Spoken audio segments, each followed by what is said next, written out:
by the British Boxing Board of Control. Your area representative, Des Reese, your timekeeper at the bell, Anne Marie, and your third person in charge of the action in the ring, referee Rocky Israel.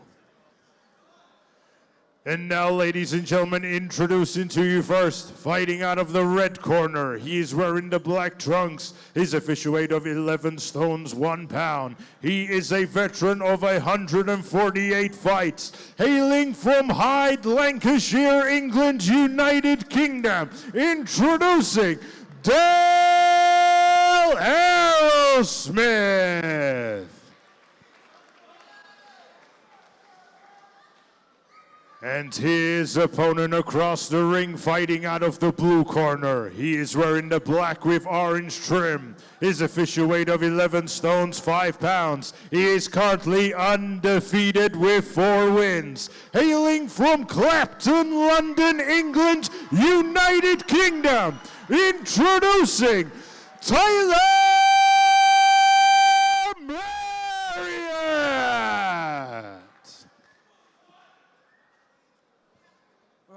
You already know the rules. Above all, protect yourself and obey my command at all times. Now watch, touch gloves, and good luck.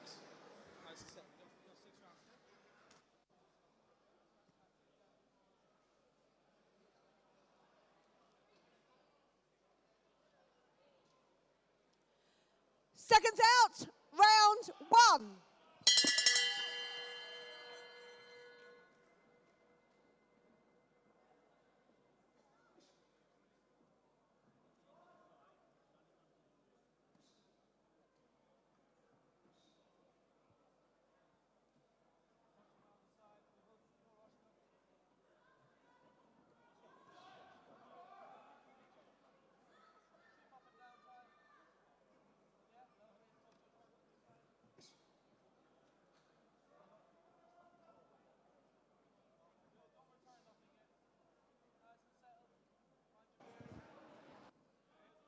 The two contests that we've seen have been good, and this one should be a blinder as well. Yeah, the first 2 ones set the pace for tonight. They were good contests, and we're hoping for it to just get better as it goes on. Tyler Marriott is 4-0 at the moment. Hasn't boxed for 3 years. He was a super lightweight, now a super welterweight. So put on a couple of pounds in those 3-year break. He has, because I was going to say, Aerosmith, I'm sure I've seen him box at middleweight or, light middle. And Marriott, I do feel like I remember him sparring at the Peacock before, the old one. And he wasn't sparring any middleweights back then. So, yeah, it makes sense that he put on a couple of pounds. Well, Dale Aerosmith has won 6, lost 137. Has only been stopped 10 times. And his last victory was back in 2023, so he really would like to get one. But Marriott doing a good job here, taking 7 to the ring and taking control of this opening round.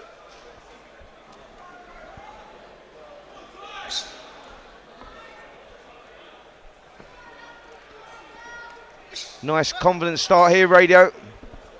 I like from Taylor that jab. He's controlling the distance, he's pushing back the opponent. He seems to be in control of this fight here, and it looks like Dale is just keeping his hands high and tight, not really mounting much offense.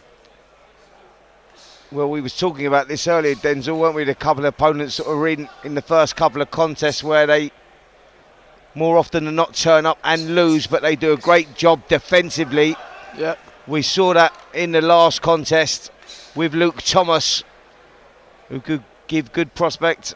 Angelo, Antonio, a good workout, and also Descalu and Josh Cook. What a good defensive fighter Josh Cook was. And we've got another one here in Aerosmith. We do.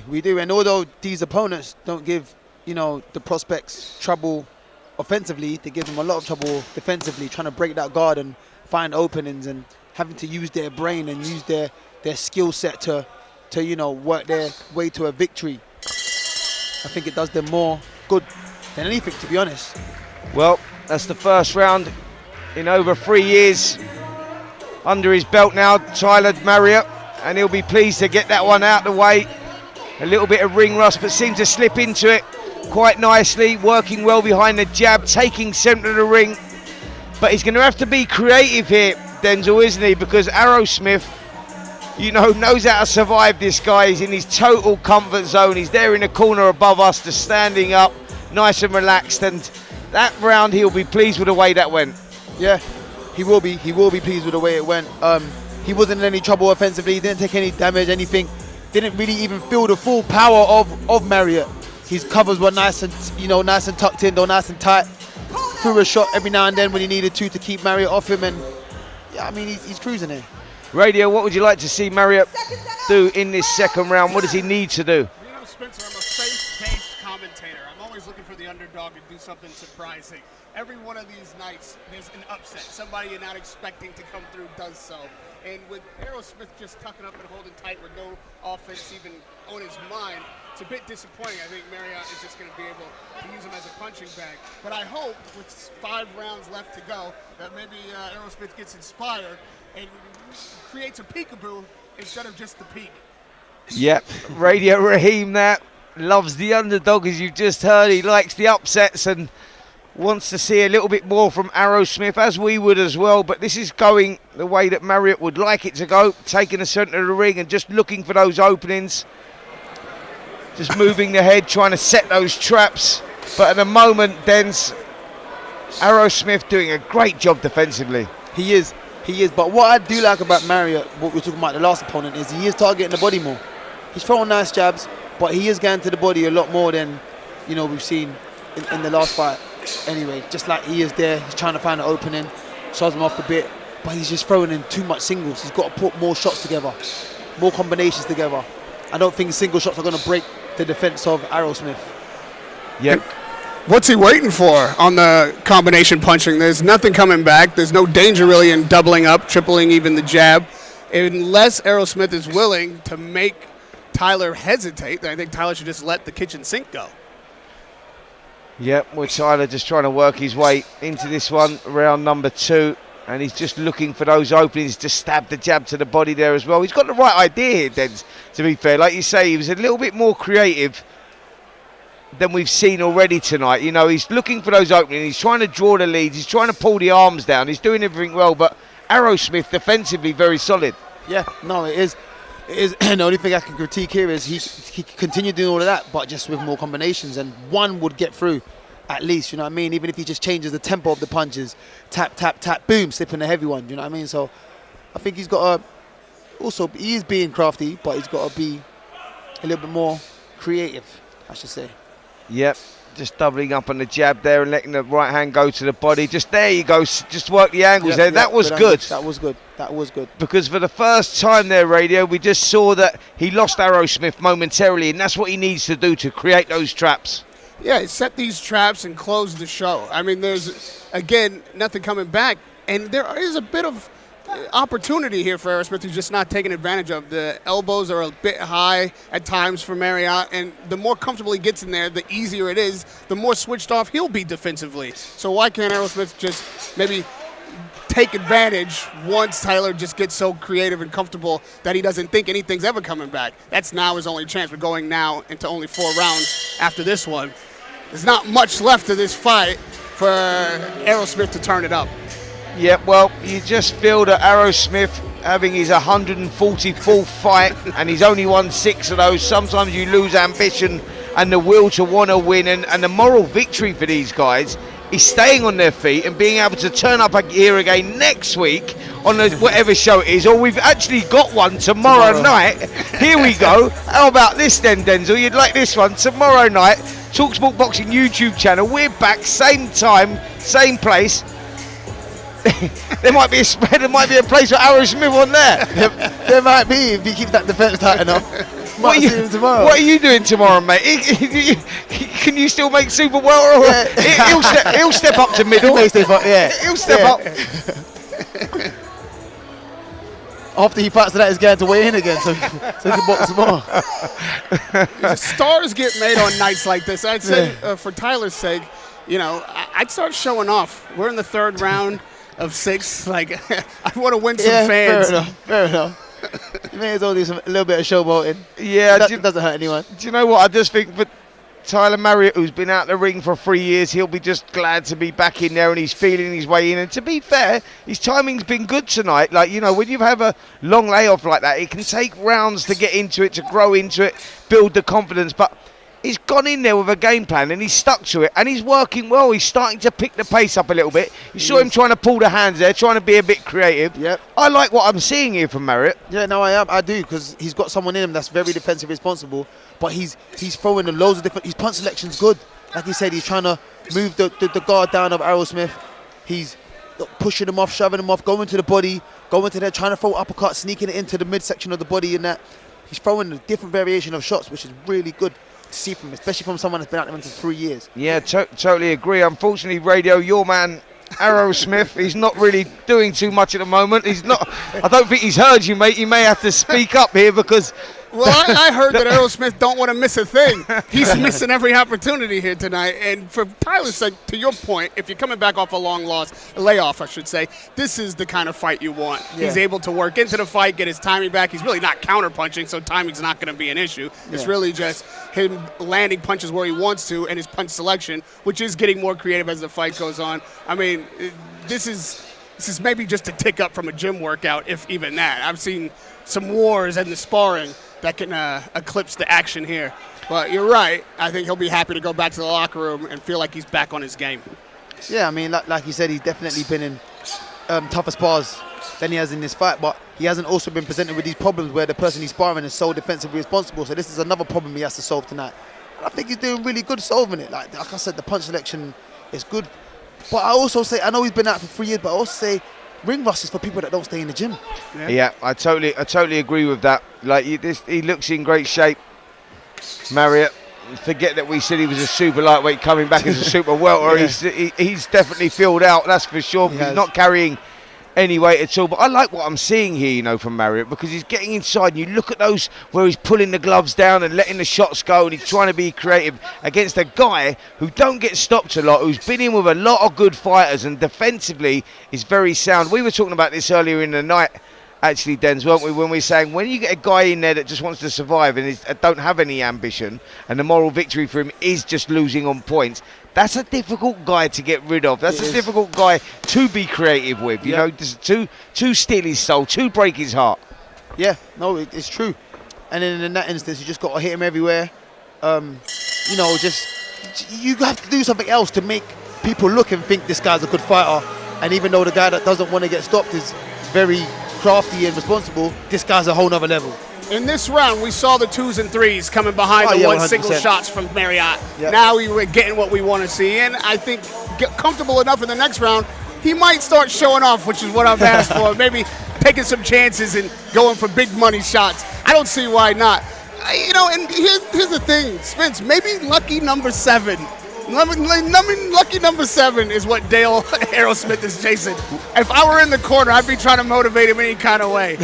Listen, you never know, mate. You never know. You know, he's had 6 victories. He'll be looking for that number 7 for sure. But at the moment, it has all been Tyler Marriott for sure. He's dominated those opening 3 rounds. I think he's been picking up the pace round by round, and I'm expecting him to do better here in this second half. I know that you love the underdog radio. We was out there in Ghana, us 3 in the comms, in the commentary position, me and Denzel, mate. I've got to hand it to you. I mean, like, talk about wanting the underdog to win. Every single one. And those guys wanted to win. They had less talent than maybe we're going to see tonight, but more heart and desire than you could ever ask for. I love that spirit, and my favorite thing is an upset. It's my favorite thing in boxing. I want Dale Aerosmith to dream on. Yeah, well, he's certainly hanging in there at the moment, that's for sure, and he looks very much in his comfort zone. The peekaboo style was, as we see with these journeymen who turn up week in, week out to give these young fighters a workout, and he's definitely doing that, Denz, isn't he? This Aerosmith knows his way, man. Look, covering up so well. He's made Marriott use every bit of his arsenal without giving him any offensive problems. But you've seen Marriott having to work both sides of the body. He's even worked his angles. He's come through the middle with the left, come through the middle with the right. Look, just like he did there. Maybe, it could be a little low, but he's done it. Every bit of his arsenal he's shown tonight. Yeah, and he still hasn't been able to fully crack. I actually think that landed on the belt, and Aerosmith hasn't really earned himself this kind of break. You know what I mean? I thought it was on the belt line as well, but hold on, mate. Aerosmith's your man. You know, you're meant to be back in I've forgotten. all of a sudden, you want the underdog to lose. What's going on I here? don't like the moaning. That just tells me I think the body shots are starting to take a toll on Aerosmith. Yeah, look, he just crept through there and just going through the guard a little bit, and he is starting to bend, and he's complaining again. You're right, Denzel. He picked up well there. Look at the angles there from Marriott. This is good work from him. Very creative, and he's slowly, systematically chipping away here. You mentioned this early, Denzel. He is working to the body, and he's putting that money in the bank. Yep. I think he may get a chance to withdraw it before the end of the sixth. See, the problem we've got is that Marriott can hear us, and he's listening to Denzel Bentley. And unfortunately for you, mate, Dale Aerosmith, your mic must have been switched off. I got to be a better halftime coach. I got to get this guy inspired. I've tried everything. I've even used all the Aerosmith songs. Nothing's happening. We need to put some music on. Yeah, you can see now a little bounce in Tyler's step there. His timing, he's doing exactly what he wants to do. And it has opened Aerosmith up. He's going to have more targets now to work with. This is probably the first time of the fight we've seen Aerosmith backing up, going on the back foot. He's not really sitting in the pocket covering up no more. He's trying to find breathers going backwards. He's lifting his head up. He's coming out of that guard, trying to find a breather like he is now. And Marriott needs to take advantage of that and just close that gap. Yeah. Yep, I think you're right, though. You picked up on it early. I think the body shots may have slowed Aerosmith up somewhat. And it seems to be that was a much more difficult round, number 4, than it was the previous 3. Yeah. Unfortunately for Aerosmith, we've got another 2 to go. This is a 6th round up. Even with only 2 rounds to go, I think Tyler should continue to go to the body. We saw that be effective in this round. He's starting to get the hands dropped. He's opening up the guard. Go to the body with a 2-punch combination, and then upstairs, we might get some highlight reels out of this one. Yeah, and if he stops Aerosmith, that's a big statement. He's been stopped 10 times in over 170 fights. Yeah, and this guy has been in with some good prospects. He's certainly been around the block. Aerosmith knows how to not get stopped, but it's countered by Tyler, who knows how to win so far. I think he'd love to have a KO on his record coming back after this long layoff for number 5. Yep, 4-0 with no knockouts so far, so looking for that first knockout as well, but he's picked a difficult guy to get it with in Daryl Aerosmith, who's lost 133 and won just 6, but this guy knows his way around the ring, that's for sure. How much of a confidence builder is a fight like this for a fighter, Spence, especially after a layoff like it's been for Marriott? Oh, massive. We've seen with Marriott, as the rounds have gone on, he's progressively got better. The confidence is there. He's found his rhythm. So, like, he'll be loving this. He wouldn't have wanted to go in here and have a 1-round, 2-round blowout for sure, because he needs those rounds under his belt to get back in the groove, get back in the swing of things. It's all about turning up the venue, the arena, the occasion, you know, the dealing with the emotional pressure. All of that stuff you have to take into consideration, because that's what the fighters are going through right now. That's the buzz, that's the endorphin release. And go ahead. Yeah, no, I agree with that. It is, you know, being back under the lights, and, you know, he's having a shutout performance. And just before I carry on, I said Aerosmith had 170 fights. I meant over 140. I correct myself. I apologize, guys. Don't grill me. Listen, mate, no one said you was a mathematician. Don't worry about it. You're fine, man. You're fine. Took me a while to calculate the numbers. You know, it's an example of good matchmaking, too, because you look at the record, you think, oh, well, this is just a knockover fight. But part of matchmaking is knowing who your fighter needs to fight and win. Yeah, Obviously, Marriott's on the A side, as we say, of this card, and he needs these kind of rounds. And you get the right opponent to give him rounds and also test him a bit. I think, you know, as much as Aerosmith hasn't mounted an offense, if Marriott wasn't up to the task, it would be a tough fight for him. He knows how to operate in there. I'll tell you what it is with fighters like Aerosmith, is that if you give them an inkling, if you give them a little opportunity, then they'll go for it, they'll grow into it, they'll go. But if you put them in their place early, they're happy to go into that little defensive mode and just covering up and go into survival mode is probably a better way of putting it. But you give those guys an inch, they take the mile. Yeah, 100%. You do not want to show them any sign of weakness, because then they'll just have fun with you in there. They know what the job is. They know what they're there to do. But if you make them feel like they can take advantage of you, they will. You got to convince him, the opponent, in the first round that he has no chance to win. You make him think, hey, maybe this is my 5th win or my 7th win. Yeah. He'll start going for it for the next 5 rounds. Yep. See, Radio, I think we should have told you that before you wanted Aerosmith to win by knockout early on. I'm going to lose my train fare on this guy. Another good round here from Tyler Marriott, who's pushing forward, being creative, working the body well. And Aerosmith happy just to hold on in the middle of the ring. They're coming to the end of this 5th round. It's been a dominant performance. First 4 rounds for us. Tyler Marriott has got and won convincingly. And I think that's round number 5 in the bank as well. Yeah, unfortunately, Marriott's gone away from the body in this round, and it's kind of created a reset. Aerosmith has tucked right back up, gotten able to get his defenses mounted again, and now Marriott in this last round's got to find a new way through. Yeah, what are you looking for here, Denz? How would you like to see Marriott finish this one? Look, it's been a good performance. 3 years off, 3 year layoff, and you look at what he's grown into this round by round. What do you want to see here in the 6th round? I think that I was most impressed with his 4th round. I would like to see him finish like he did in the 4th round. He used a lot of angles, a lot of body shots, and you know, his work rate was unbelievable. I think in that last round, what happened was he found a few shots to the head of Aerosmith and thought, let me continue, I finally opened him up, let me continue going there, and forgot about the body as much. I like to see him go back to the body, finish where he started his investment, and you know, maybe he could get a stoppage in this last round, maybe not, but I think it's been incredible work either way, and I think he's won every round. Seconds out, 6th and final round. Well, this has been a good little contest over 6 rounds in the super welterweight division. The undefeated Tyler Marriott looking to go 5-0, and he's only 3 minutes away from that on our cards for sure. He's been dominant from the opening bell, and he started this round well, Radio, putting the shots together. Here comes the show-off round. Now he's looking for a highlight. Now he should blow a kiss to Aerosmith's girlfriend in the front row to get him engaged just a little bit. You got to find an opening any way you can.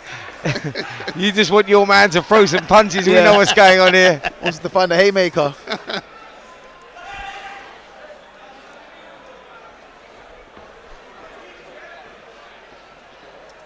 Oh, yeah. You're right. Aerosmith has just resigned to survive in this final round. There are opportunities here for him to at least stick the jab out, touch Marriott, and he's not taking that opportunity in the least. No, but if he does that, he leaves himself open to get shot, and at the moment, Marriott is the guy that's pushing forward, throwing the punches in bunches. And for someone like Aerosmith, you go, mate, I want to get paid tomorrow. I'm turning up. I've got Denzel Bentley on the bill. Give him a little workout before he gets out to Ghana or Nigeria. Oh, you've already begun. He's already warming up. It's because the Ghanaian team's in the house tonight. Yeah, you know, it's got me. Triple threat. He's getting in the scales right after this, mate. He's ready. That's it. That's Still it. fresh. Look at him smiling. He's enjoying himself in there, Aerosmith. I'm sure. It's been a good fight, though. I mean, when you're in a good fight, you know, and you enjoy it. He knows this kid that he's in with is good. He probably didn't expect this, you know, hearing he's coming off a 3-year layoff. Yeah, it's been a workman-like performance from Marriott for sure. He's gone in there and he's sort of like been picking it up, and there's a few little tricks from Marriott as well, like the way he's pulling the hands down on the inside, and he's creating the angles, stepping off the side, throwing the shots through the middle. Aerosmith there, to be fair to him, that was low. Yeah, well, Aerosmith has turned out to be a better referee than a fighter tonight. He's certainly been able to call the action in that sense. Well, that was a low shot there, and the referee has recognised that, and has he deducted a point there? I think they're belt line, to be honest, but I think Aerosmith is very smart, and I think he's playing on it. I think he's playing on it. He's finding breathers every day. He's an experienced man. He knows what he's doing. Yes. There he goes again now. Marriott just picking it up. You know you got that clock in your head. Yeah. He knows now he's in his last 30 seconds. He's thinking, right, let me try and get the showstopper here against the Aerosmith, so he don't turn up to box Denzel Bentley tomorrow here at the York Hall, Bethnal Green. I don't hit low, I promise, Aerosmith. Well, this argument that we've been having famously with Dubois and Usyk for months, I don't see any belly buttons. So I say everything on the trunk line is fair. Yeah, yeah. Good body shot there from Marriott. Just whipped that round the sides. But great performance, to be fair, from Daryl Arrowsmith, who's covered up well. We threw a left hook there that seemed to get through. That one-punch stat coming from Arrowsmith. I finally got him to throw it. That's a success for us. We'll be back. He'll be back.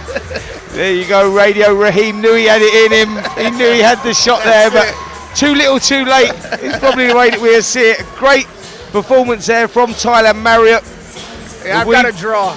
Because of the one punch. Last punch wins. Yeah, good little performance from a 3-year layoff there. He found his rhythm nice and early, got into it, landed some good shots to the body and head, but congratulations as well to Dale Arrowsmith, who now goes 144 and only 6 defeats. If my judging is right, if I'm right and radio's wrong.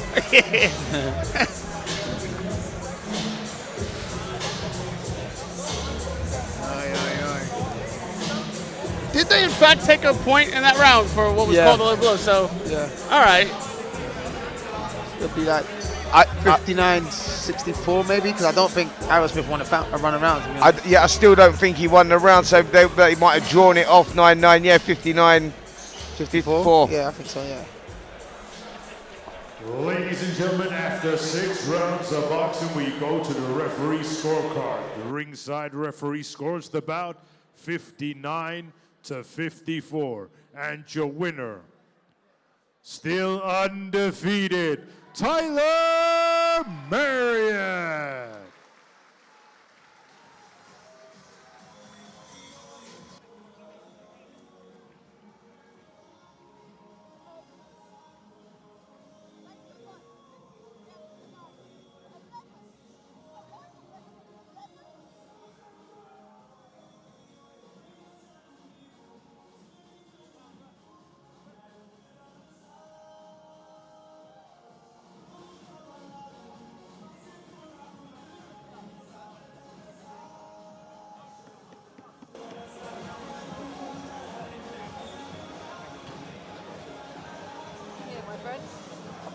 Behind you.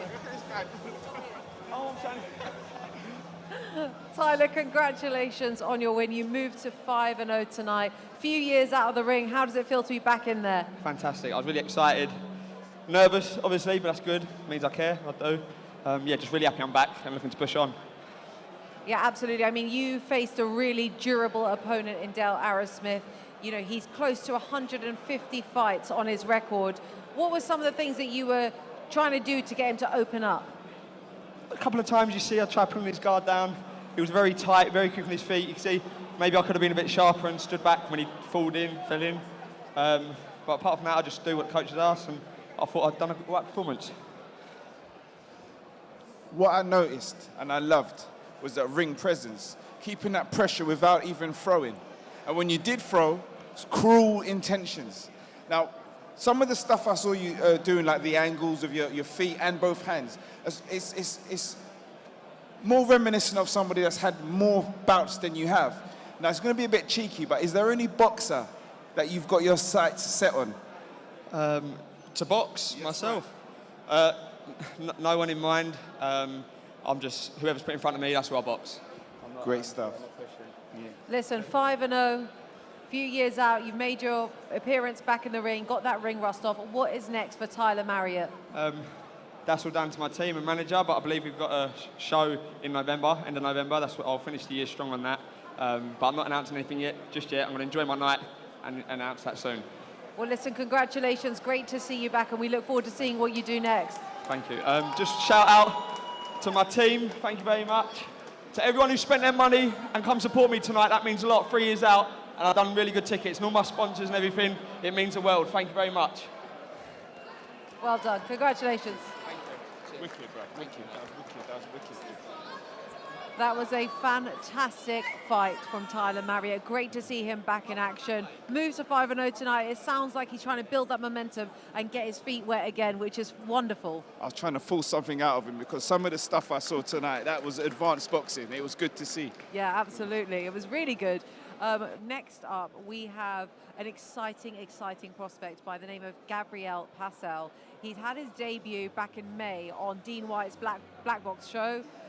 You might have been there actually for it, Dwayne. That's right, yeah. That's right. But so he is touted as a really, really exciting prospect. We're so, excited to see what he's got in store for us tonight. He is facing a guy, I hope I don't butcher the name here, but it's Jose El Perro Aguirre.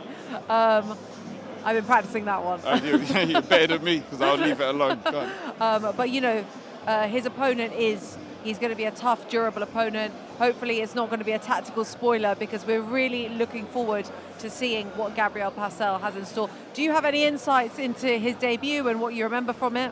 Yeah, I remember again, punches and bunches, and he was very good at the angles, but it has been a while, so let's see if there's been improvements or if he's actually changed a little bit. He had a really, really exciting amateur pedigree, and we're going to see how all of that comes together tonight in his second professional bout. So guys, stay tuned. Over to Huss.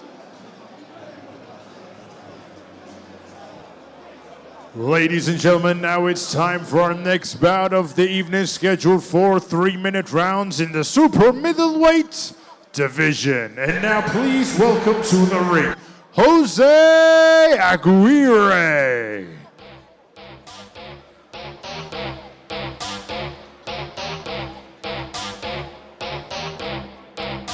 Ella viene por ahí y nunca llega sola. Ella nunca llega sola. Todos los bandidos sueltan la pistola. Esta noche lo que hay.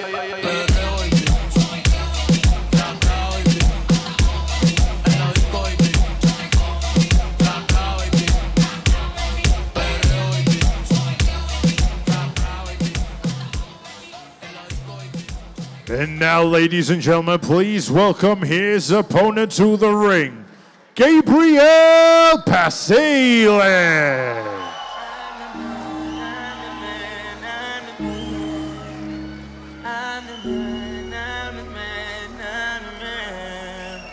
Hey, came in the game getting money. Flip chicks, whip, get money. Niggas get to playing with the money. Click bang for the money. Shit change over money. They love to see a nigga on the bottom. Catch a come up, gotta keep it on the low. A nigga plug, bless a nigga with a hoe. Wanna break the bitch down in the 36 O's. Look at here, bitch, I'm A-OK. Shawty won't fuck with me.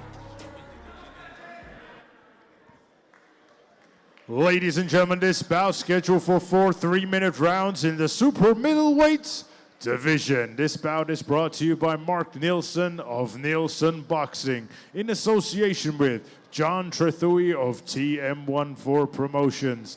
This bout is sponsored by Eligra and Nutravita. This bout is sanctioned by the British Boxing Board of Control. Your area representative, Des Reese. Your timekeeper at the bell, and Marie Randall.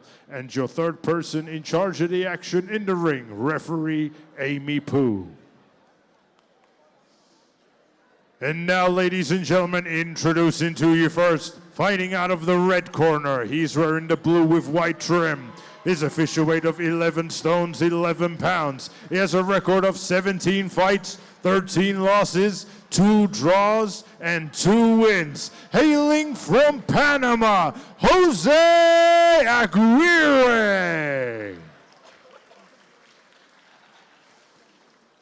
And his opponent across the ring, fighting out of the blue corner. He is wearing the black and gold. His official weight of 12 stones, bang on. He is undefeated with 1 win. Hailing from London, England, United Kingdom, Gabriel Paselle.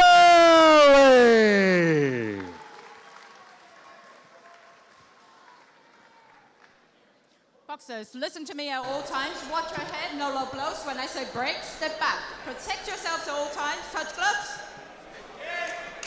The referee there with her final instructions. Very stern. Yeah, we like that. Super middleweight contest over 4 3-minute rounds. Gabriel Paselle Seconds out. versus Jose Round one. Garcia. I mean, Gabriel's got that look in his eye. I'm a little bit shaken myself. This is one I've been looking forward to, because I've been sparring this guy throughout this camp. He is sharp, as you can see. He's just quick off the mark, good counters, but he's also very relaxed. It's crazy. He's very sharp. I like this kid. He's got a massive frame for a super middleweight, that's for sure. Very well cut. Trains hard, keeps clean. You can but tell. Aguero there landed a good shot there, guys. He's a dangerous guy, and he's come to fight himself here. Yeah, he threw a wide left hook and just landed on top of Paselle's head, but he'll get himself together and go again. I'm being a bit biased because I've been sparring this kid, but you know, I'm hoping he does his thing tonight. There are certain fighters that just have that energy. He came out and started fast, but before the bell even rung, I could see in his eyes and in his posture that he's come to do a job. This is the kind of guy that is intending on being a star and is going to go through the levels as fastly as he possibly can. Yep. In the gym, like, he's always listening to his corner, and he's very good at taking instructions. So that just shows me that's a fighter that's willing to learn, just so that they can get better. Do you know what I mean? He's listening so he can improve. He trusts and believes in his corner, in his coaches who he's decided to work with, and that's a good sign of a pro for me. Yeah, certainly is. And he started well here, hasn't he? Kept nice and composed for a kid only having his second professional contest. He's won his debut, and that was over on points against Fernando Valencia. And he finds himself in here against a tough opponent in Jose Aguela, who's come and started fast here. He's only won 2 of his 15 contests, but he seems a little bit more capable than that, if I'm honest. He does. He seems to me as if you slip, he's going to catch you. That's what he seems to me. He's very wild. He looks strong physically as well.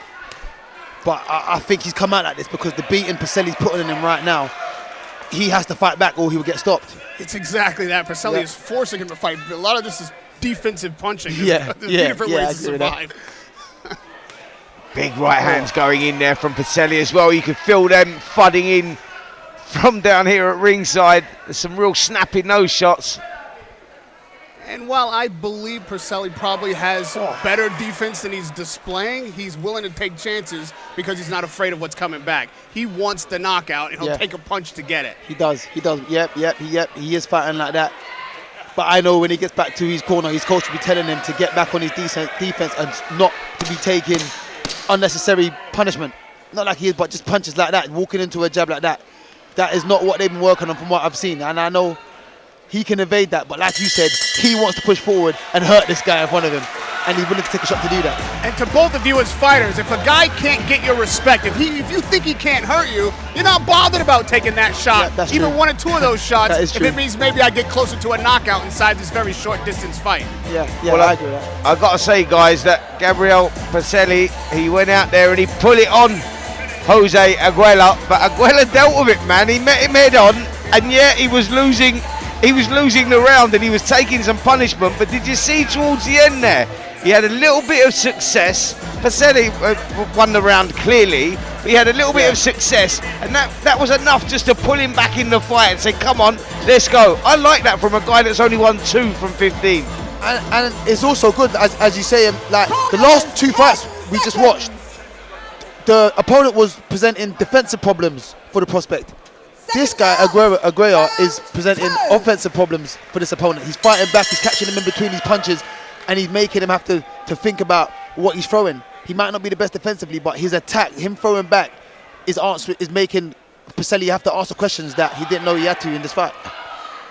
Both delivered right hands simultaneously there, and luckily for Aguela, the shot just missed because the bigger, more powerful looking Paselle looks like he packs a punch with that right hand. But yeah, that Aguela, I tell you what, for a guy that's having his 16th contest and he's only won 2, they normally lose ambition. Yeah. This guy's come to win.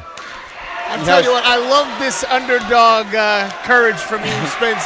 I think Jose is recognizing that maybe Gabriel isn't really a counterpuncher in his mindset. He wants to be first. The best success that Jose is having is when Jose's first. And it seems like that'll put Paselle a little bit on the defense. He's not getting as much coming back as a counterpuncher. Yeah, I mean, Aguayo's trying to just rough up Paselle. He's trying to rough him up, put his head in his chest, push him against the rope, and make him uncomfortable. Paselle's doing really well to just stay cool in the fire. You know, he's covering, he's catching these shots, and he isn't panicking. You know, I spoke to the promoter earlier on today, and I said, look, there's nothing on this Jose Aguero. What can you tell me? He said, he's from Costa Rica. I went, yeah, and he was like, that's all I can tell you. And he's got a record of 15 fights with 2 wins, but Paselle's a good prospect. He's 1-0. He won that on points, but we expect the stoppage here. Well, let that be a lesson. Aguero, he's only won 2 fights, but he's come to win tonight. Come to win. And it's made a decent little contest of this so far. And he knows what he's doing in there. I think his strategy is what's allowing him to get through these rounds and not be hit with the big shot or be stopped just yet. He's seeing that if he's first, if he's aggressive, he's able to survive. Oh, good body shot there from Paselle. Yeah, he's just stunned Aguero there, didn't he? He just sort of fell forward. And I tell you what, he's not just come for the paycheck here, Aguero, is he? He hasn't. I think Paselle would take apart a guy like Aerosmith, right? If Jose just decided to tuck up and be defensive, he'd have chopped him down already. Oh, yeah, 100%. Oh, another good body shot there from Paselle. And from a young prospect, going to the body, finding these shots, it's good to see, do you know what I'm saying? It's more than just headhunting and looking for the big knockout by head. He's going everywhere. His punch selection's good, similar to the last fight we just watched. Yep. Good right hook to the body, turned that into an uppercut as well there, Paselle. Good work. Aguero taking it well. He's tough as old boots, this guy. He is. Oh, Paselle really, I think, either needs to start counter-punching when Jose stays in his chest, or he's not likely to get the knockout. Jose, if he stays in his chest and keeps initiating action, he's going to get through these rounds. He may not win them, but it's going to be a hell of a good scrap. Well, it certainly is a good scrap at the moment. That was the end of round 2, and we've had some action here.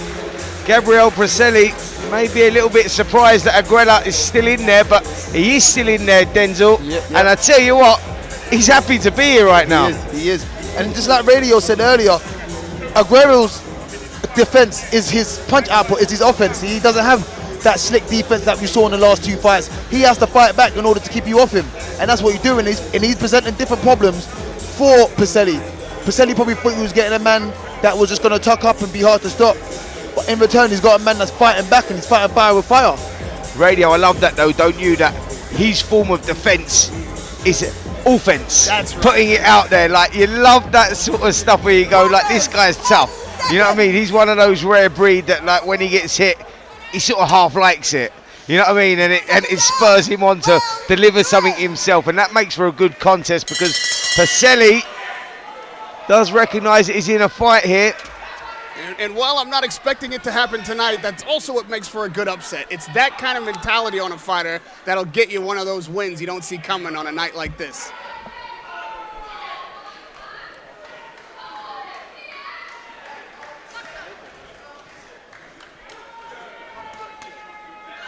Oh, good counter hook there from Paselle. That was a lovely shot there.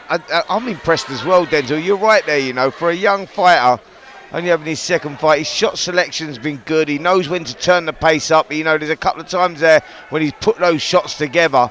He's just got a tough guy in front of him right now. But on any other given night, at this stage of your career, the shots that he's delivered would have got rid of most people. Oh, 100%, especially those body shots. Them right hands to the body were big shots. And Aguero had done really well to you know, soak that up and keep coming forward like he is. If I'm going to be nitpicky, I think if he put that jab and that sticking to the jab when there's a lull, instead of letting Jose be first, it would have made the difference in this fight. That is a good call. That is a good call. He hasn't really used his jab a lot, Paselle. Well, I think the jab's been taken away from him, though, because Jose Aguayo's just been sitting on his chest. Yeah, he's a man like... Has anyone been to Puerto Rico before? Yeah. Have you been to Puerto Rico? I have indeed. So you got to behave yourself over there looking at this guy. You don't want to be messing around too much, mate, because if he's anything to go by, they're tough. Yeah, I tell you what, I've gone with the Pauls, and they're quite the stirrers, so I got to step back and let them handle the fights. What a contest that would be, eh? Your Polish mates with the Puerto Ricans. Oh, right, that was nice. there. That was a good shot. That was a beautiful shot. Travelled 6 inches there. Delivery was absolutely sweet. Boom, but I'd like to see a jab followed up just as Jose's walking back in the range. Hit him with the stick, and then set that right hand up. But he's trying to be creative here. He's taking his time. He's looking for the holes. Agreya. Oh, good body shot. Getting them right into the body. Must be sickening. That's it. That's it. A little bit more on it. Agreya's still coming though. Look, still landed a good left hook of his own there. He's still pushing forward. You look at this guy only getting 2 victories out of 15. You go, who have they fed him to? Who have they put him in front of him, man? Because this guy's tough. He's fighting like a winner. He is. He's walking in with his hands down though. Are you sure you've been Puerto Rico? Yeah. You sure you've been over there? I've just been there for the food and the beach, honestly. I haven't had a single mix-up. I come in peace. After watching this, mate, that's how you travel. Yeah. Oh, good left to the body as again by Paselle. Yeah, but Jose loading up, trying to make a change. He is very impressive from Paselle because he's kept his composure even when under pressure here, and he's boxing well for a tall, lean guy. He fights well on the inside. His shot selection's brilliant. But he's up against a tough little dude here in Jose Agreya, and what a contest we've got live on the talkSPORT Boxing YouTube channel.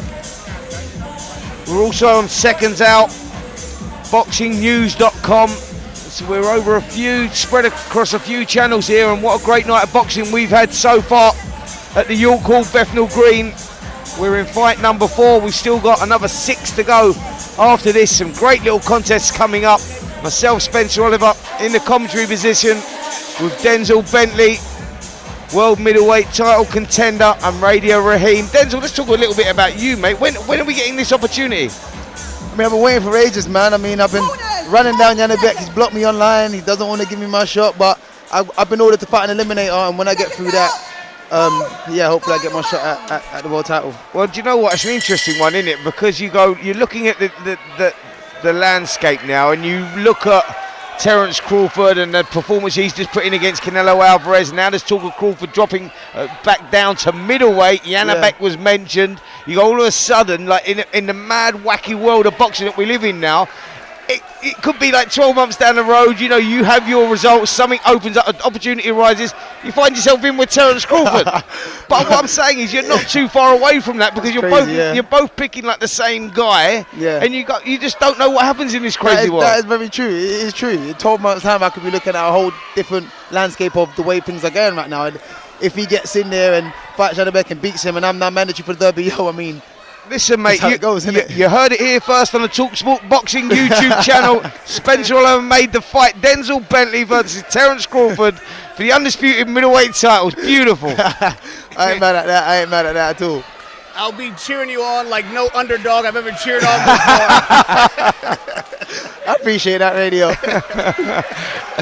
So if anyone's just tuning in, just joining us, Radio Raheem in the commentary position with us here. Loves an underdog. He picks the underdog. I'm not sure if he's going for Paselle or Agreya here. Agreya, obviously, with those 2 victories, this boy's giving it one. He's giving it, and all the way to the final bell. You gotta love it. He's looking for that big one-punch knockout to put everybody in this room on their feet. But it's been a good performance, Denzel, isn't it, by Gabriel Paselle? He's kept his composure. He's in with a tough kid here, and he'll be learning a lot from this, taking a lot away from this. But one thing we can see here with Paselle is this kid has bags of potential. Oh, 100%, man. He has bags of potential, bags of skill. He's down to earth, ready to listen. He's not full of himself, but he understands he's a good fighter and what he can do and achieve in the sport. Agreya could have broke down another kid by now. Do you know what I mean? Like the relentlessness from him. Someone else might have just caved in and got stopped or lost it on points because, you know, they can't keep up with the work rate, whatever. Paselle stuck right in there and, you know, has been has won every round in my opinion, but tough. They've all been tough. Absolutely. Agreya's one of those guys you go, if he's stuck around here for 12 months, he might be pulling off a few victories because he hangs in there, man. But there's an old school look about Paselle, isn't there? Like, there's something old school about him. Like, he looks like a young man with an old head on his shoulders, you know what I mean? He's kept his composure well, and he's He has. You know, he's kept it together well, and he knows when to stand there and sit in the pocket and trade, and he knows when to keep it long. It's been impressive. Like I said, he's disciplined. He listens to his corner. He's someone that can do whatever his corners ask him to do, and that's the man with talent. Good shots there, left to the body and right uppercut. Wow. That stiffened the legs there of Aguela. That's the first time I've seen him hurt. But there's his response, Aguela. Come out throwing your shots, and he landed a good left hook of his own there. Excellent second fight for a fighter like Paselle. I mean, this will do him justice, the kind of experience he needs. If you two were to have him back in the gym on Monday morning, what would you critique him? If you get a nitpick tonight, what would you tell him to work on after this? Well, I think that he'd done everything that he has had to do there. I think that was a perfect developing fight for him at this stage. You don't want to go in there, have a one-round blowout. You get a guy like that you have to ask questions of yourself. You find out a character of someone, and Gabriel Paselle showed us that he's got a lot of character because he kept his composure at times when he was put under pressure. He got hit with some good shots as well, didn't show anything, kept it together, body shots were good, switching it up to the head. I like what I see there. There's nothing really that I would change. I'll just work on improving it slightly. Yeah, because his shot selection was good, and what I like mostly than anything, he didn't fade. A lot of young prospects in that instance would start to fade and hang on for the last round to try and, nick the win in a close fight. He dominated every round. He fought fire with fire, or Aguero fought fire with fire, and Paselle fought fire back. When Aguero was pressing him, he didn't go into a shell and fade. He fought back. Referee Amy Pooh scores the bout 40-36, and your winner, still undefeated, Gabriel. Yeah, well deserved. I mean, I think that's better than the first round knockout. I mean, the first round knockouts look good, but the experience you get from that, and like you said, the character building from that, fighting back and doing all that, finding all these shots and being able to think under that sort of pressure and find the little shots to the body. The punch selection was amazing. I can't fault that. On Monday morning, I'll tell him, well done, go take another week off. Yep, totally agree with that. Remember the name, Gabriel Paselle, because we'll be hearing a lot more of it. This young super middleweight goes 2-0 with another great performance against Jose Aguela. And when that decision was read, you heard the girls screaming, old and young. If he continues to win like this, he's going to build a pretty big fan base pretty quickly.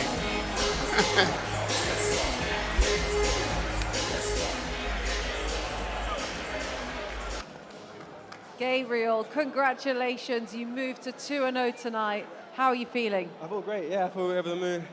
My family and my friends are out here, so I know they show me so much love, and I'm happy with the work I've done tonight. It was quite an opponent to take on in your second professional bout. Yeah. El Perro, he came to, give you that hard work.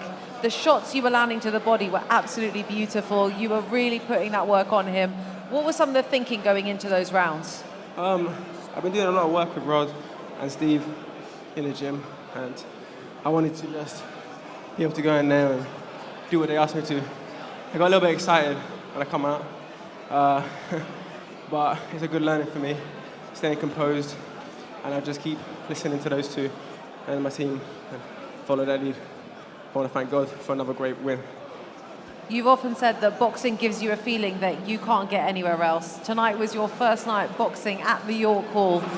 If you can sum up in a couple of words what that feeling is,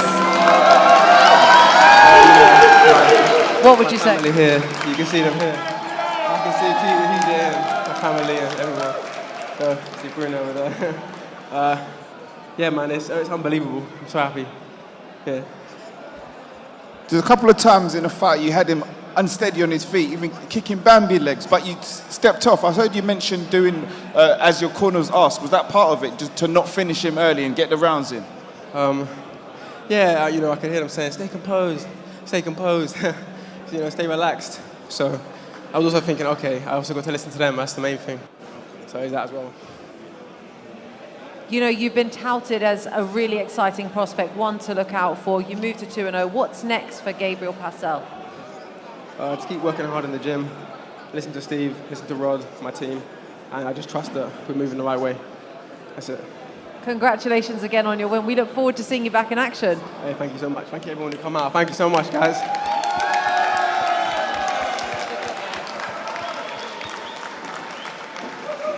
What an exciting fight that was. He moved to 2-0 tonight, but God, I mean, some of the power shots to the body were just so beautifully placed, so beautifully landed. What did you make of that fight? Yeah, no, it was good to see because I saw him in his debut. And he was throwing a lot of punches, but again, tonight it was varying up and down, and there was a noticeable change with the body shots. Beautiful. And also, you know, really exciting to have an opponent that's really come in to put you through those paces as well. Often in these early fights, you don't often get that. Sometimes they're just in there with a high guard, wanting to survive. What did you make of El Perro? Well, that's, as you say, it was game, and I think in my early career, I would have liked to have an opponent like that because you saw that he was able to get him hurt, but he made that choice to step back and continue with the rounds. But I think I'd have been greedy and got him out of there. Well, listen, really exciting from Gabriel Paselle. We can't wait to see what he does next. But next up tonight, we have Max Schultz, and he is going into his third professional fight against a sturdy veteran of the game. Over to Huss.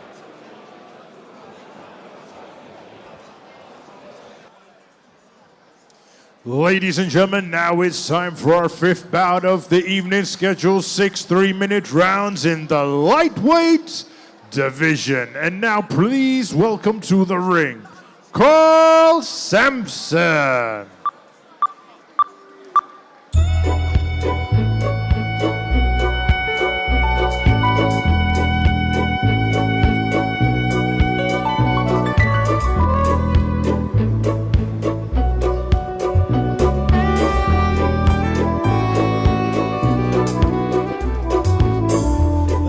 Coffee, I take tea, my dear. I like my toast on one side. You can hear it in my... And now, ladies and gentlemen, please welcome his opponent to the ring, Max Schultz.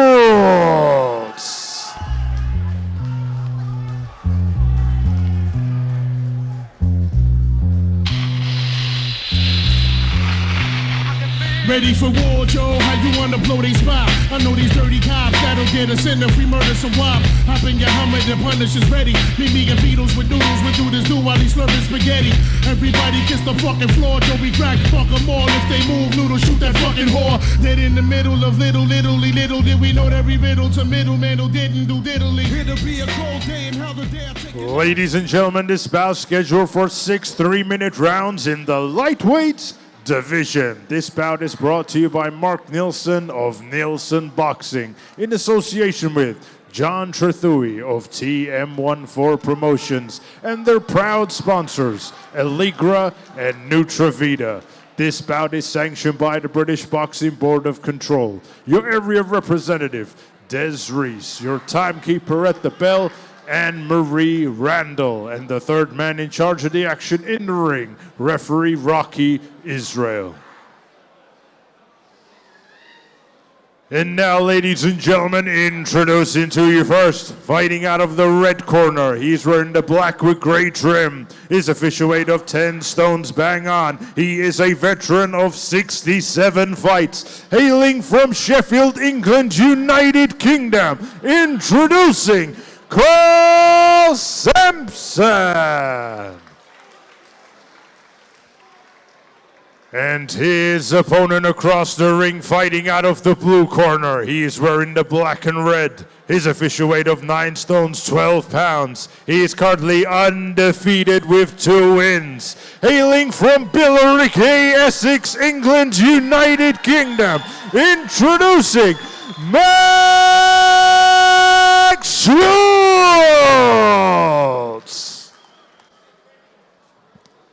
All right, lads, you already know the rules. Above all, protect yourself and obey my command at all times. Now touch gloves and good luck.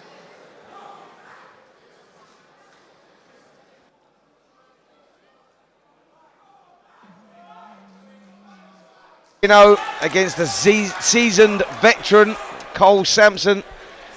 Should be interesting, this one, Denzel. Yep, it should be interesting. Schultz from Billericay has brought a good crowd in with him this evening as well. Boxing No, just nice and sharp. Boxing at a southpaw position. Yep, Sampson, one of those guys as we've seen in. Oh, he's hurt early here. Good left hand there from Schultz. I tell you what, he was stunned there with a little shot, and that is rare. I was just about to say Sampson, like the other journeyman that we've seen on the bill tonight, is known for being very tough, very durable. And he was stunned there, left hand through the middle. He wisely took that knee. I think he got stunned and then didn't know where the punches were coming from. Rather than take a heavy shot, just take a pause. I think it was that sharpness from Schultz. I mean, he probably didn't even see the shot that landed. Yeah, he's got the height and the reach. Schultz boxing out that southpaw style, and he didn't see that shot was delivered. Yeah, I think Schultz now just needs to not rush his work. Still be sharp. Still let that sharp jab go in and that sharp backhand, but not rush and kill his space so that Sampson has a way to hold. You know, that's such a hard thing to do as well. Like when you've sold the tickets that Schultz has sold in here tonight, and you're having your third professional contest, you're a relative novice as well. You put all that into consideration. You go, how do you not get carried away with it? Yeah, you do want to be exciting for your crowd and that, but he's got to be disciplined. Otherwise, this can go from a good performance to a scrappy fight because Sampson's going to want to survive and see out the final bell. Yeah, composure is key. There is some danger for Schultz in a early success like that where the knee is taken, because now if Sampson does decide to get defensive and see that kind of action is available to him, you might make a much harder fight for Max getting a knockdown again or getting a knockout. Yep. Sampson's got that wake-up call early. He's going to warm to the power, so that's what I'm saying. He just needs to not get greedy and crowd his work, because Sampson will hold at every opportunity he gets. I tell you what, Sampson's going to have to cover a lot of ground in there tonight. That is for sure, mate, because he is moving around the perimeter of that ring faster than he normally does. And that's because he's been stunned early here by young Max Schultz, who started this contest very, very well. And he's showing a little bit of composure in there, Schultz, as well, Like I say, like early success, and you think, right, he's not chasing too much. He's cutting off the ring well. Body shot goes in again there. And another little left hook on the inside. Yeah, that's what I'm worried about from Sampson, just circling the ring and trying to stay away from action. It's up to Schultz to figure out how to cut that ring off. You just can't let him walk away from the action like that, or this is what it's going to be every round. Yeah, exactly, Good first round there from Sampson. Schultz, sorry. From Schultz, Yeah. It wasn't a bad round from Sampson, to be fair, either, because he got tagged early. And he recovered really well, because he got on his bike, as he should have done, because that's what it's all about, survival mode, get out there, move. And I tell you what, one thing I will say, Denzel, Cole Sampson's been doing his road work, mate, because he was covering some track in there. He was moving around, moving around well, and he used that space to perfection, really. Yeah, no, he did.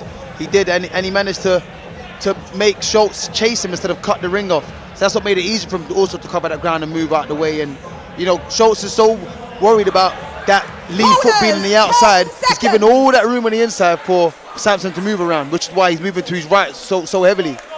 Yeah, wise words there from Denzel Bentley. Yeah, those are corner words. I hope that's what he heard right there between the rounds. Well, do you know what? I think some of the fighters have been listening to him tonight, because when he's been telling them to turn it up or do this, do that, I don't know if he's got a loud voice or what. They seem to have been doing it. He's been calling it on point tonight, Denzel Bentley. I want to keep my job. That's it. And if Radio Raheem had his way, you would have all the undercard fight, all the underdog fighters. They'd all be coming out victorious. I want to keep the audience. I want to keep the audience. You never know what's going to happen here at York Hall. Well, Schultz again starting this round very, very fast. But he has to be switched on, and remember that Sampson can come back at some point. Yeah, it's easy to lose focus. You're just focusing on getting your opponent out of there, delivering, but you can have a tendency then to switch off, which can be bad for a young fighter. Yeah, most definitely. He's still got to be defensively responsible, even though he's walking Sampson down. Because as we've seen in the past, a lot of fighters carry power on that back foot, and you don't want to get caught leaping in because you're trying to hurt your opponent.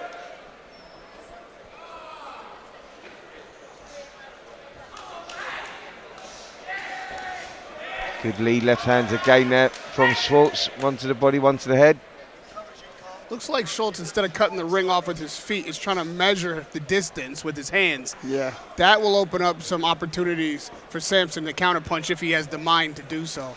Also, it'll tire Schultz out. It's quite the frustrating way to chase a fighter with your hands and not your feet. I could honestly say I think the last thing on Sampson's mind at the moment is counterpunching. I think it's all about keeping distance and keeping out of trouble. I think he's accepted defeat already, if I'm totally honest. This is about getting that moral victory of hearing that final bell. It is, but also he does need to close that distance with his feet, because with his hands, he's throwing a double jab and trying to come for the left of the body, but he's falling short because Sampson keeps stepping back. Every step Schultz takes, Sampson steps back with it, so he's keeping that distance really well.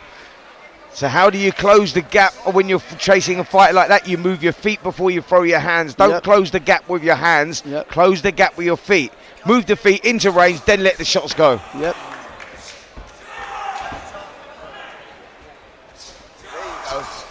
Just like that. That's where he moved his feet first. You saw that closing the gap, and it covers so much space.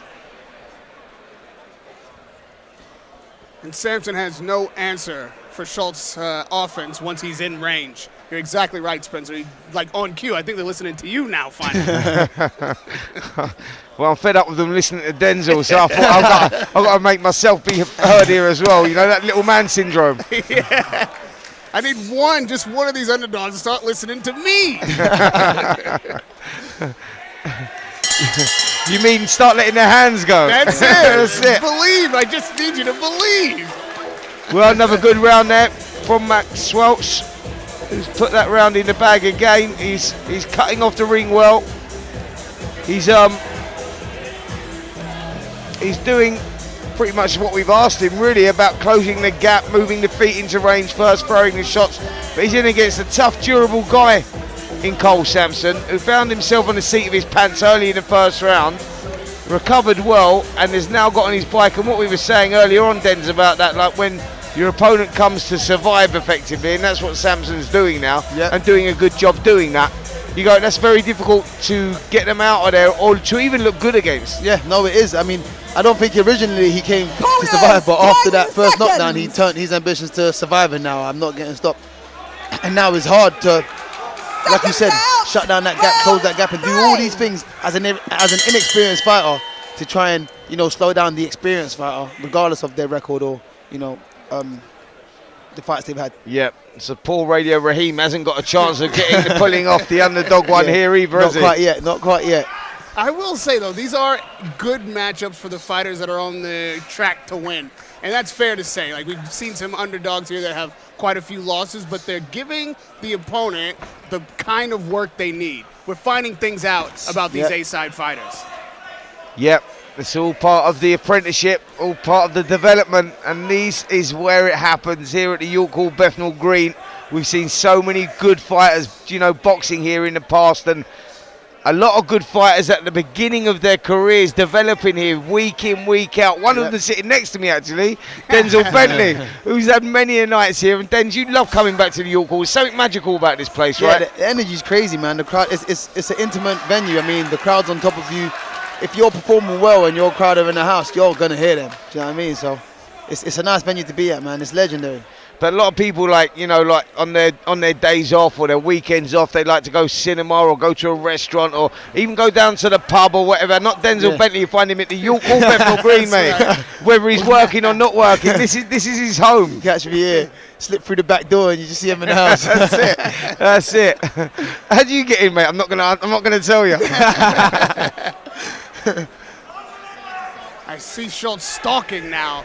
I think he's at least getting to Sampson faster. He's not quite letting him just slip out the side door.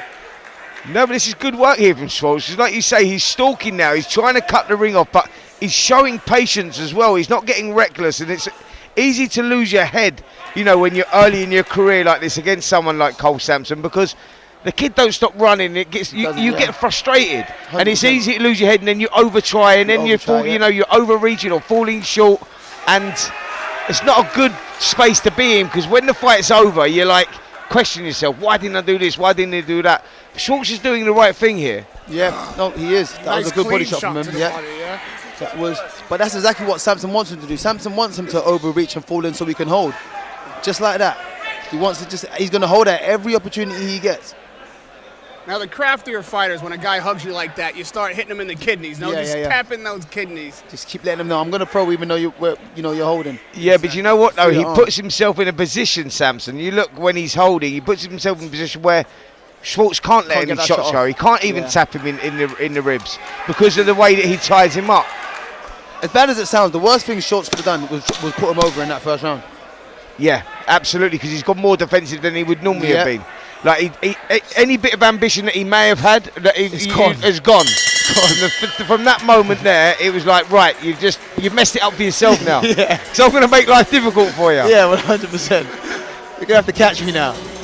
When a fighter's leading with their head, like I see Samson doing now, coming in for the hug, what's the best shot to keep him off you or to make him pay for that? I think you take a half a step back and throw an uppercut. That's exactly what you do. Right? So it's not about the hands, it's about the feet. If a fighter's coming into you like that, you have to create the space. When we're talking about being creative, it's not just on the front foot, it's on the back foot as well. So if you get inside and the fighter's clinging you, what do? How do you get out of there? You don't wrestle him and push him back. You step back with your back foot, and that creates a space automatically for you to throw the short shots on the inside and the uppercuts. And that's what he has to do here. He's stalking, but then when you get that moment where you see Samson go to grab him, as soon as he goes to grab him, take half a step back and deliver the shots. Bing. And where they're both the opposite stance, where like Schultz is southpaw and Samson's orthodox, when he does that, leaps forward to try and hold, he's leaning his head onto his backhand, onto Schultz's backhand.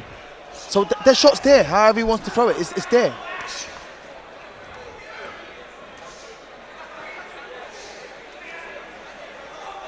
Again, Samson just really on that back foot. And there, see, look, the way that he's tying him up there, he's putting his head on his shoulder, and it's very difficult to get anything off there. But that's for Schultz just to take that back foot out of range, take that step back, don't push forward. Look at Samson's moving. When he's orthodox, he just circles round to his right, because that's where the space is. Schultz is trying to be on the outside. That's good body shots, though. That was lovely. That was lovely work there from Schultz. It is. But, you know, what Samson's doing, you're not meant to do, move to a southpaw backhand. But he's doing it because that's where the space is. If he moves to his left, he'll be shut down. So he's just circling to his right, and Schultz hasn't figured that yet. If Schultz just takes a step to his left, he will close that gap and he'll be closing him down instead of chasing. Yep, see, if you look now with the orthodox and the southpaw, the orthodox in Samson has got his lead left foot on the outside of Schultz's foot. So when he's got his lead left foot on the outside, that means he controls the space. For Schultz here, he needs to get his boot on the outside of Samson's lead foot, and that will cut the space down. That's what Denz is talking about there. That's the technical, like they're the minor changes that make a huge difference. You know what I mean? And the point that both of you are making is you don't move into the power of your opponent, which was what Samson's doing, but that body shot, that left hook to the body on Samson's available every time he moves to Schultz's left. That's what the punch should be doing, is stopping Samson from moving to his left by hitting him with a vicious body shot every time he takes that step. But even when he's trying to throw that shot, he lands it at times, but at times it's out of range because Samson just skips back.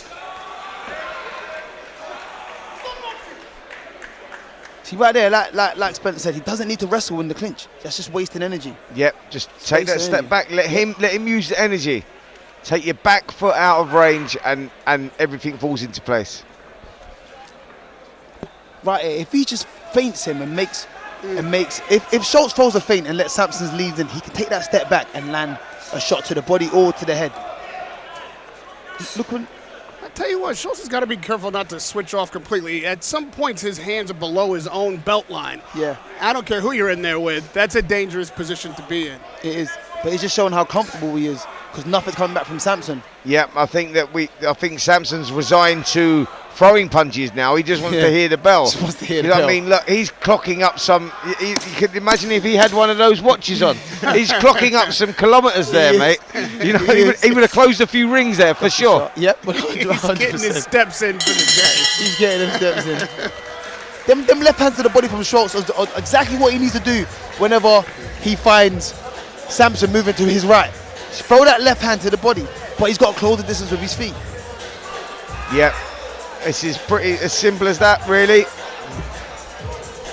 There we see the record of both guys. Schultz undefeated in 2, and Samson hasn't had a win for a while, and only 9 out of 68 odd fights. Sorry, I'm doing you there actually. It was 67. We got to start slipping more punches. That's it, mate. That's it.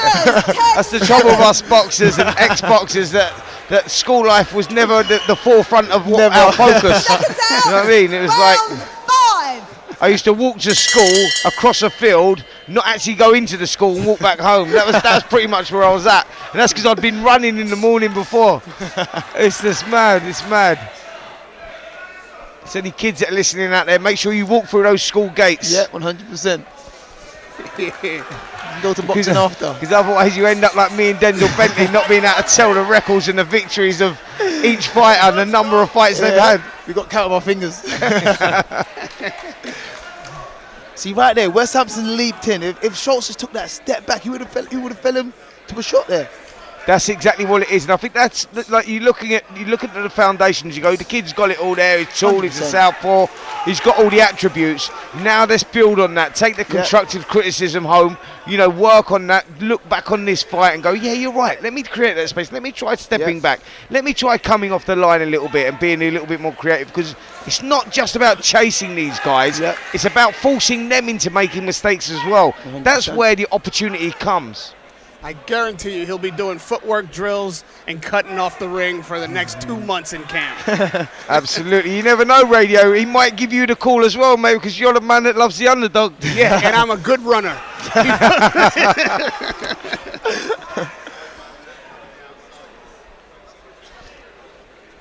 Round 5. There we go. That's that step.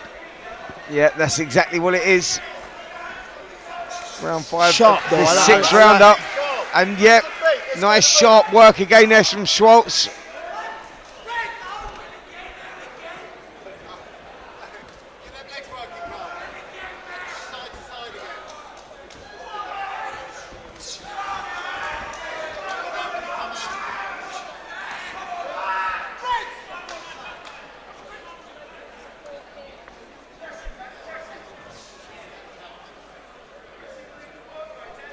That's where I like Schultz there, when he's got his hands tucked up a little bit. Like, I'm with you, Radio, on that. You know, when you're on the hunt and you're going down and you think you're in complete control, the worst thing you can do in a boxing ring is get complacent. And that's sometimes, you know, when you have that, you're thinking about just throwing shots and I'm just going to try and close the gap, catch up. Remember, the guy's got 2 arms as well, and he likes to use them occasionally. And when he does, you walk onto one, and that can be, you know, that can be a bad mistake. So that's another thing to learn from as well. You know, just to not get complacent in there. You're exactly right. Right now, well, not at this very moment, when I started the sentence, Schultz was in range. And his hands were down and he was ducking his chin there trying to bait Samson. But you want to make sure that you're still in position to defend yourself if that punch does come. 100%.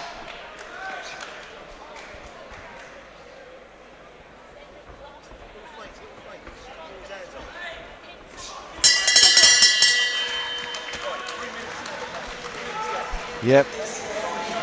Samson just in the corner right above our commentary position, and he's very pleased with the way this one's going. He's covered a lot of ground after that. Not very good start in the opening round where he got dropped early in the contest. Short right, left hand, done that job. He's recovered well. He's covered a lot of ground, but he's kept himself out of trouble for sure. Yep, he has. He's been using his legs, been using his feet, been out of range, making sure that he's not there to hold any more of them sharp shots coming from Schultz. When that bell rings for the 6th round, I want Schultz to run across the ring, right into the corner of Samson and lay one right on his chops. That's how we need to start this round, and then just keep him in the corner, combination punching, and that's how we're going to get this second knee of the fight. I'm going to test your knowledge here, guys. Who was the guy that Lloyd Hunnigan done that to in a world title defence when he won the world title? I think it was his first offence, and the bell rang and he ran over and knocked the guy's spark out in the corner within, I don't know, the first 10-15 seconds. Have you seen that? No, I haven't seen that. Check that out, man, on YouTube. On YouTube. I forget who it was. Yeah, you know what, Spence? I've seen it and I can't call the name, but that was exactly what I was imagining when I said it. Here we go, sixth and final round. Can Schultz finish the job? Can he get that knockout that he's been hunting for from the opening bell, or will Sampson keep himself out of trouble? The odds are with Sampson, if I'm honest, because he's defensively done very well. He's moving well. That's better from Schultz, switching those attacks to the body, as you've been calling for, Denzel. Yep. I think Schultz has boxed well for what he has in front of him. He's got a man that doesn't want to engage at all, and I think he's done well for what he's got in front of him. He's thrown some good shots. You know, the only thing I can criticise is him being able to, his ability to cut off the ring better and not being too close for his work to get smothered. Just that, take that, like you said, it's not all about going forward. It's how can you draw someone in, take the half a step back, move around, make them come in for a change. If he steps off Sampson right now, Sampson would come forward, and maybe you can get some counters off of that as Sampson tries to come forward. But I think he's boxed well tonight, I'll be honest. If Schultz encountered a fighter who could move like that and put a stick behind it, was able to punch on the move, he'd be in trouble. That's a complicated problem to solve if you don't know how to cut the ring off. That is very true. Especially when a fighter's moving to your strong side and you're still not able to land punches to stop him. Yeah. If he's got offense, you're in trouble. Yeah, that's a good point. That's a good point. Even if Sampson flicked the jab out every now and then, exactly, you probably find home. Exactly.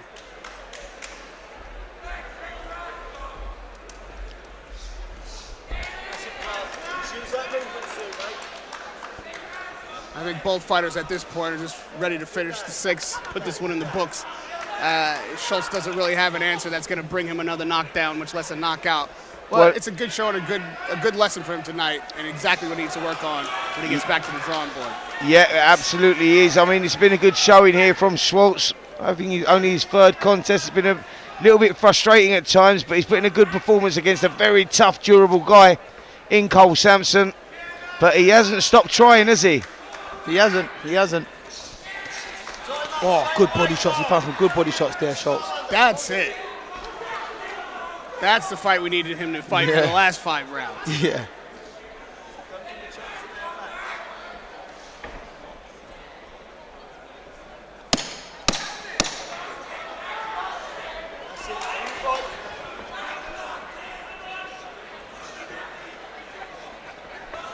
Yeah, good victory there from Max Schultz. He gets another 6 rounds under his belt.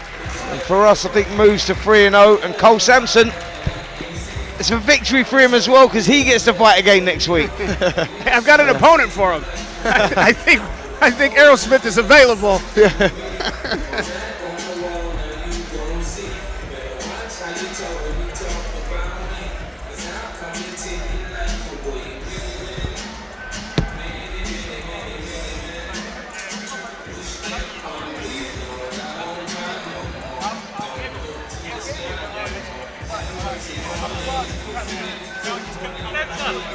Go York Robin tonight.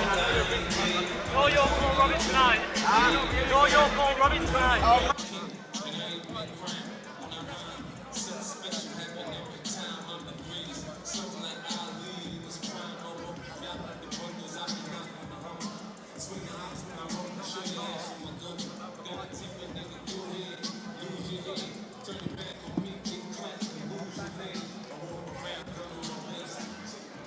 Ladies and gentlemen, after 6 rounds of boxing, we go to the referee scorecard. The ringside referee scores the bout 60-53.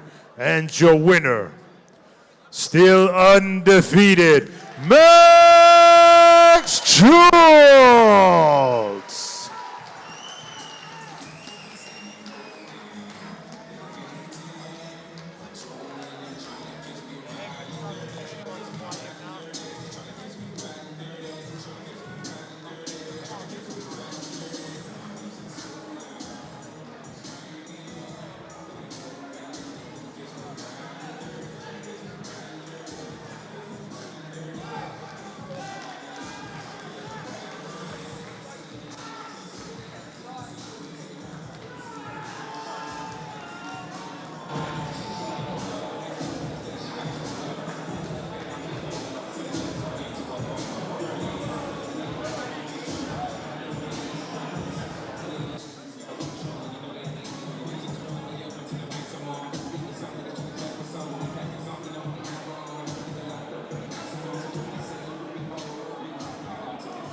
Max, let's face the camera over here.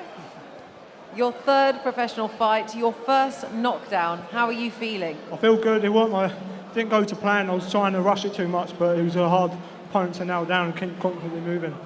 Yeah, you started really, really fast. You came out really strong. I'm not sure if Carl Sampson was ready for it. Was that part of the game plan?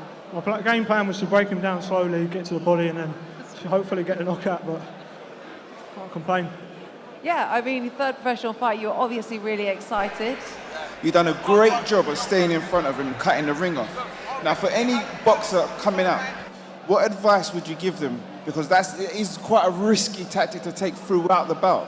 Everyone's got their own style, so you've got to work it with your coach and find out what's best for you. But great stuff. Well, listen, Max, that was the best we've ever seen you box for your third professional fight. What can we expect to see next from you?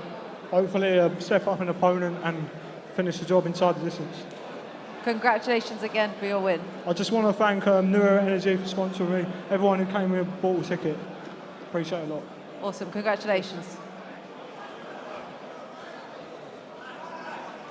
Well, listen, that was a really, really exciting fight for Max Schultz. We've got Maisie Rose joining us. Maisie, first and foremost, happy birthday to you. Oh, thank you very much. I don't like birthdays too much, but... You don't like a fuss made? No, don't like a fuss, but I'm here at your call. What's a better birthday present than being at your call, eh? Telling you. Yeah, that's absolutely right. Listen, we've got a really exciting fight coming up next. In the super bantamweight division, we have Liz Cousins. She was well, you actually boxed together in Repton, if I'm not mistaken. Yeah, so why don't you talk us through what we can expect to see? She's amazing. I don't really like, if you're from the Repton, you've got to be of a certain pedigree anyway, do you know what I mean? And she's got all the arms and the flair and all of this, and she's got the confidence to carry anyone to be a world champion, let alone herself. And yeah, no, she's good. Good mate of mine. She used to spar all the time, let alone she's like 6 foot, God knows how to scare the life out of me. But yeah, no, she'll do brilliant. Well, I was going to say she's super, super tall for the weight. And of course, you know, it's a stacked division, the super bantamweight division. You know, you've got the likes of Ellie Scotney, now Sky Nicholson, Joanna Wonyu. So there's a big crowd for her to get stuck into, you know. How important is it to have someone who's really tall for the weight? Do you know what? It is very key because you can practice things, believe it or not. Things like body shots, using your angles, because you want to get around their reach, so you want to stay low and get in on the inside. So it gives you other attributes that you can work against with fighters that are actually your own height. Yeah. I mean, listen, you know, we're really excited to see what she does tonight. It's her second professional fight. Her first one, she just stormed through it with so much confidence. But, you know, without thinking too far ahead, obviously we've got a fight of yours coming up as well. We're so excited to have you on one of these shows. Tell us when we can expect to see you out. So I've been given a massive opportunity, thanks to Neilson's, to be able to headline, as a Repton fighter, to headline your call. Listen, I'm not blowing smoke up my own bum or whatever, but I've got some mental cards in such like an early on career as a fighter. And to headline your call, I think that's like done the lot of them. Do you know what I mean? And to be given an opportunity like that to box in like my front room, I'm over the moon, I can't wait. It's October 25th, if I'm not mistaken. Is that right? October 25th. If you need tickets, message Maisie Rose on Instagram. And yeah, I can't wait. Honestly, really, really buzzing for it. Yeah, we're so excited to have you on one of these shows. It's going to be so great to see someone of your caliber here. So good luck with your training camp and all the preparations for that. But without further ado, I think that we're almost ready to see Liz Cousins. So we're going to hand it over to Huss to get her out.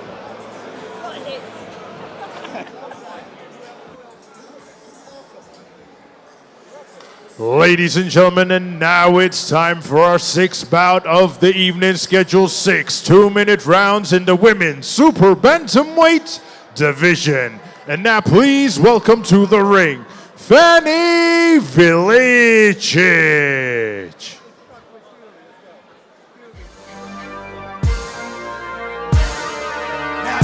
Hey yo, you niggas must be out your fucking mind. Thinking dog can't pull another motherfucking rabbit out the hat. Think I ain't gotta check out my motherfucking Steve, you bitch ass nigga. That's why I say something ain't that good for you. I know. Let's live with the best fights and then go live with that. Yeah. Now you get more viewers. The people that choose you now watch off. They watch. That's what they'll do, Jeff. Yeah, because it's too, And now, ladies and gentlemen, please welcome her opponent to the ring. If you're talking the hardest, gigs better pop up in your thoughts as an artist. Talk in the market, everybody wants to know where walk in the park is. Walk in the party, sporting Armani. Half of the crowds all snorting my Charlie. Sorted the bar, time to sort the panani. Chicks looking at me like, talk to me darling. Hollering at man, winking, smiling and wanna attack man. I think these lighties loving my black gang. Everyone's suit same colour as Batman's. Flipping like a quarter or a brick. Bag 28 with a thought of a jib. Anybody thinks they can talk to my clip, well then I'm covered in red like a portion of chips. Pour me a drink, big fur jacket, that's the force. That's all anything, so I had to run right when I bought me a ting. Walk with my ting, peddling morphine. Them times there, I was licking out more green. Skip couple years, 07 the story. Now I'm hollow man.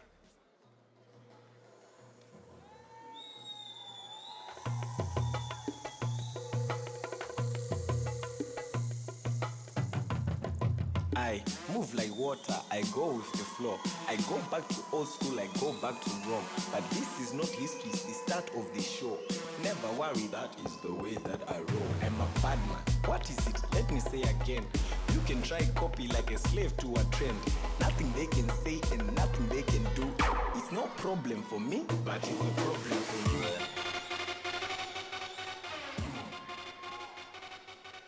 Ladies and gentlemen, this bout is scheduled for 6 2-minute rounds in the women's super bantamweight division. This bout is brought to you by Mark Neilson of Neilson Boxing in association with John Trethui of TM14 Promotions and their proud sponsors, Allegra and Nutravita. This bout is sanctioned by the British Boxing Board of Control. Your area representative, Des Reese, and your timekeeper at the bell, Ashley McGill, and your third person in the ring in charge of the action, referee Amy Pooh.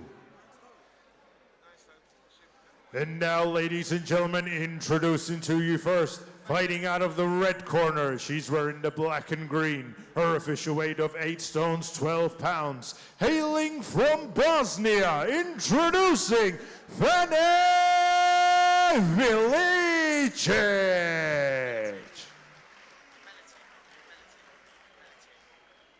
And her opponent across the ring, fighting out of the blue corner. She is wearing the blue and gold with white trim.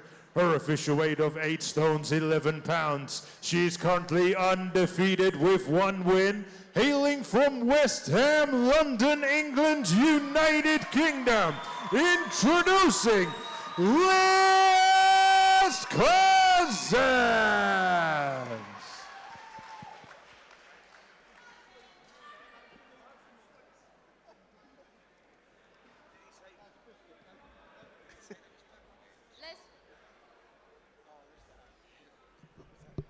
Boxers, listen to my instructions at all times. Watch your head, no low blows. When I say break, step back. Protect yourselves at all times. Touch gloves.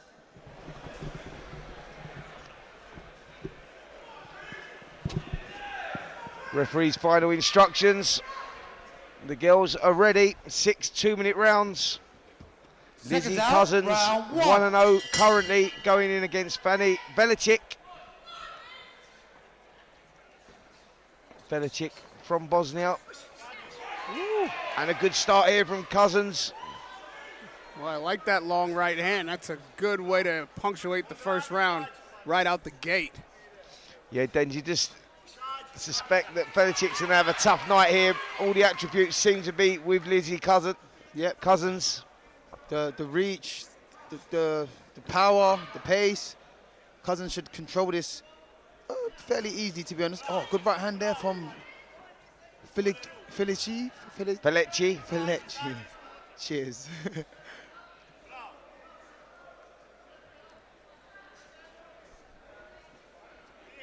Yeah, Cousins has the height, the reach. Seems like she's got the more power. She's not seeming to be dedicated to making a statement with her jab, though. There you go. I was just about to say, if I were Fanny, I'd be running in there with some shots and forcing the longer fighter to keep me out. Well, that's what you have to do. Viličić's going to have to get inside that long reach of Lizzie Cousins. who likes to really load up with that right hand, and she lands it well as well. I like Cousins and the way she stands here. Good confidence starts. But Veleche's very, very game, isn't she? She's giving it a go here. They've traded lead right hands in this first round, and I'd say Fanny's got the more power on the shot. Yeah, maybe I was wrong about that. You're right. And it's Velicek. Velicek, that's it. Velicek.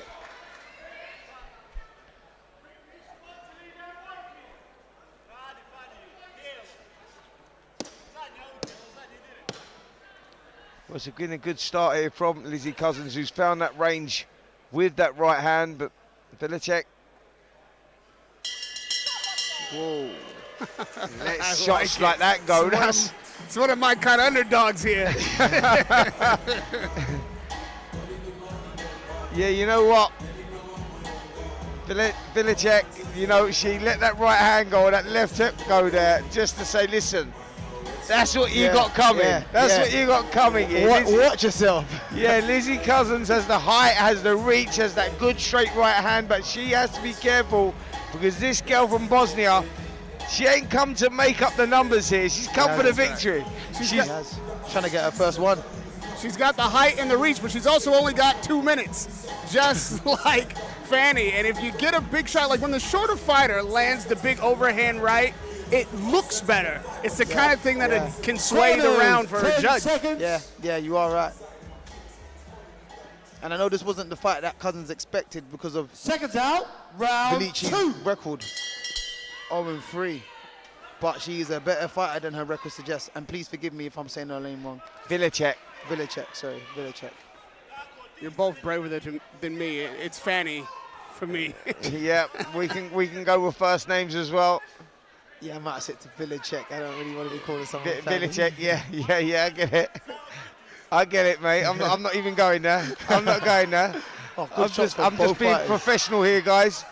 And yeah, Velicek is pushing forward. I tell you what, she's got some ambition here, this girl. Because I looked at the record and I go, Bosnia, not really a place that produces many good fighters. She's 0-3, which means she's lost all 3. This should be quite a comfortable night for Lizzie Cousins, who has height, reach, can whack a little bit. Velicek's brought her game a little bit here. She brought her game, and she's shown a lot of heart, and she's not. She is not in any way phased by the height or reach of Cousins. She's finding that distance, finding the button. Even though Fanny's got no wins and only 3 losses, you never know how those fights came. She was maybe overmatched, and she's just now getting her wits and understanding the game a bit. This could be the fight that takes her over. Well, here's the thing, with women's boxing. How has it improved over the last, let's say, 5 years? It's quite incredible, man. You look at the standard there, and you go, when you're seeing these shows and these fights, the women's boxing's the one where you go, what a fight that was. That's when I walk away and go, did you see them girls go at it? I mean, they have delivered women's boxing over the last few years. And we've got 2 young girls here, at the beginning of their careers, putting in a great contest. Yep. I think the 2 minutes helps. I mean, you just have to get straight to it. There's no feeling that process. And like you're saying about women's boxing, I think Velicek is the first female to come out of Bosnia to box. Am I wrong? Listen, I'm the with only you on female, that. I should say. Absolutely. Yeah. Absolutely, and she's putting up a good performance. And we got Lizzie Cousins. So she comes out of Canning Town, yeah. She's boxing out of Canning Town that has produced so many good fighters over the years, and she's the first female fighter out of Canning Town. Oh, that's what I read. And that's quite weird. No, I think you're right about Velicek as well. I think she might be the first Bosnian as well. Yeah, because I don't really hear them coming out of Bosnia to fight. But yeah, out of Canning Town to produce fighters. That's where the Peacock Gym was. Famous Peacock Gym. I started my pro career down there, so I'm by adoption the Canning Town boy, but South London boy at heart. Do you know what? I've got to claim that as well, Yeah? Do you know that I sparred the late, great Bradley Stone 2 weeks before his passing? Bradley Stone was the guy that had the statue out there. outside the Peacock, yeah. I was sparring with him in preparation for his British title fight. He was having to fight for the British title, yeah. I was one of his main sparring partners, mate. So I spent a lot of time down that gym as well in Canning Town. So they had such great fighters, always produced great fighters. Martin Bowers and the whole Bowers family. Still doing a great job. Great job, yeah. Doing good things for fighters. And and the community. So you didn't think I was that old, did you? You're like, hold on, mate, you're sparring people that there's a statue outside the gym. You know what I mean? That's like dinosaurs. We're talking about centuries. I was only born in '91, man. I know. I was already a pro then. That's Can you believe that? Mad. I don't think Belichick should go away from what she did in the very first round. Like, go inside and put those big shots together. Crowd Cousins, make her fight her off. Right now, she's kind of waiting on the outside, trying to outbox her. I don't believe that's going to be successful tonight just because of the length. And if you let Cousins be calm and settled, she's going to land on you. Well, Cousins, though, needs to get a grip on this as well, though. Like, as in, she needs to stamp her authority a little bit more. I would be pushing out that jab more if I was Cousins. Ramming that ramrod jab into the face, keeping the distance there, and then drilling home with that right hand, not allowing Belichick to get off of the shots first, because that's when she's dangerous, this girl, when she closes that gap and gets off of the shots. That's it. And that big right hand landed again. This time it didn't stumble her back, but it always makes a statement. It gets your attention. Yep, and the thing about Belichick that I don't think Cousins has noticed, she throws more than one shot. She will miss for the jab and come back with a right hand. Cousins needs to be aware of that and block both. She's just caught her there trying to throw the hook. It's a good shot from Cousins. It's them big shots, though, from Belichick that Cousins has to be careful of, because she's throwing them, she's swinging them like she's bowling a cricket ball, some of them, and if they land... Yeah. I don't mind Belichick missing big if she's making a big effort to make the big shot land. Yeah. I don't think Cousins really has the power to hurt her with one punch, so go after it. I think maybe it's Belichick that's got the one punch power in this fight. Belichick definitely looks like she has the strength and the power to cause problems. Cousins is winning the rounds, you know, just because she's using the reach and height advantages and doing a good job of that, working behind the jab, but we're not seeing enough of it. She's got to be careful here, Cousins, that she doesn't allow Belichick to get back into it in the later rounds, because Belichick still looks very dangerous. Yeah, she does. She's still willing to throw, wing in big shots. And she's landing some of them. Cousins has got to be very careful. She's got to be a little bit more defensively responsible. She knows what's in front of her. She needs to get back on her jab. She needs to use her jab. She's got the reach. Use the jab. Come off the 1-2. She's not using the jab enough for me. She's not. I'm with you, mate. That's exactly where it is. Everything, all the success comes off the jab. When you've got that height and reach advantage, you've got to ram the jab, double it up, triple it up, step back with a back foot. Use the jab as a weapon, not just a defensive weapon, as a weapon. You can use all sorts of shots. Where's the screw shot? Turn it up, let it go there. Follow him with the right hand as well. Like, let's get a little bit more creative now. I'm shouting for Belichick. Just give me 2 big shots in each round. It'll nullify on the judges' cards any jabbing or nice touching that you're getting from Cousins. Give me 2 big ones. Steal each round. Cousins is fighting back. Wow. Good response. Well, Belichick definitely heard Radio Raheem, because she went for it, but that got her in a world of trouble there, because Cousins come back with some beautiful right hands, and one of those right hands definitely stunned Belichick there. But you can't let her rest right now. She got hit with some combination shots, nothing that hurt her. Just keep coming forward, and I don't think that Cousins can keep that pace up inside. Yeah. Cousins prefers a slower pace on the outside, and exactly. Belichick is changing that right now. She's pushing forward and, throwing her big right hands over the top and then landing right on the top of Cousins' head. Boys, what did I say about this women's boxing? They're delivering again, mate. Good shot. Whoa, lovely shot. Oh, the screw shot. She's pulled the screw shot out. He heard you, Spence. This is it. Wow. This is where the money is. I need to know who beat this girl. No, you don't need to know her. That's the point. That's the point, mate. Can you picture the scene here? Denzel Bentley comes in 10 minutes late. Boom! Right hand goes straight on the chops. He's gone. You do not want to know the girls that beat her.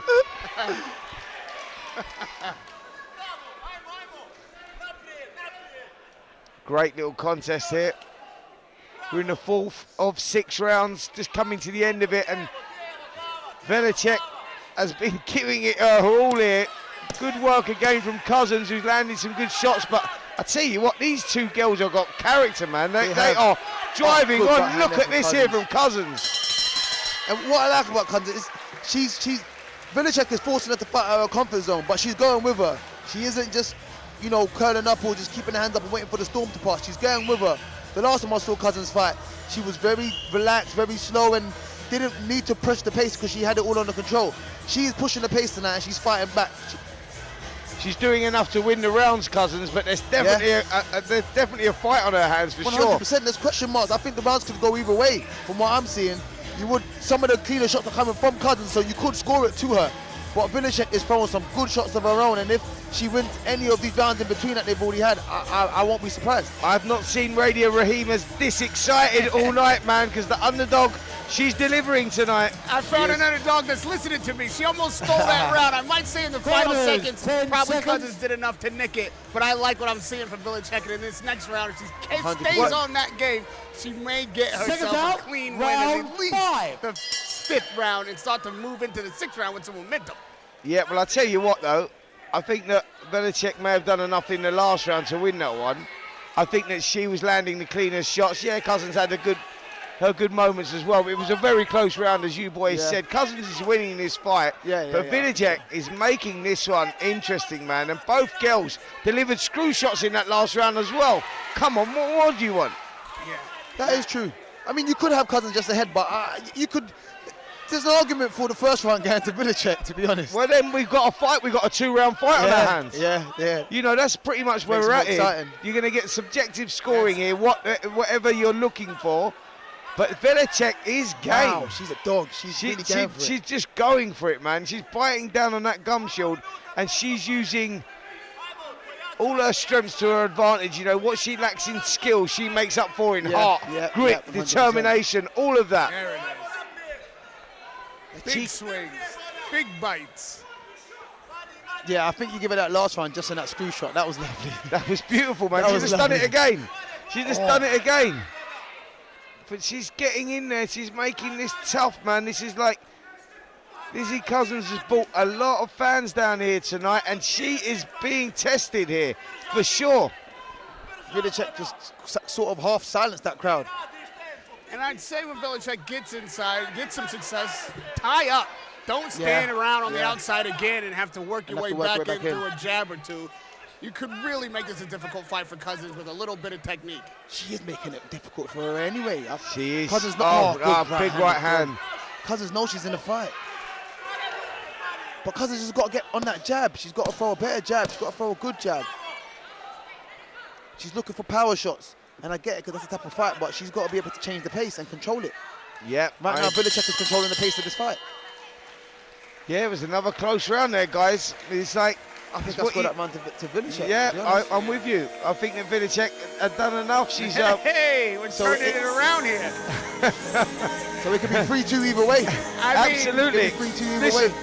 This could be a 1-round fight. That's pretty much where we're at here.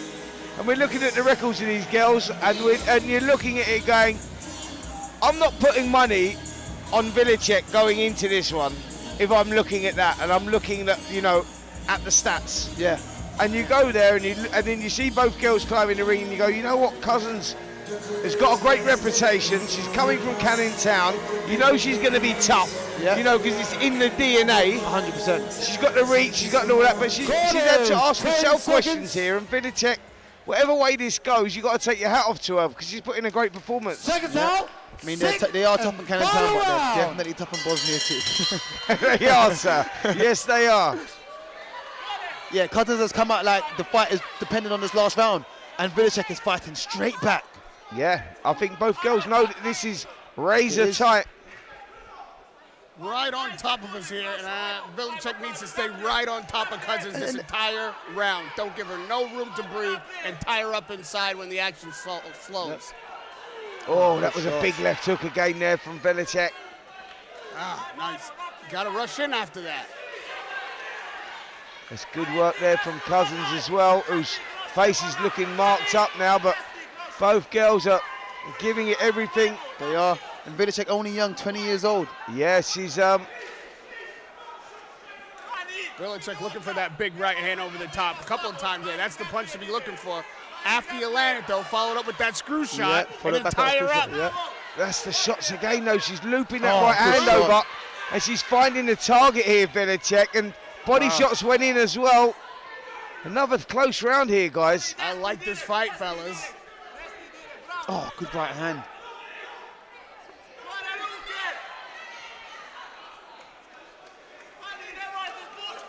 I mean, if Vidicek don't get the victory, she deserves a draw at least. This is a good fight. I tell you what, this is a great little contest, and I like what I'm seeing from both girls here, because they are showing a lot of character. Whatever way this one goes, you're going to feel sorry for the loser for sure. Yeah. And that's what I was talking about with women's boxing, guys. That's what I was trying to say earlier, but there was too much action going on. I couldn't get my words in. This is what we're getting, man. Week in and week out, they're delivering. Yeah, they are. I mean, outside of Paselle's fight, this is probably the most intense fight we've watched so far. Absolutely. Oh, good 1-2 from Cousins. Oh, good work from Cousins. That might be the spell that it might she be. needed. One punch can win this Paselle's round for fighting me. back. I tell you what a contest. Wow. You got us clapping here at the comms table. Well done to both ladies, man. I tell you what, I don't know what way that's going to go, if I'm honest. That's a tight contest. I might lean towards Cousins. I think she might have nicked it. I'm going for a draw. By a round. There you go. I like the draw for this one. Denzel Bentley's gone for the draw. The man that loves the underdog, he's gone for the draw. It's a close fight, that's for sure.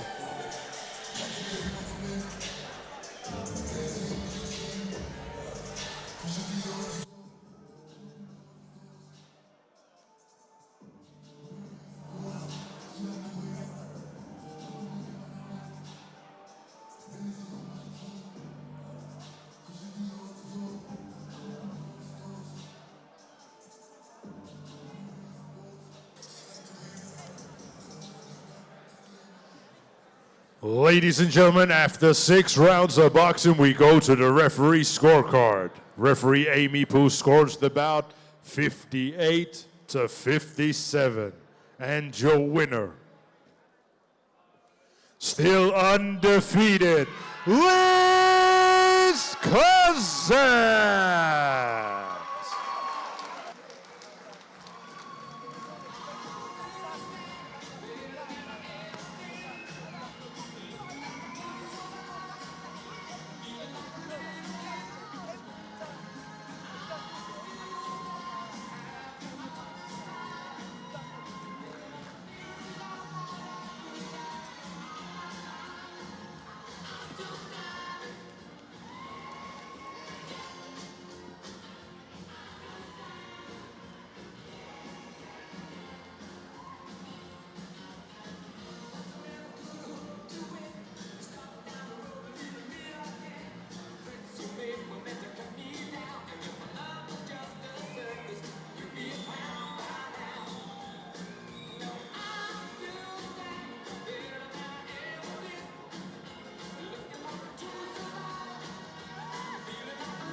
Liz, congratulations on your second professional win. How are you feeling? Yeah, I'm feeling good. I made it tougher than it needed to be. I know I'm a better boxer than that, so I don't know why I got kind of so caught up. But you live and you learn, and I'll keep building on it. I wanted to show that I'd progressed quite a lot since my debut. I don't feel like I showed it, but it was definitely more exciting than my debut, right? Because that lovely girl, but she just wouldn't stand there with me, so at least now I know what it's like to kind of someone come to want to have a fight with me. So it should have been better. I'm disappointed with myself, but we build up. I haven't been in the game that long. I've only been boxing since 2022, so still building, still learning, and I know I'll be a champion one day. I know. So look, talk me through it. Obviously, the first thing you said when you came over is that, why did I make that harder for myself? It's the first thing you said here in the interview.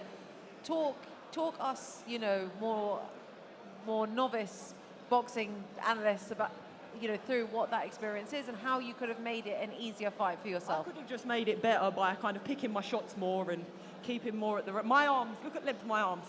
They're the length of some people's legs. So in reality, I shouldn't even be standing there getting whacked like that. But one thing about me is I do like to have a little bit of a tear up. But I know I'm a better boxer than probably a bit of a brawler. But listen, I gave it my all. And yeah, that's it really. I just got to keep going, keep learning, and next time it'll be a lot better. I mean, regardless, when you first came out in that first round, it was really clear that you were accurately placing your jab and your backhand, and then obviously throughout the rounds, your opponent kind of made it a wilder affair, which is not necessarily what you'd expect in your second fight out, and I'm sure you do get drawn into that. Yeah. What did you make of your opponent? I thought she was a good girl. Listen, I'm going to be completely honest, I thought I was going to get her out of there from the way that I've been doing my training sessions, and I've got Joanna Wanyu here, who I just want to say a big thank you to her. She's been my sparring partner since I turned pro, really, so I'm really grateful to her. But I don't know, I just think my boxing ability should have shone through, but I've got a lot of respect for my opponent. But one thing I will say is, can I swear? Yeah, fucking hell, does she headbutt? Fuck me, I got hit with so many headbutts there, I thought my head was going to fall off. But yeah, so she's a good girl, tougher than I expected. And we just keep building and keep learning. That's what I'm here for. That's it. Don't be too hard on yourself, because for a difficult bout, you came out on top. Yeah. But what I did notice was your jab.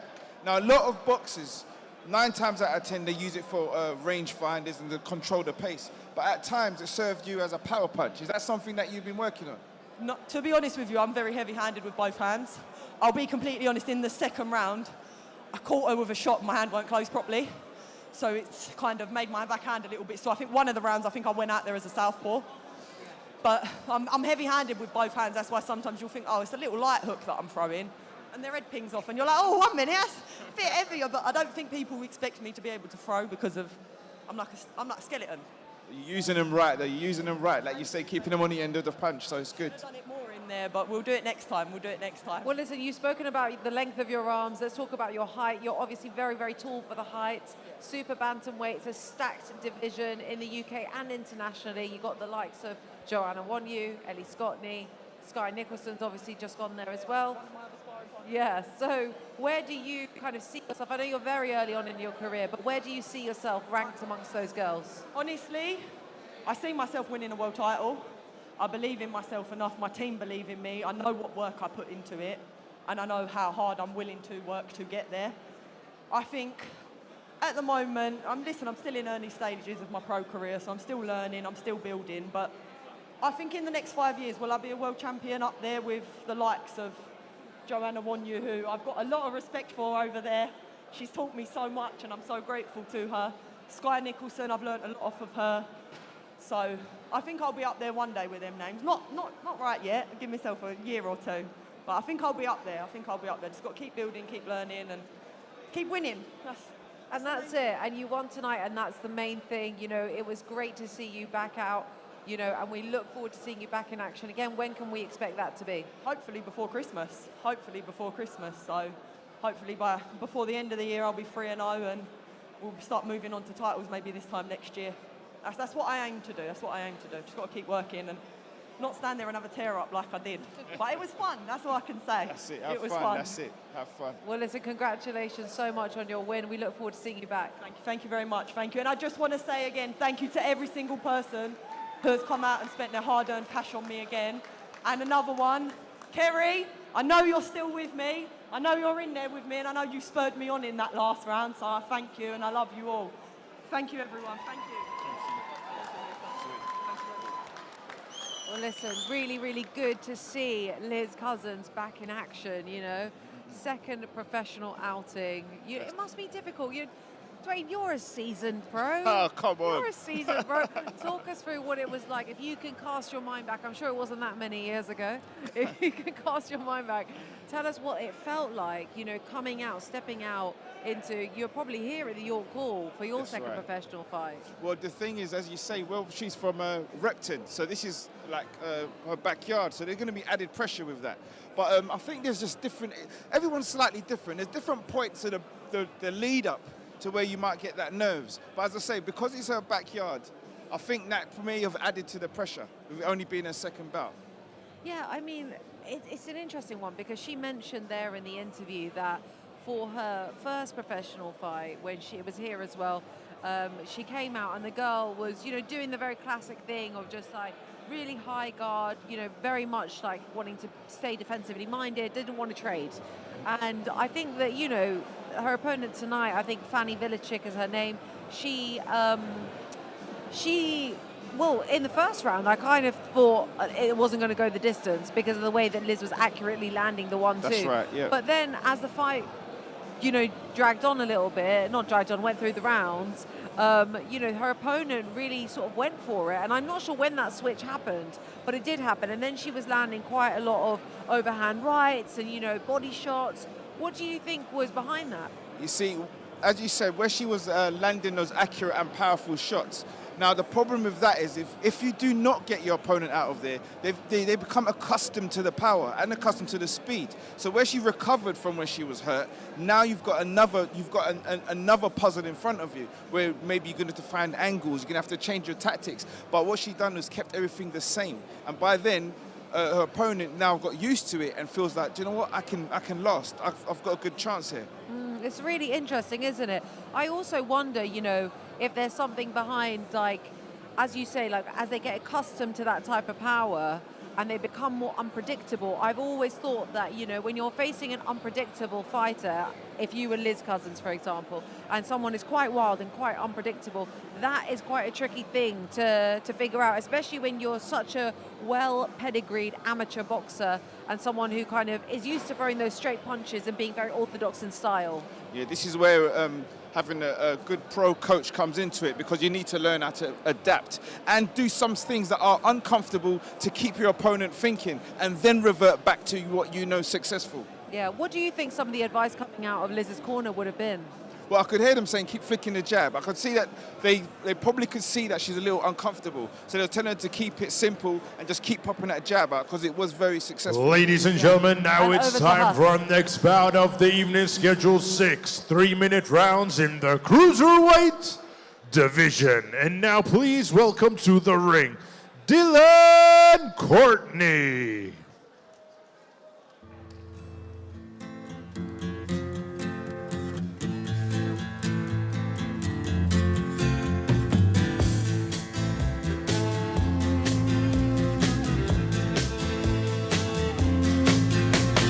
Pistol shots ring out in a barroom night.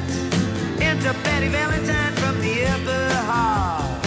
She sees a bartender in a pool of blood.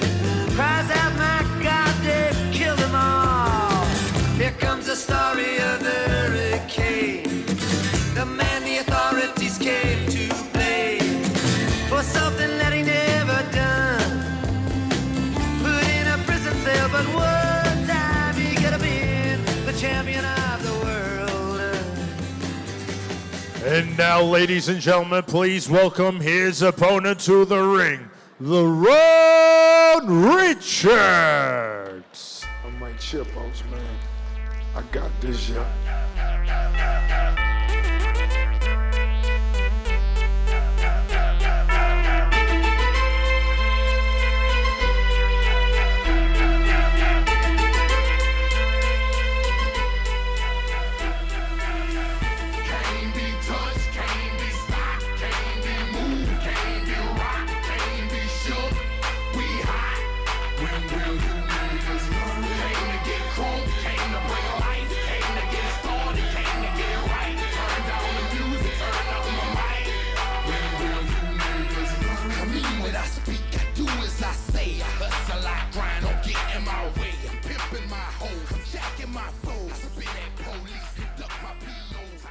Ladies and gentlemen, this bout scheduled for 6 3-minute rounds in the cruiserweight division. This bout is brought to you by Mark Neilson of Neilson Boxing in association with John Trethui of TM14 Promotions and their proud sponsors, Allegra and Nutravita. This bout is sanctioned by the British Boxing Board of Control, your area representative, Des Reese, and your timekeeper at the bell, Anne-Marie Randall. And your third man in charge of the action in the ring, referee Rocky Israel. And now, ladies and gentlemen, introducing to you first, fighting out of the red corner. He is wearing the black and red. His official weight of 13 stones, 2 pounds. He is a veteran of 26 fights. Hailing from Cornwall, England, United Kingdom. Introducing Dylan Courtney.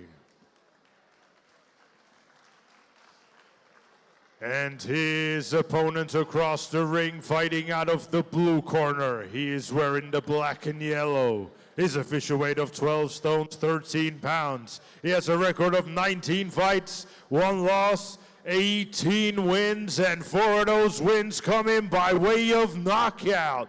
Hailing from New Malden, London, England, United Kingdom, introducing Lerrone Sniper the Boss Richards. Relax, you already know the rules. Above all, protect yourself and obey my command at all times. Now touch gloves and good luck. Let's go. Well, here we go. Referee gives his final instructions. Lerrone Richards coming off the feet last May against Steed Woodall.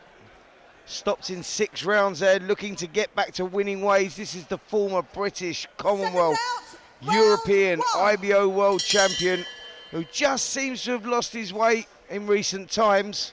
Going in against Dylan Courtney, only 2 victories out of the 24 fights, so you would expect Richards to get back to winning ways, but it's about how he does it. Joining me in the commentary position now, as always, is the one and only Radio Raheem and Priya Dinesha, former England boxer, ABA champion, England coach. I mean, the list goes on. Yeah, I've done a bit. I've been in the game a little while. It's all been good fun, Spencer. And you're going to call this fight with us now, Priya?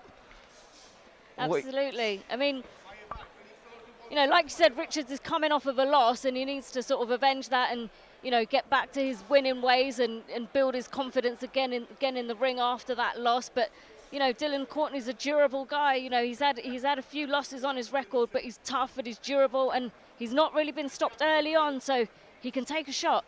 Yep, that's what we're talking about. You know, with these fighters that have been in with some of the fighters on this evening, you go, they come in with losing records, but they come here really just to survive, and that's the moral victory for them. They go hearing that final bell so they can box again next week, and that's what we got here with Dylan Courtney. And this is going to be about Lerrone Richards, who we know has a lot of talent, but just how creative can he be tonight? Because he's going to have to find the holes here. Richards goes by the sniper, and you see him setting up his range with that jab. But tonight, I think he is going to find his target. This is a fight where you want to build that confidence back, know that that sniper shot still exists, and put your opponent on his bum. And that's exactly what it is. It's all about confidence building here for Richards, who, as I said, is coming off that defeat last May, or the May just gone, against Steed Woodall. Dave Caldwell in the corner there, and Dave, a great trainer who works closely with Lerrone. Will be confident here, but it's how Lerrone actually delivers.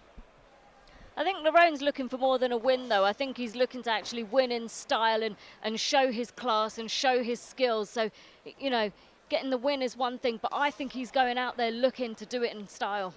Yeah, Priya, I totally agree with that. I think it's not about winning here, it's about winning in style. You know, he's got to be taken seriously here. He's got a good record, 18 and only that 1 defeat, but you go, you know, there's been weight issues in the past and issues that maybe affected some of his boxing and him pulling out of the fights, etc., etc. And for him to be taken seriously now, Richards, he really has to deliver. He has to make a statement here tonight. I like his punch selection. He's being... There it is right there. I was waiting on the big left hand to back up all of these jabs and shots to the body, and there it is. He's been setting it up the entire round, and right there at the end of round 1, you saw it deliver. This is early for a 6-round fight, and it's all going the sniper's way thus far. Yeah, Priya, I think that's now what Richards needs to build on that right hand. That was probably the most successful shot he had in that first round. Yeah, he won the round. He was dominating and feeling his way back into it, as you would expect coming off that defeat. You know, he was finding the range with the jab, not doing anything too silly going in there, but we saw a little bit of what he's capable of at the end of the round. Definitely, he was definitely cautious. He didn't take many risks in that round, but I think that was a sensible thing to do, so he can actually up the pace and actually come into his own as the fight goes on. Like you said, that backhand was the shot of the round, really, in that round. Yep, certainly was. Let's see if he can build on that now. Lerrone Richards. Seconds out. That left hand out of the southpaw style was effective. The one that he landed at the end of the round. I don't know what Courtney can do in this round to turn things around, but I think one thing he's got to be looking out for is that big left hand. It's being set up incredibly well, and it's going to find its home if there's not some kind of offense coming from Courtney. Well, this is the problem, isn't it, with Courtney, who more often than not loses these fights. If the fight is taken away from them early in the fight, they get very defensive, and we've seen that in some of the contests here this evening. But if you're allowed to grow into the fight and they feel that they can nick that win, and especially against a name like Richards, then he'll go for it. And Richards has started this one slow, so he needs to put his foot on the gas a little bit more here in this second round. Yeah, while he's landing quite a few punches, you're right. He needs to pick up the pace and put a little bit mustard on those shots. But also, I think it would be good for Richards to have a competitive fight coming off of a loss, you know, because that will really help him to showcase exactly what he's got. That, you know, it would be a bit of an anti-climax if he came in and completely dominated and stopped the fight. I think he needs something competitive to really showcase his skills. And I think what they've done here, though, they've put him in an awkward situation here, Richards, because Dillian Courtney's coming with a record of only 2 wins, 22 defeats. You go, well, you're expected to win. And because of where he's sat in his career now, it's not just about winning. You can't go like, if you go and win this one on points in 6 rounds, you've not really made that statement. You've not really told us anything. Yeah, you've got back to winning ways, and it might be good for yourself. But you go, where do you go off the back of that? Like, for me, if I'm in his corner, I go, you need to go out here and make a statement, kid. You need to start being creative, like put those shots together, like not box the way that you're boxing right now. And I get it, he's only in round 2 here, but boxing like you're just having a little sparring session. You go like, let's see a little bit more, because you've got the capabilities to do that. If a 22-2 fighter takes you the distance and makes it a tough fight, you're starting to ask yourself a lot of questions in the gym. Is this a career for me? Right now, Richards needs to not just make a statement to his fans and the potential promoters out there, but to himself, that this is not just an easy fight, but a fight where he can showcase how easy it is. He should be levels above Courtney and be able to put that on display tonight. And especially when you look at the experience that he's actually got, you know, he's also got a real strong amateur experience too, you know, just missed out on qualifying for the Olympics. But, you know, it takes a lot to get that, and that foundation should really be providing us with a bit more action this evening in this contest. Well, Priya, you know firsthand how difficult that is to get yourself in that position in the amateur ranks, to get yourself, you know, qualifying for the Olympics, or even trying to qualify for the Olympics, going through those tournaments, reaching that sort of standard. It's not an easy thing to do. You have to have some sort of foundation, some sort of capabilities, and then to, you know, turn that into a solid professional career, as he's done, Lerrone Richards, winning the titles that I said, British, Commonwealth, European, IBO world titles. You go, you've got it there. We just need to rediscover it. And if you can't rediscover it, then we got problems. Tonight is the night that we need to see that, because Dillian Courtney at this stage of Lerrone Richards' career should not be in that ring with him right now, by the way. Exactly. So you got to let that guy know he shouldn't be in there, you know? Richards, I think, if he'd say for his own defense, he's breaking the fighter down right now. He's letting his hands go. He's getting the fight that he wants, letting the shots off and they're landing. He's got to start to step it up, though. It's not a 12-round fight. It's not a 10-round fight. We've only got 6 rounds to deliver, and we're already past 2 of them. Now is when the gears start to switch up. Round 3.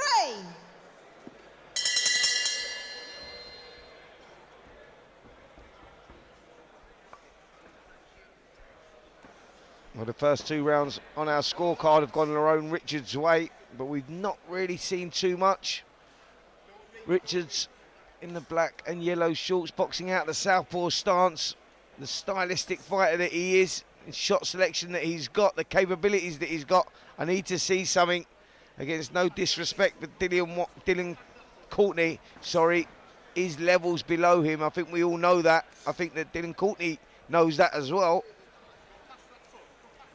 I mean, I think you can just tell just by the physicality of both fighters that Richards is, you know, leaps and bounds ahead of Courtney, even in terms of his physicality. You know, he's strong, he's tough, he's the taller fighter, he's the southpaw, he's got a wealth of experience behind him. And, you know, I think tonight will be a pivotal point for him in his career.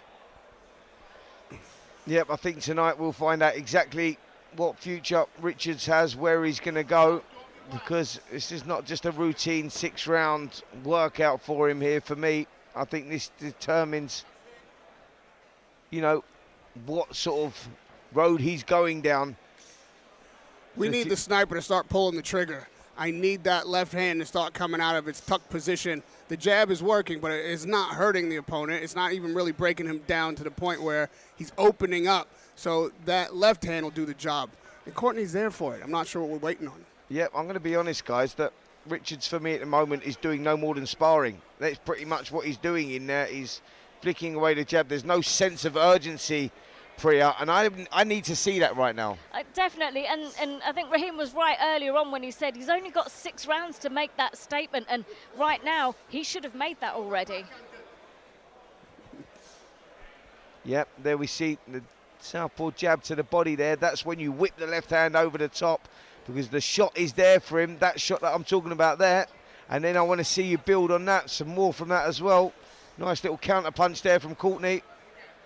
You've got it exactly right, Spence. It's a sense of urgency that's lacking, and I had confidence that he was just going through the gears and going to switch up in the third. I haven't seen anything different in the third that I saw in the first and second. You're winning rounds, but this is not the kind of performance that you want to go with if you're the sniper and coming back off of a loss. 22 losses on your opponent to two victories. This has to be the kind of fight where you really let your hands go and wipe that smile off of Courtney's face. Yep, I totally agree with that. I think that, you know, you're talking then, you're not just talking about physicalities here, because it's not a guy that we've seen deteriorate in front of our eyes. It's a guy that's been very much at the top, and for whatever reasons outside of the ring, fights have fallen through, fights have not gone through. He's lost the British, lost the Commonwealth, lost the European, lost the IBO world title, boxing on the big shows all around the country with the big platforms. Then you find yourself back at the York Hall, sort of where you're rebuilding again and trying to re-kickstart your career. You go like, is this more of a psychological problem as opposed to a physical one? Yeah, definitely. And also, you know, when you're looking at him, it is that urgency that's lacking. It's almost like he needs a bit of a spark to his performance. He's not doing anything specifically wrong as such. You know, if we were looking at somebody who was far less experienced than him, he's not doing anything wrong. He's winning comfortably. He's landing nice, clean shots. He's putting his punches together nicely, but it's just lacking a bit of spark. And I think that's the thing that's going to separate him from his present to his future career. Yep, I totally agree with that. So Dave Coldwell is a good friend of mine. If I'm in the corner with him right now, I'm saying, listen, mate, it's time to roll the dice. I need to see a little something here. You know, like, all right, you've got the 4 rounds under your belt. You've done that. That's lovely. We've gone out there. I need to see some gears. Show me some gears. You know, we're stuck in gear 1 at the moment. I want to see you go into 2 and quickly into 3, back down to 4, and even actually, let's go to 5. You tell me, Spence, am I missing something here? Are we not giving Courtney enough credit? Is there anything that Courtney's doing to prevent the kind of outcome and action that we want from the sniper? No, Courtney's doing what he does best, and that's just standing in front of his opponent, making things a little bit hard. But we're talking about levels here, bro. We're talking about Guy that I've just said to you that we've gone through British, Commonwealth, European, IBO world, like, you know, taking people apart and being a hot prospect at some point. If I'm 19 fights into my career and I've dropped back down to boxing at the York Hall Bethnal Green against a geezer that's, no disrespect, won 2 out of 24, and I can't put him away, I'm thinking about another job. I'm just being brutally honest there. I have no comeback for that other than I hope he heard you. Well, so do I, because, well, actually I don't, in case he starts opening up combinations this way. I don't really want that either. But, yeah, look, I know how much talent this kid's got, and I just want to see it. You know, and it's frustrating when you see this, because then you go, then it does become psychological as opposed to physical. Definitely, but I think if you watch him now and sort of towards the end of the fight, end of the last round, he's starting to land some real clean shots. He's just landed a couple of, you know, clean rear hands, and you know, I think he's starting to maybe hear what we're saying. Yeah. Well, he has landed a few more left hands in this fight, but I'm still not seeing the pressure. There's nothing backing him up. There's nothing keeping his hands at home. So really, the punch count should be up, and that left hand should be out. Radio loves the underdog anyway, so Radio's secretly looking, cheering Dylan Courtney on there. I know he's waiting for one of those big shots to come over or something, but I'm a Richards fan here. Dave Coldwell's one mate in the corner, and I just want to see it. I'm just frustrated watching it because I know what this kid has got, and I'm not seeing it. Listen, if Courtney pulls this off somehow with a lucky haymaker shot, I'll be the first to scream, I knew it all along! Granddad's done it again! Well, again, this nice work and it's controlled work here from Richards, but I don't know about you, Priya. Are we seeing any like sense of urgency here, or is this, you know, is he happy with this? I mean, where's he at with this? I think he's definitely busier in this round. You know, he's definitely putting his combinations together a lot more frequently through the round. And we've also got to remember he's come off of a loss. Maybe he just wants the rounds under his belt.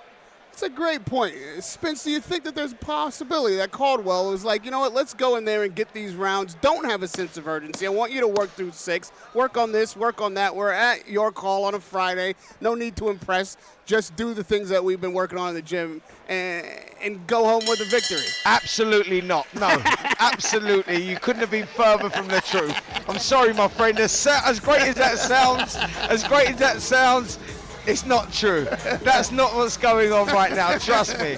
I know what they will be saying in the corner. Look, mate, we've got the rounds under our belt here. Can we have a little show reel knockout just to finish it off, to top it off, to go, there you go. He's got what Radio called for and got the rounds under his belt and had it nice and easy, and it was all beautiful. But Priya, I think that we need to see something here going into these last rounds. I was thinking me and Radio were starting to make up a bit of a strong argument for the sniper there, and you've just absolutely demolished us. I've just shut it down. Yeah. He needs to do to Courtney what Spence just did to me. With a single shot, laid it all down. That's it, man. Sniper style. And that's exactly what it is, man. Look, I'm just being brutally honest here, because Lerrone's been around a long time. You know, he knows the game. He knows where he's at, and I know where he's been. And that shows that he's topped the bills. And now we're here. I go, mate, I don't want to see you here. So just, you know, give me something. Show me something here, and then get back to where you belong. This night could use a knockout, and certainly Sniper, it should be on his shoulders to deliver it. It's a good time for a nice, clean shot to the chops right there for a 10 count. Well, he's got 6 minutes to do it, because we're in 5 of 6 here. And it's time now to go through the gears a little bit, pick it up, and all is forgiven. Yes, exactly. I mean, fair play to Dylan Courtney, though. He's taken some pretty heavy, stinging shots from Richards, and he's still coming forward, tight guard, and, you know, he clearly is a durable fighter. He's a tough dude. There's no getting away from that, you know, and I think we've seen that through this card tonight, you know, where you see guys with, you know, losing more often than not, you know, a couple of victories out of 60 fights, 70 fights and all that, but they're tough. And they come, and that's why, you know, they put bums on seats. People come to see them because they enjoy it, you know, and Courtney is a product of that, that's for sure. It's a mad way to describe this fight, except that I would say Courtney's fight is the one that's being fought. It's really Richards that's fighting Courtney's fight. This is what he comes to do. This is exactly the kind of fight he'd like to be in. You get in touch, you get hit with the jab, nothing too heavy, nothing, combinations are not coming. You're going to get through 6 rounds without blood on your shorts or the canvas on your bum. That's a good night of work for Courtney. Radio, you finally nailed it, my friend. You absolutely nailed it. Listen, I was trying to make a team effort here, bring some, you know, bring some courage to what was happening in the corner there, but Spence won't let me away, won't let me get off with any of that nonsense. Priya saved me. Save me. Spence, I think you might be right. I've lost her. There you go. There you go. But back to this one, Richards again. He's winning these rounds. His shots are good. Courtney showing good durability, but I feel like a stuck record because I'm saying the same thing, but that's pretty much where we're at here because the pattern hasn't continued. And you're right there. You nailed it with Courtney. They're fighting his fight. Yeah. And we keep asking for it because we see it. It's not like the opportunity isn't there. It's not as if Courtney is doing something to prevent Richards from getting off. So it's difficult to watch and not call for it over and over again. I mean, he's started to become a bit busier in the last couple of rounds, Richards.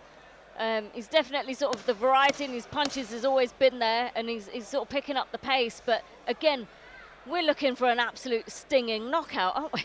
Well, we're just looking for. I know what this guy can do. That's the point, and I know where he's been, and this ain't it. And they go. I'm just going. If he was at a different stage of his career, and I would not be talking to him like this. If we're at a stage where you go like, I understand that you're developing. You have these nights and you have these customers, these opponents that you can't work out, and all of that. I understand all of that, but we're not there now. We're in what you call the twilight of a career, and these fights and these performances, they've got to be forgotten about very, very quickly. And sometimes you just look at it and go like, what door is it going to open? It may open. Where does it lead? That's my point. Do you understand where I'm going with it? Absolutely. Tonight is the night when we should be screaming Richards' name and thanking him for a big knockout shot. This is the kind of fight you put on the card to get the crowd excited. It's not the kind of fight where you want to see a sparring session where a guy's just working his educated jab, which is what it feels like we're looking at. It's like not even a Friday sparring session. This is a Wednesday outing. See, Richards is here going, right, now I'm hoping Frank Warren's going to be hearing about this and tuning in or going back on YouTube, or actually Eddie Hearn, he may want me back on the shows and everything else. They're going to look at that and go, what's going on? Do you know what? Do you understand what I'm saying? Right. Turkey, I want to call from Turkey. I want to get my backside out to Saudi. Well, you have to deliver now. That's my point.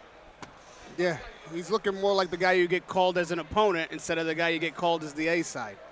And I hate to bring age into this, but he is 33 years old, and you kind of wonder how long has he got to actually make his comeback and get back to sort of championship title level, before he has to retire, really. Well, it's a great fact that you've brought in there, Priya, and the conversation that we've not even had. You go, fighters get old overnight when you hit a certain age, and that is the bracket that you're talking about there. When fighters are, you look at someone like Naseem Hamid, who felt like he was getting old at 28 years of age, and you look at other fighters that go on in their 40s, like Derek Chisora is still going, he's 40 years of age.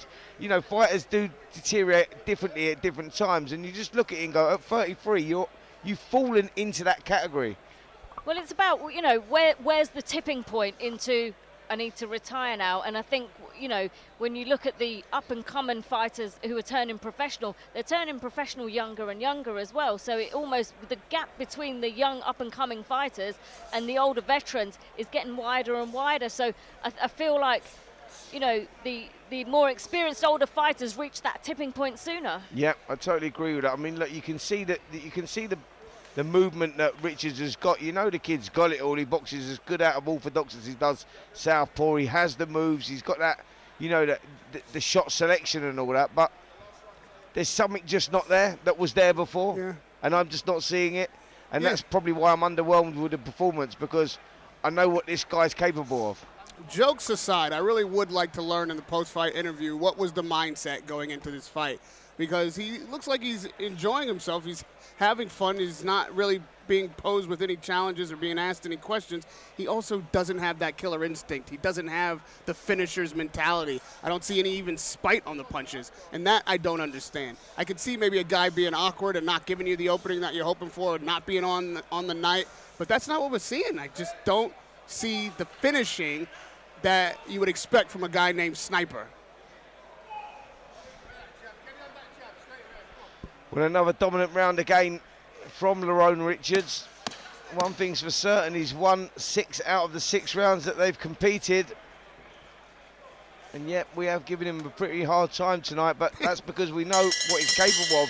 And we're talking about, you know, we're being constructive here, like it's constructive criticism in many ways, that you're going, you know, what is it? Where is it? Like, I need to see it. And you're at the stage of the career where you need to see it.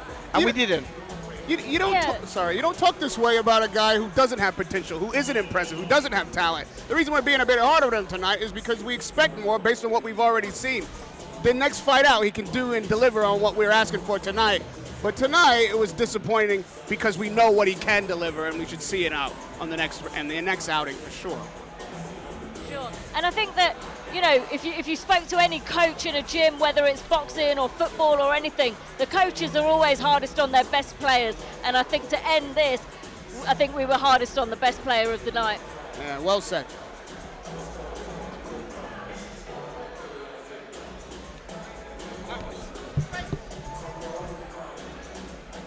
So weird. That was so weird. It was unreal. Because you can't commentate on it because it's the same shit happening from the first ball to the last. It's a sparring session. It's looking at you going, they're so hard to commentate on it.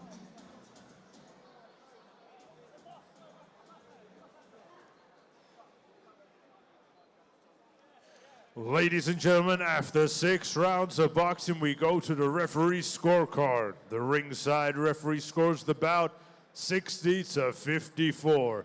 And your winner, Lerrone Sniper the Boss Richards.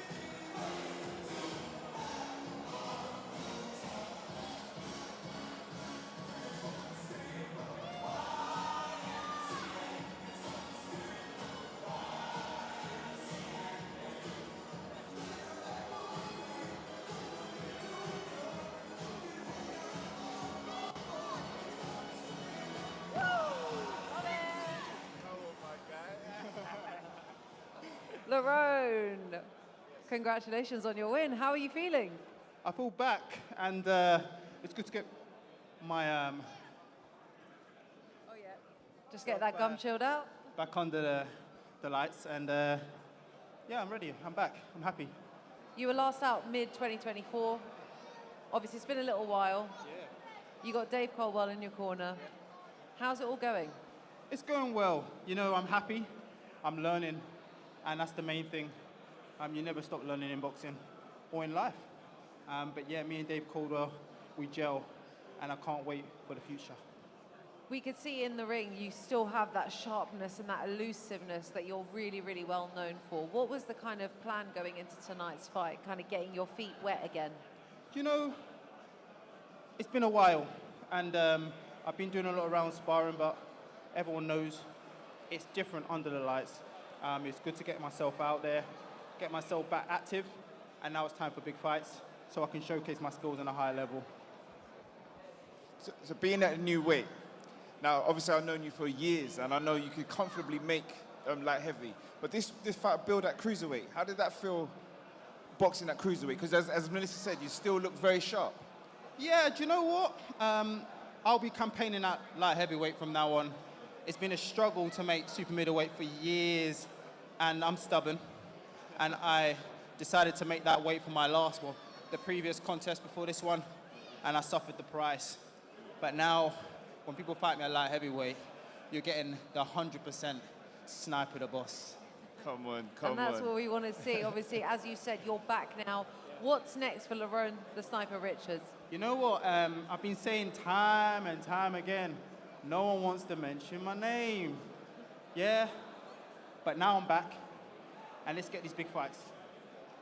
Listen, we look forward to seeing it. It was great to see you back in the ring. We're so thrilled that you are back indeed, and we're really excited to see what the light heavyweight division looks like for you.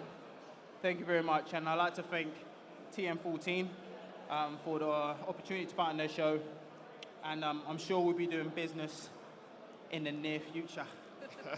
Looking forward to it. Congratulations. Wicked, bro. Listen, that was Lerrone Richards, former European, former Commonwealth, former English, IBO. You know, this guy is so well decorated. He's had so much experience, and it's really great to see that he is back. Of course, mid-2024 was his loss against Steve Woodall. So, you know, I'm sure it takes a little bit of time to kind of get that momentum behind you to want to get back in the ring and decide to make a new weight division as well. Yeah, I think, as you say, time, but I don't think he will need that much time because, as you say, a decorated amateur, he's done a lot. I think he represented Ghana in one of the Olympics. He did, yes. So, he's there. And again, it's good to see him back. Known him for years, so I know what he's capable of. So I think it's going to be exciting having him in a light heavyweight division. Yeah, interesting as well that he managed to still retain so much of that elusiveness and that sharpness, even though this fight was at cruiser. So yeah, really excited to see what that looks like when he comes back down to light heavy. But yeah, next up we have Jordan Flynn, and he was last out in March where he suffered a defeat against Cameron Vong, and that was for a title, a European title, I believe. So it'll be really, really good to see him in action tonight. Of course, this will be kind of the warm-up fight to get the gears going, get that momentum behind him again. So it'll be very, very exciting to see what Jordan Flynn brings. That's it. I think he's going to want to make a statement because, as you say, being at that level, European title, is come back down to a small, cool show. He's going to want to show what level he's at and that he's onto bigger and better things. Absolutely. And of course, he's got a whole new team behind him. So let's see what Jordan Flynn brings. Over to Huss. I said Jordan Flynn. Ladies and gentlemen, now it's time for our next bout of the evening, scheduled 6 3-minute rounds in the super featherweight division. And now please welcome to the ring, Michal Burlak.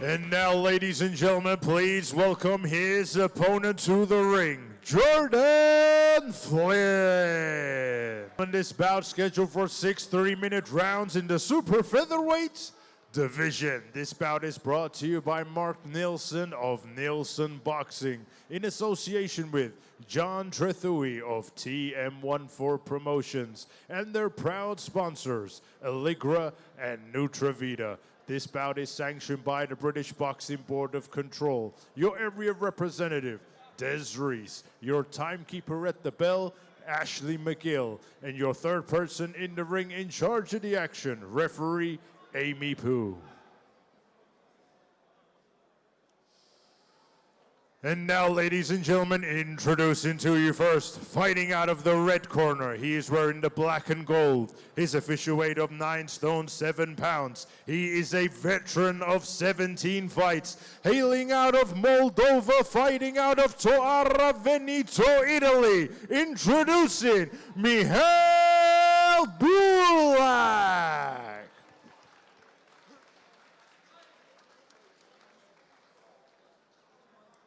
And now introducing his opponent across the ring, fighting out of the blue corner. He is wearing the blue and gold.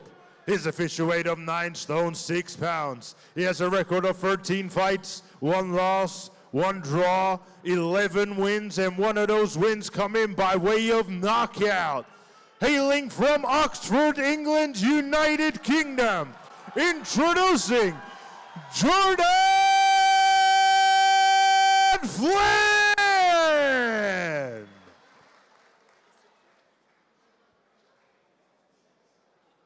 Boxers, listen to me at all times. Watch your heads, no low blows. When I say break, step back. Protect yourselves at all times. Touch gloves. Yes.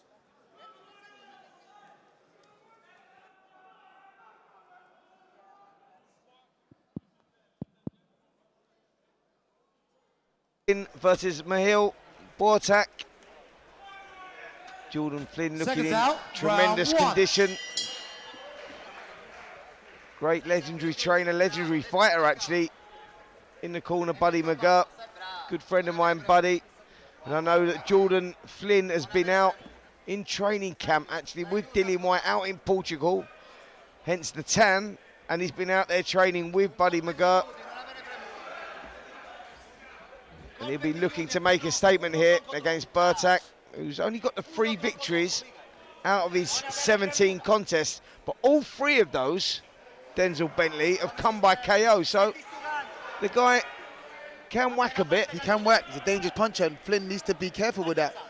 Jordan Flynn lets the fight on the front foot and get in close and, you know, box off his work rate, but he's got to be careful just walking into shots because clearly Bortak is a big puncher.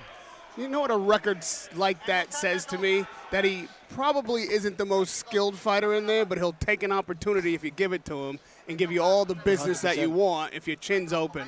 He's the kind of guy that is probably a very, very dangerous fighter if you give him some confidence early in the fight. This is what Jordan's got to put a stop to right now. Yep. The only blemishes on Jordan Flynn's record are Cameron Vong. That was a loss. He got knocked out in 7 rounds there back in March. And he drew with the tough Kane Baker as well. But like I say, teamed up with Buddy McGirt, who's a great trainer. And they would have been working on stuff. And hopefully we see that from Flynn, who landed a beautiful left hook there on the inside, just dipped the knees and landed the shot well. And I tell you what, guys, Bortak, he felt that. He did. That was a good left hook there from Flynn. And you can see the style, you know, the improvement, the way he's settled now, him being with Buddy. I mean, he's not rushing his work or trying to outwork his opponents. He's boxing nice. He's back on his jab. That's a good stiff jab there. Good head movement. The body effect is really, you know, showing in him. I like the acumen from Jordan. It's an aptly named fighter because all of his shots are landing right now. You know Buddy McGirt is an offensive-minded trainer. He's not there for the extra rounds. He's going to tell you to close the show, first opportunity you get. And right now, I think Jordan is doing exactly what he's been told. I tell you what, that jab he's using not just as a rangefinder here, that's a weapon. He's drilling that shot in, man, and he's finding success there. Bortak's really, I think, to soak it up here in this opening round. Good body shot as well there from Flynn. This is good work. This is good work, and you know, like you say, the loss to Cameron Vaughn is probably at a weight too big for him. He's back down to super featherweight. He looks a lot stronger, a lot more physical here, so this is where he needs to be. He probably just took that fight for the opportunity and obviously the beef they had between them. You called that big body shot, Spence, and I saw it register on Mihail's face that, oh, this is not going to be my 4th win. I think right then and there he realized that this is one of these fights where I'm going to have to get 6 rounds under my belt, but I'm not going to have an opportunity to land that big shot. It's interesting when you see that happen in real time. Yeah. You see it register on a fighter. That was the give right there. Hopefully he proves me wrong, but I believe that was the moment that Jordan won this fight. Well, yeah, that was a solid round there from Jordan Flynn. I think he went out there, stamped his authority early, let Bortak know that he's the governor. He was working well off the jab, switching the shots to the body as well. But it was a dominant round. He showed me a lot of confidence there. You could feel the confidence from out here. Yeah, most definitely. I mean, he's probably got a new lease of life going back down to his preferred weight, and you know, with a new trainer and learning under Buddy McGirt and just being isolated out away in America and just learning under a new coach. And he probably feels like, you know, he's got a new lease of life because he's learning something that he hadn't learned before. Seconds out, round 2. You mentioned the jab, Denzel, and I think that not only does he want to land that stiff jab, but he wants to create off of it. He's not looking for the big right hand behind it. He's looking to maybe turn it over, turn it into a hook. And he just did right there, right on cue, as you said it. Yeah. A good call. He is. He's using that lead hand really well. He's using it as a power punch as well, like Spencer, as a weapon. He is. He's touching it. He's not just pulling with it and trying to fight. He's pushing it through. You know, it's like controlled chaos, and chaos creates opportunity, and that's what he's doing here, using that jab the way that he's using it. He's ramming that in. He's not finding as a rangefinder. That's breaking his opponent down and creating the opportunity, and that was a lovely left hook there from Flynn, who follows up with another one again, and Bortak just looks a little unsteady on his legs here. I really love that shot, Spence. That's exactly what I thought he was trying to create. It's the composure from Flynn right now has surprised me. He's so composed. He's not rushing his work. He's just slowly walking his man down. Stiff jab, a hook off the jab, head movement. Just some of the shots are straight a bit low, but everything else is coming off well with Jordan. Guys, do you know when we were talking about making a statement? You have to make a statement. We talked about it with Lerrone Richards, and we like Lerrone Richards, but we give him a hard time there. That's what you're talking about. We're talking about a kid here who's having his 13th fight. He's coming off the loss to Cameron Vong. Maybe, as you say it the wrong way, he's trimmed himself up, regroups, rebuilt, and he's putting in a performance, and he's making a statement here. He's making a big statement here. This is artwork. I love to watch a fighter set up his future shot. Yeah. That jab from the first round was meant to knock this opponent out with the left hook. I'd say his power punch is the decoy tonight. Yeah, this is workmanlike here from Flynn, who's walking forward. Shot selection's good. He's working well to the body as well, and he's just trying to I tell you close the show here. And I tell you what, he's going to close the show. There's a cut under the eye as well, under the right eye, I think, and that was from a punch. But he's wasted no energy doing this, and this is a great performance from Flynn. I'll be honest, I know we're only in the second round, but wow, he's making a statement. Yeah, we're not going to see 6 rounds out of Jordan and Mahale. I tell you what, there's a bad cut that's opened as well here. Bertak's having a tough time, and over the other eye there's a swelling as well. And I tell you what, this is a hard way to earn your money, man. Trust me, when a fight's going like that and you go, Bertak is one of those guys that comes to earn his money, survive and whatnot, you go like, this is the tough one, because Jordan Flynn has come back with a purpose here. He's come back to make a statement, and boy, he's making it. Buddy McGirt has done a great job with him out in Portugal in a training camp, and he's delivering. He's delivering. I'm sure Buddy will be proud of this performance right now, because he's doing everything asked of him. He's put big shots together, and he's wasted no energy rushing and wasting shots or anything. He's just been composed, walked his man down. When he gets in range, he lets off shots to the body and the head. He's had a variation of punches. He's cut his man with the punch. He's displayed a great jab and a great hook off that jab. And there's so many compliments I can give him right now. That jab is sickening, mate. He's found the range of that beautifully. And Bertak is trying to give it a go here, but he's just walking into shots. And I've got to say, the referee has to take a close look here as well, because Bertak, he's game, he's brave, but he's in big trouble here. This is a job for the corner, Spence. I mean, to be fair, he's fighting back, but that left is either going to become a razor blade shot and open that cut up, or it's going to hit him right on the chin with a picturesque right on the eyelid as well. He's in trouble here, Bertak, as well. Both eyes now. The eye's gone, and that was from a right hand, a chopping right hand. Wow. And the referee needs to take a look here, or the corner needs to take a look, because this kid has big problems. It's not even worth it. There's no need for him to continue. What's he going to get out of it? What's he going to get out of it? Fight. It's never going to line. I can't box next week anyway. I'll tell you what he's going to get. I'll tell you what he's going to get. He's going to get another cut. He's going to get another cut. He's already got 2. Wow. I know. Yeah. I know. But this is a good version of Jordan Flynn we're seeing right now. I'll be honest with you. The best I've seen him. Yeah, but listen, that's what it takes sometimes. You know, that loss can be the moulding of a fighter, and I think that there's proof there that Jordan Flynn has gone, right, let me change this up. I'm going to go out to Portugal. I'm going to get trained with the best. You know, I want to be in the gym with Dillian White. I want to feel it. I want to, you know what I mean? I want to feel the atmosphere. I want to feel the environment, what it's like, the winner's mindset, all of that. And this is what's come back. And I think it's been a great performance so far. Right from the opening bell, he set out to do what he wanted to do, and that was make a statement. I'm not a fan of referees stopping fights when fighters are fighting back. But if we get another round like we had the last one, I think the onus is upon the corner to tell his fighter that we've had our night, we'll fight another day. Good job, lad, and come back better next time. Wait, you're getting a bit soft there, Radio. That doesn't sound like the Radio Raheem I know. Not the guy that's normally screaming for blood and sweat and guts. What's going on here? If we have one more round like last round, that's enough blood for me. Okay. Now he got the blood and the glory. He thought about it, like, maybe this ain't the... Yeah, you know what? He's had enough now. I got what I needed. It's that lovely T-shirt he's wearing with the blood specks on it, mate. That's what's done it. Jordan just needs to stay composed here. Just keep doing what he was doing, not get over ego or just, you know, or revert back to type what he used to do. He's boxing a beautiful fight right now. Yeah, this is workmanlike. He's, you know, he's giving himself the space and his shot selection. Oh, that was a big shot. And he felt that one. The referee has to take a look here. That was a good uppercut. You said the next thing that's going to happen is that he gets another cut. It's an uppercut. He's got. Yeah. Radio Raheem's on fire tonight. This is becoming quite painful to watch actually, because Mihail Bertak is as brave as they come, and look, he's had enough now. The referee, for some strange reason, has decided to step back, and she needs to be taking a look here. Now's the time. This time. That's it. Good stop. Oh, I thought she was stopping it. She's not. She's not. This is. My words. There's a minute left. She's worse than me.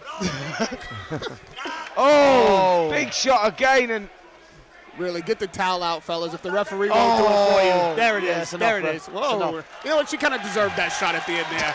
It was a bit too late. Well, no, I'm glad she jumped in when she did. Yeah. I think even Mihail Bertak, I think he was actually thanking the referee for jumping in there as well. You know, because like the fighter goes out on his shield, but I'm sure he just said, "Thank you very much. Yes. I was finished 30 seconds ago." Yeah. He's going to have a word with his corner when he gets back in the car. Yeah. Why did you leave me out there? Exactly. Good performance from Flynn, though. It's good to see him back. And like you were saying, with vengeance, with a point to prove, with a statement to make. Regardless of the level of the opponent, he showed the level that he wants to compete at, the level he's at. He separated the two of them. His opponent had no chance. He had no success with him. And Flynn had all the success and boxed beautifully. Tick, tick, tick, tick. He ticked all the boxes for sure. He went out there and he delivered, and that's what we were talking about in that previous contest. I go, look, you're at that stage, mate, where you have to make the statement. Who's the boss? Yep. And that's what we needed to see. Well done, Jordan Flynn. That was brilliant. And Buddy McGirt, always good to see him in the corner, knows his stuff. What a great fighter he was back in the day as well. 2-weight world champ. Yeah. Incredible fighter and a great trainer as well. And to those who might think we were being hard on Richards, this is the kind of performance we were talking about when you're coming back off a loss. Yep. This is what you want to show, not just the fans, but the promoters and yourself. 100%. When you don't do this, you go home with some questions that you haven't Ladies and answered. gentlemen, the official time, 2 minutes of round number 3. Your winner by TKO, Jordan Flynn.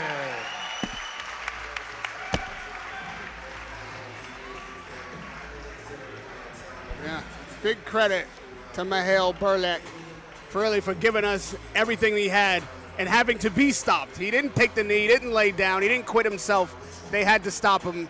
And as one-sided as a fight it may have been, it was still exciting because both fighters came to win.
Jordan, many congratulations on your win tonight. How are you feeling after that emphatic performance? Yeah, good. Tonight was about getting back in the ring. First fight with my new coach, Buddy, and I think I showed a lot of improvements already. I had a lot of distractions in my last fight building up to it and stuff, and I've got a good team around me now, and I think that's what makes a big difference in this game. You need that around you. I've got that now, so you guys are going to see the best of me. How good did it feel getting that win in the fashion that you got it in? Obviously, you suffered your defeat against Cameron Wrong in March for the European title. So how much did it mean to you tonight to put on such a dominant display? Yeah, I just wanted to remind people that I'm not even getting started yet. What happened with Cameron, that wasn't even half of how good I can be. And you guys are going to see that. This is just the beginning. What was some of the advice that Buddy and the rest of the corner were giving to you throughout those rounds to kind of get you through going through those gears? To be honest, I felt so strong tonight. I didn't feel like this was going to go long, I'll be honest, from the beginning. But Buddy wanted me to relax, take my time. We wanted rounds. This is our first fight together. We wanted to see how we work with each other in the corner. I wanted to hear Buddy what he says, the advice. I wanted to hear all that. But yeah, 3 rounds was good. I'm happy with the performance. And it's on to the next start of big things for me. As you said, brilliant performance. What I did notice is a constant pressure, especially on the inside, where you're able to slip the shots while continuing to pressure. And what stood out for me is when you're climbing the floor, starting low and bringing the shots up. Is that something you've been working on? Yeah, definitely. To be honest with you, that was like 20-30% of what I can do, what I've been doing in the gym. I could feel all the mistakes I was making. I can't wait to get back over to Florida and fix all them things and just be much, much better next time. Because yeah, for me, 130 is my weight, super featherweight. I moved up for my last fight, but you guys are going to see the best of me at this weight now. Good stuff. Well, listen, you've spoken about how important it is to have that strong team around you. Talk us through some of the absolute positives that you've had since you've had this new team. Well, since the defeat, it makes you reassess all the situation and what's going wrong. You have to step back and think, what's going wrong in my career? I've stepped back, I've changed my management, I'm now with Eshjam. They're lovely people. Every single one of them come to the weigh-in, support me, they don't even have to be there. And they're just handling things, just the simple things. You don't realize how much it takes out of you on day-to-day life. And obviously I'm training with Buddy, one of the best trainers in the game, if not the best in the world. So I'm very grateful and I just can't wait to see how far we can go. And what's next for Jordan Flynn? I'm gonna speak to my team. Finally, I've got a good team around me, so I'm gonna speak to them and hopefully get out before the end of the year again. And yeah, keep on climbing. And big shout out to every single person that brought a ticket to come support me today. It's Friday night. Everyone has to leave work early to come out. It's like 3 hours from Oxford, and we're putting Oxford on the map. Let's go. Congratulations, great performance, and we can't wait to see what you do next. Thank you, really appreciate it. Thank you. Thanks so much. Wow. What a performance from Jordan Flynn. That was so exciting. It's so great to see, him saying that he felt so strong, so confident in there. What did you make of his fight? You could see it with the way he was throwing his shots, the use of his legs, body weight was behind everything. And it was, as I say, it was constant pressure. You didn't see him let up at all. So you can see the strength that he's talking about. Yeah, and as you said, that constant pressure was so effective. Like, his opponent was just, in round 2, of course, he suffered that head clash, but also I could see he was declining, right? And then for Jordan just to read that in such a way that he read it and step on it and get that stoppage, it's very impressive. I'm really pleased for him actually with the new team to be able to have that performance like that. Well, he was literally breaking him down. He was hitting everywhere, arms, hips. He broke him down perfectly. Yeah, it's so exciting. Next up, we have Alfie Winter against Harley Hodgetts. Really exciting fight coming up for you guys. Alfie had his last win out in March. Prior to that, he had a couple of losses. So I think he's wanting to build on that momentum again. It'll be so good to see what he's got in store for you. Over to Huss.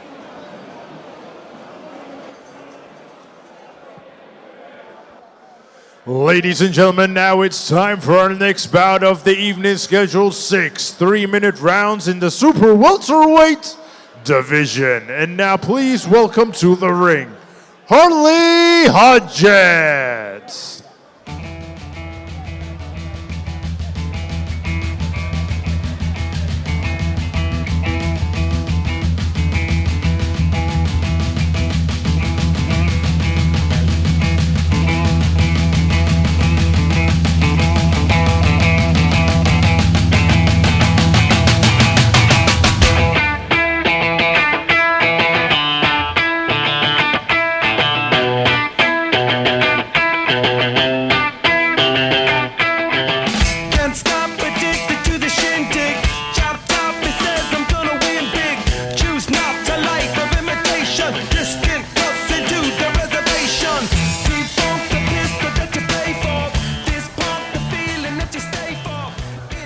now, ladies and gentlemen, please welcome his opponent to the ring, Alfie Winter.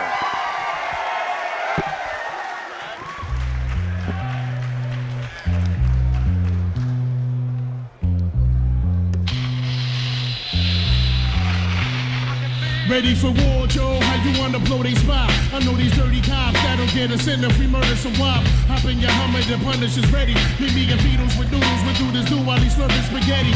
Everybody kiss the fucking floor, Joe, we crack, fuck them all. If they move, noodle, shoot that fucking whore. Dead in the middle of little did we know that we riddle to middleman who didn't do diddly. It'll be a cold game, how the day I take it out. With no mistakes, Ladies and gentlemen, this bout is scheduled for 6 3-minute rounds in the super welterweight division. This bout is brought to you by Mark Neilson of Neilson Boxing in association with John Trethui of TM14 Promotions and their proud sponsors, Allegra and Nutravita. This bout is sanctioned by the British Boxing Board of Control, your area representative, Des Reese, and your timekeeper at the bell, Anne-Marie Randall, and your third man in charge of the action in the ring, referee Sean McAvoy.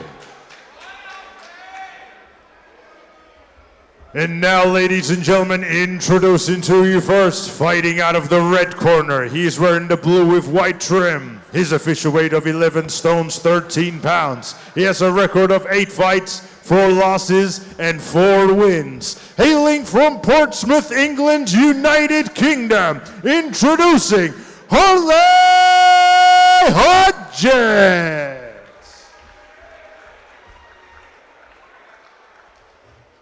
And his opponent across the ring, fighting out of the blue corner. He is wearing the black trunks. His official weight of 11 stones, 3 pounds. He has a record of 10 fights, 2 losses, 8 wins, and 2 of those wins come in by way of knockout.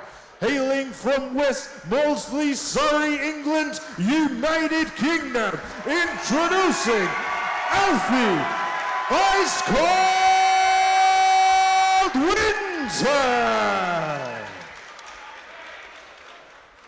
Okay, last 6-round contest. Keep it clean at all times. Keep yourself protected at all times. Touch gloves. Here we go. Good luck, lads.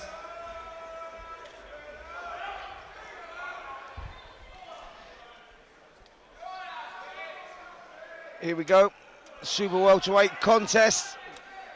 The very popular Alfie Winter is looking to build on that victory he had last time out against Stephen Wallace.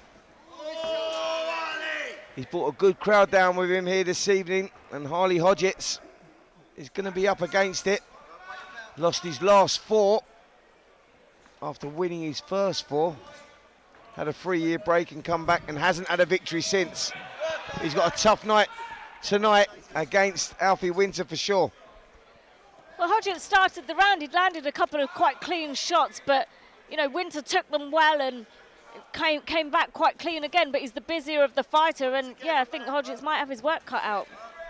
Yeah, you know, I've seen Hodges before, and he's a bit sneaky. He's 4-4 for a reason, because he can win a fight, and if you're not careful, he'll start stacking points on the card, and next thing you know, you're behind in the round. So it's going to be Winter who has to take control of his fight early and make sure that he's not letting rounds slip away late.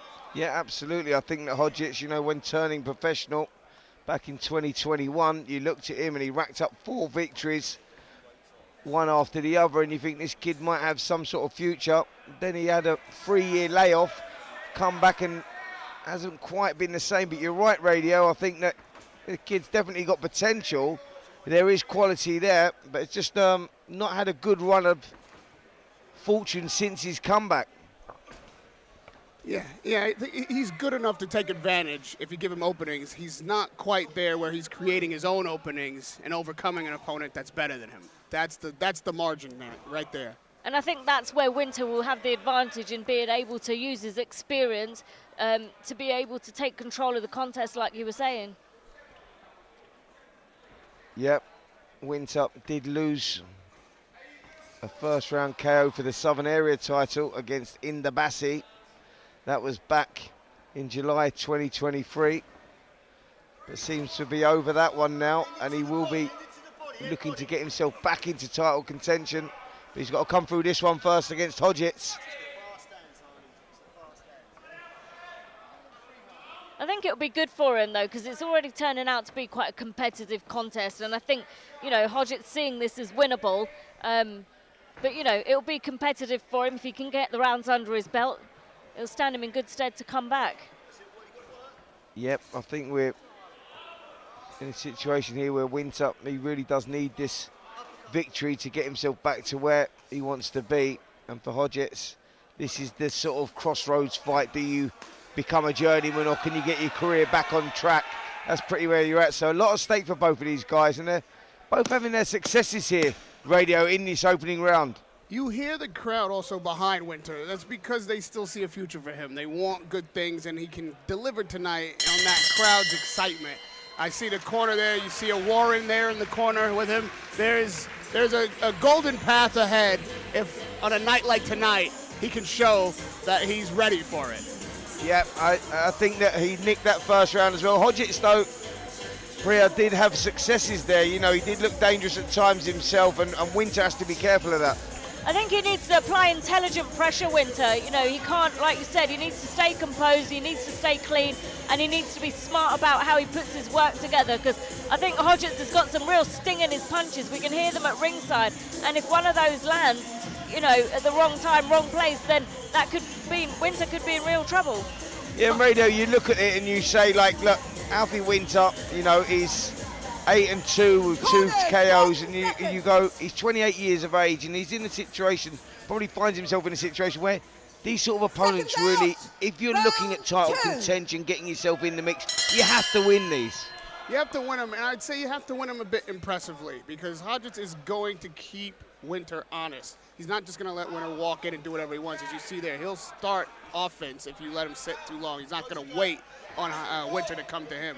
So this will be a good test, not just for Winter as what he's able to do in there, but how easily he's able to figure Hodgetts out in the span of 6 rounds and look impressive doing it. Yeah, well, Hodgetts has taken center of the ring there, but as he leads off for the jab, he holds his feet and he reaches with that right hand. That's what Winter needs to expose there. He needs to take half a step back and capitalise on that, because Hodgetts, leaning over his front foot, leaves himself vulnerable for a number of shots. Those are 2 huge openings that you've identified there, Spence. And like you say, if he's ready for the next levels that Winter is, he should take advantage of both.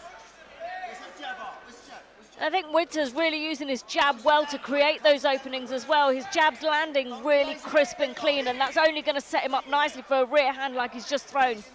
Well, I think what's happened here, guys, is that Winter has decided now to box on the back foot, create that space himself, and that is creating the opportunities. He's finding the openings, because Hodgetts is coming forward, but a little one-dimensional and maybe a little bit leaving himself open a little bit when doing that. He's throwing those shots, he's not moving off the line at all, and he's leaving himself in the pocket for the shots to be countered.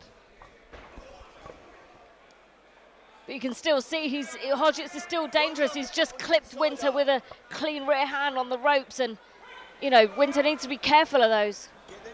And not let Hodgetts rough him up inside like that. I mean, his arms were free. I'd like to see some shots, little short shots to the midsection to let Hodgetts know we're not here to hug.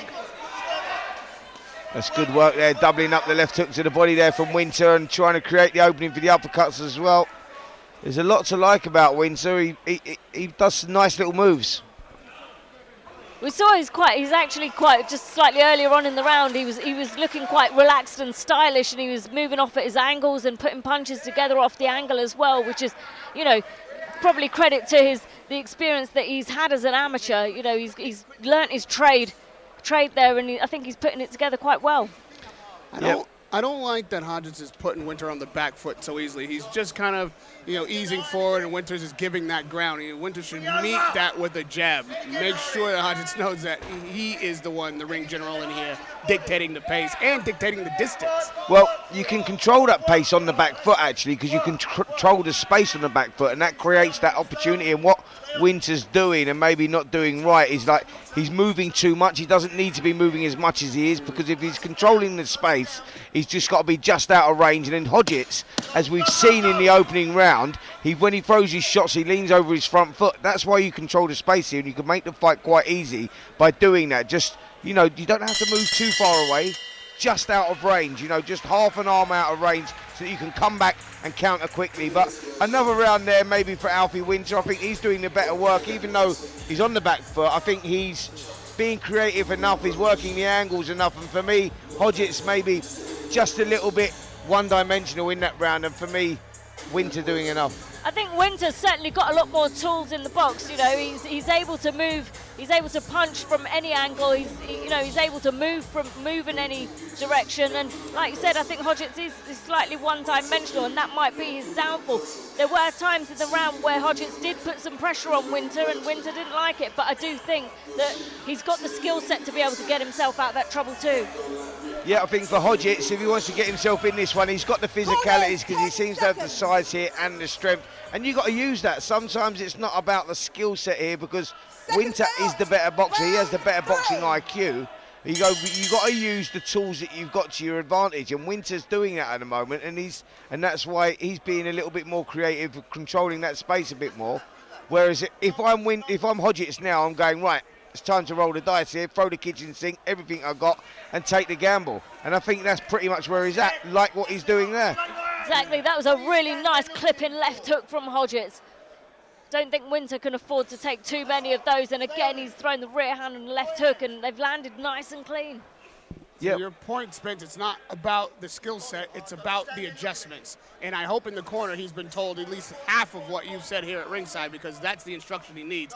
If Winter can make these adjustments, you have rightly pointed out, he can make this fight a lot easier for himself. Absolutely, and I think for Hodgetts, I think that he's had that telling off in the corner, to put it nicely. That wouldn't have been the words they've used in the corner, but there's more urgency around his work, because you go, right, what I'm lacking here in skill set, boxing IQ, I've got to use my advantages, and that is the physical strength, because he is clearly the stronger of the two, and it's working for him in this round because he's having a much better round. He is, and he's not flashy, but he is durable, so he is soaking up what Winter's throwing at him, and he is coming back. So, you know, can't underestimate him at all, just because Winter might be looking like the more stylish fighter in there. One thing I like is now on the inside you're seeing body shots from Winters instead of just allowing himself to be tied up by Hodgetts. That's a major difference and can turn the tide in this fight. You hit him in the body, you push him off, and then you get reset and go back to working your business. That's how you win these rounds convincingly. Yep, this is going to become a tough night here, though. This will come down to the psychological side of things as opposed to the physicalities, because I think that the physicalities at the moment are with Hodgetts, and he's using them, and he's winning the fight because of that. And Winter is going to have to use that mental strength to bite down and come back here. He's already got some swelling under the right eye, Winter, so, you know, he's obviously being hit clean. Yeah, this is a good round from Harley Hodgetts, and he needed that, because Winter, for me, taking the first two on my scorecard, but he's had a good round, Hodgetts, and he's letting some good shots go, and he's starting to load up a little bit here. Nice clean shots to the body. If Winter could follow up those clean shots to the body as he drops Hodgetts' hands a little bit and gets some work going upstairs, that's the rhythm of the fight I think he'd prefer. I think both guys are starting to feel the pace a little bit here as well. I think you're right with the body shots, though, because, you know, that'll also slow Hodgetts down, and to be fair, if he's got a high work rate and is durable. Ooh. I tell you what, that was a massive right hand there, and he felt that there, Winter. It was a delayed reaction. He felt that shot, and as he walks back to the corner, he looks a little on unsteady legs, and Hodgetts now, his corner has sensed it as well. They are trying to pump this kid up because they feel that this could be the turning of the tide, and it's going to be a tough conversation they're having in the Winter corner here. That right hand is evidence of that 4-4 record. That's what I'm talking about. If you see his openings, he will take them. He will put you to the test, and if you give him opportunities, he'll seize on them. This is a good scrap for Winter. He's well ahead on my card. However, in these next two rounds, if he's not careful, I tell you, Hodgetts can make a real play for the judge's decision. I think it'll be interesting to see how Winter recovers from that as well. So, you know, we'll see what he's actually able to recover from. Like Hodgetts, if he'd had another 30 seconds in that round, that could have actually spelled the end of it. And he's actually got 3 more rounds to get this work done, Hodgetts does. It's an interesting turning of the tide right now. Winter needs to get this fight back in control. I tell you what, this could be a key round, this, because it depends how Winter deals with that, because that was a torrid last 30 seconds that he had there. The eyes swelling as well, so it's going to show a lot of character to turn this back in his advantage, because he had the first couple of rounds were an advantage, but Hodgetts feels like he's got a new lease of life here, because he had a great spell in that third round. There's blood coming from the nose of Winter as well, and Hodgetts is definitely trying to capitalise on the injuries that he's caused so far. Yeah, that was that straight right hand right on the final of the bell there, and you saw Winter, saw the legs just stiffen a little bit, and there was a slow walk back to the corner, and you just wonder if he's recovered from that shot yet. And you see so much more confidence on Hodgetts' punches. This is exactly what I was describing from the beginning. If he wins this round, now we're looking at an even fight going into the final two. This is how Hodgetts can get victories, even over fighters that might be better than him. Well, Hodgetts is just trying to rough him up at the moment in there. He's doing everything he can. Big right hand again, and I'll tell you what, Winter felt that one. That went straight down the pipe.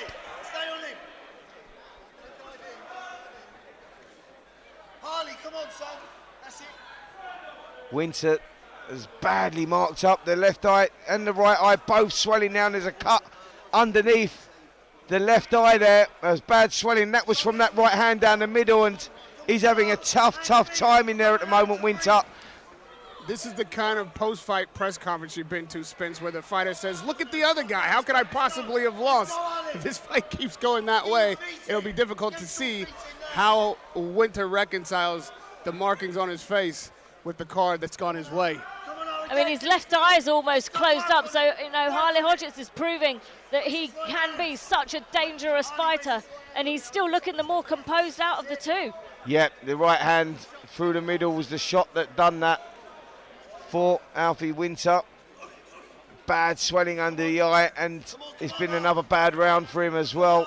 Hodgetts is all over him, using that physical strength to his advantage in the corner, really trying to G him up there as well. Right, because he's actually getting a little bit of rest with every one of those clinches and then going right back to work. And it's Winter who looks worse for the wear. Yeah, he's got big problems with that eye now. I'm not sure he can even see out of that. That left eye is swollen up terribly, and there's a bad cut on it as well. And the right hand through the middle again. Winter leaving himself open, carrying that left hand low, and he's digging deep here, and he's going to have to. Well, your mate Simon Jordan likes to say, questions are being asked of him. Questions are being asked of Winter tonight, and in this next round, he's going to have to start answering them.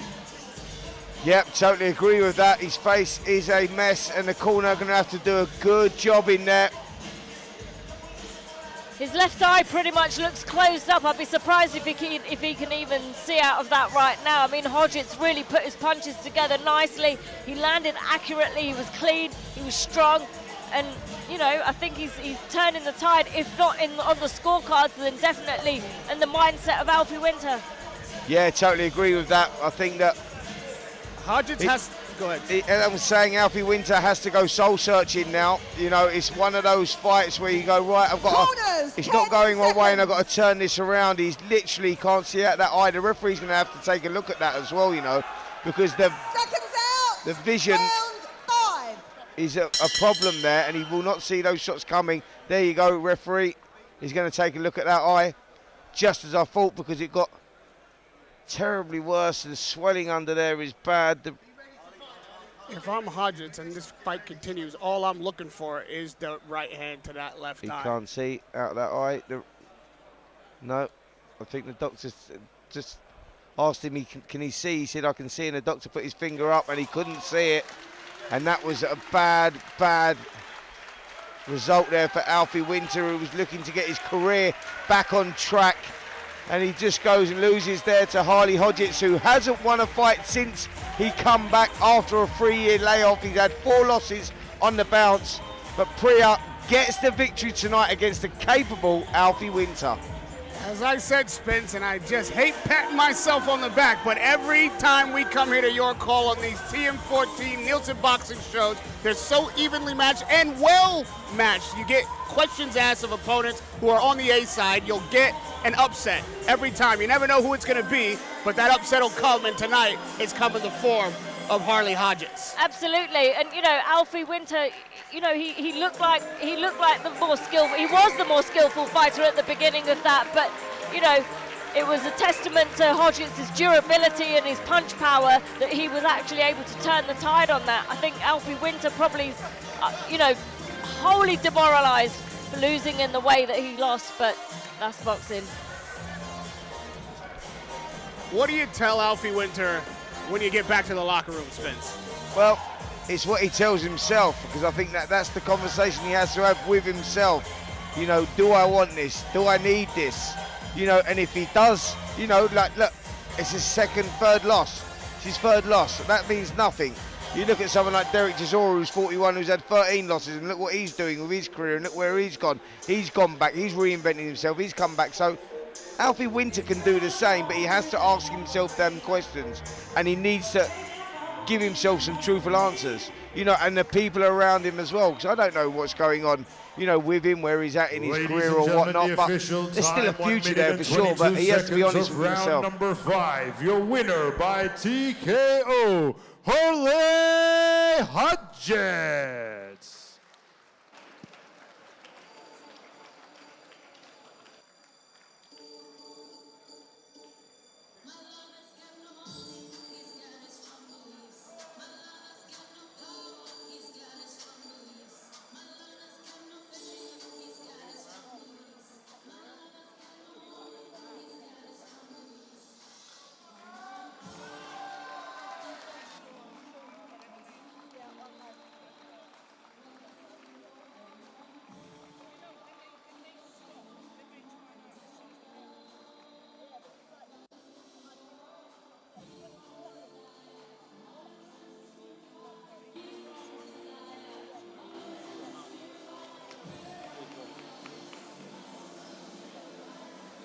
Harley, congratulations on that win. How are you feeling? I'm over the moon, to be fair. My last few haven't gone my way. I won't stand there and say reasons for it, but there were a few reasons. I felt good today on the scales. I've done the weight properly, and yeah, back to winning ways. Yeah, it was a really, really dominant display in there. Obviously, Alfie Winter was putting in such graft throughout those rounds. You know, what were some of the adjustments that you were making as the rounds went on? I felt like I was just getting stronger as the rounds went on. Even though I may have looked a bit tired, I felt like I was coming on more than him. So yeah, Mike was telling me in the corner, you just got to put your shots together. You've been on the end of a losing few in the last few, so you need to get that winning momentum back, which I've done today. I could see in your corner there, your coach was, you know, he was really so engaged, so focused, so into it. And obviously what he said, the advice he gave you really worked, because of course Alfie was on the receiving end of a few very accurate shots, which resulted in, you know, the stoppage. Of course, like I just said, I want to get back to winning ways after losing a few. I didn't want to come in here and just people coming here like telling me when I first turned up, you're going to come and have a go today. Of course I am. I'm not coming here to turn over and roll over. Like, win, lose or draw, I will put everything I've got into that ring, and you've seen it tonight.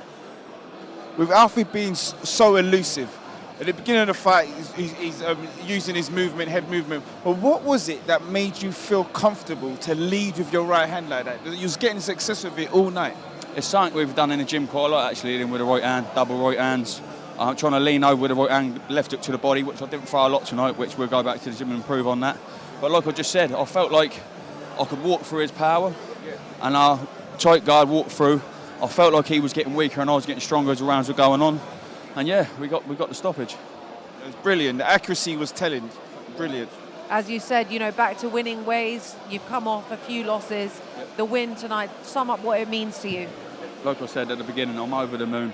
Back to winning ways. Sort of forgot what that feeling was, because it's been a few years since I've won. I had a couple of years out, come back, headlined here against Finley James.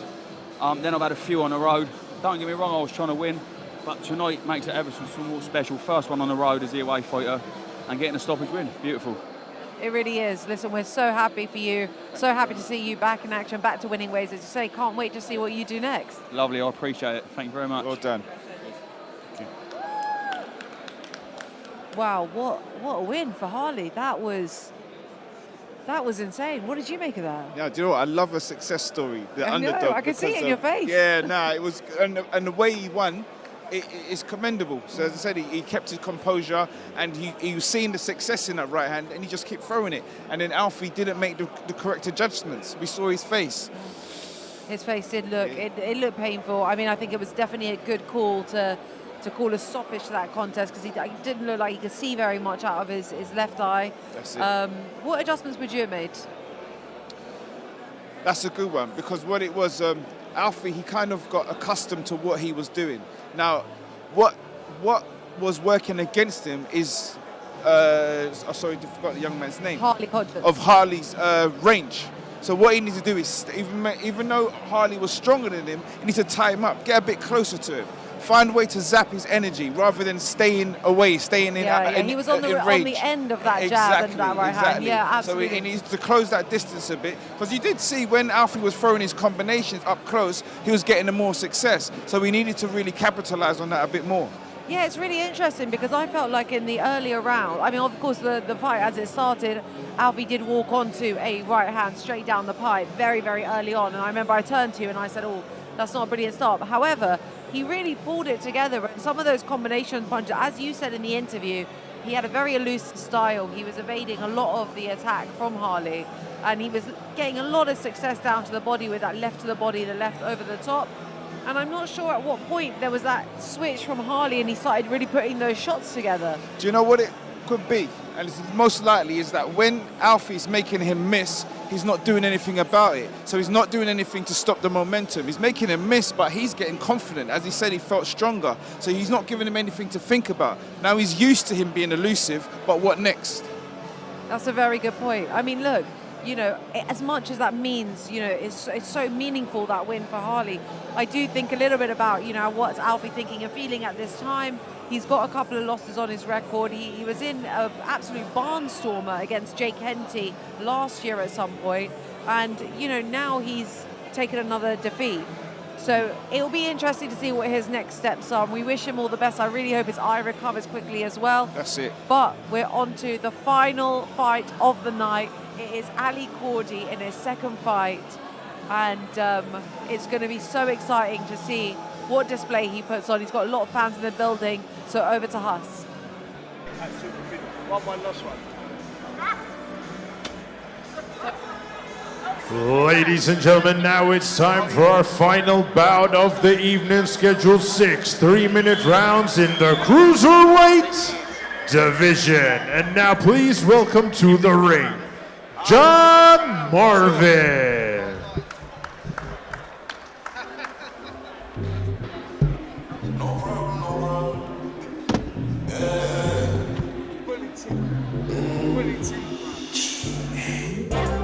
Hey, Kojo and Abra, in a place in the bloody water. Hey, Kojo and Abra, yeah, me done talking. Yeah, me that them gun barking you. Yeah, me done talking. Yeah, me that them gun barking you. Yeah, me done talking. Yeah, me that them gun barking you. Yeah, me done talking. Yeah, me that them gun barking you. Hello, it's me again. Tell a friend to tell a friend. Got the boxes, not the Benz. Man, I heard them pagans in the ends. And now, ladies and gentlemen, please welcome his opponent to the ring, Ali Cordy.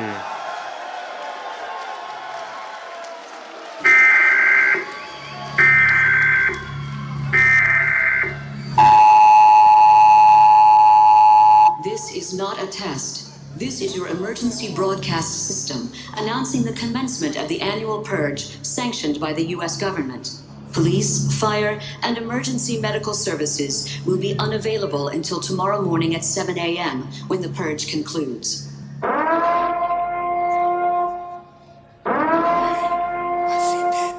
Modern vampires of the city, anti-blood, blood,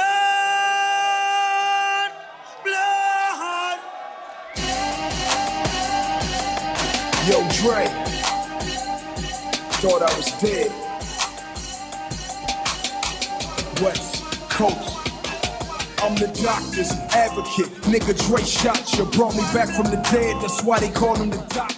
The Mavs gon' drop him, and 50 ain't rockin' with him no more. It's okay, I get it poppin'. Whole club rockin' like a 6'4" Impala. Drink Chris, throw it up, call the shit hydraulics. Then piss in the cup, call the shit hypnotic. I bleed Compton, spit crack, the shit chronic. And you new niggas ain't shit, but new niggas make the niggas shoot. Ladies and gentlemen, this bout is scheduled for 6 3-minute rounds in the cruiserweight division. This bout is brought to you by Mark Neilson of Neilson Boxing in association with John Trethui of TM14 Promotions and their proud sponsors Allegra and Nutravita. This bout is sanctioned by the British Boxing Board of Control, your area representative Des Reese, and your timekeeper at the bell, Anne-Marie Randall, and your third man in charge of the action in the ring, referee Sean McAvoy. And now, ladies and gentlemen, introducing to you first, fighting out of the red corner. He is wearing the white and black. His official weight of 13 stones, 12 pounds. He has a record of 2 fights, 1 loss, and 1 win. Hailing from Newport, Isle of Wight, United Kingdom, John Marvin!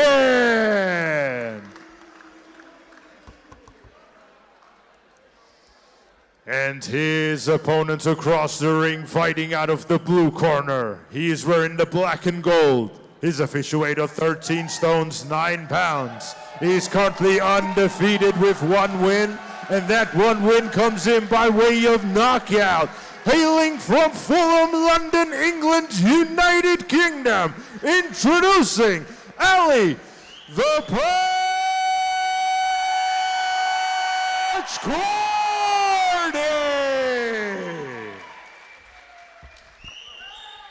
Okay, lads, 6-round contest. Keep it clean at all times. Keep yourself protected at all times. Touch gloves. Here we go. Good luck, lads.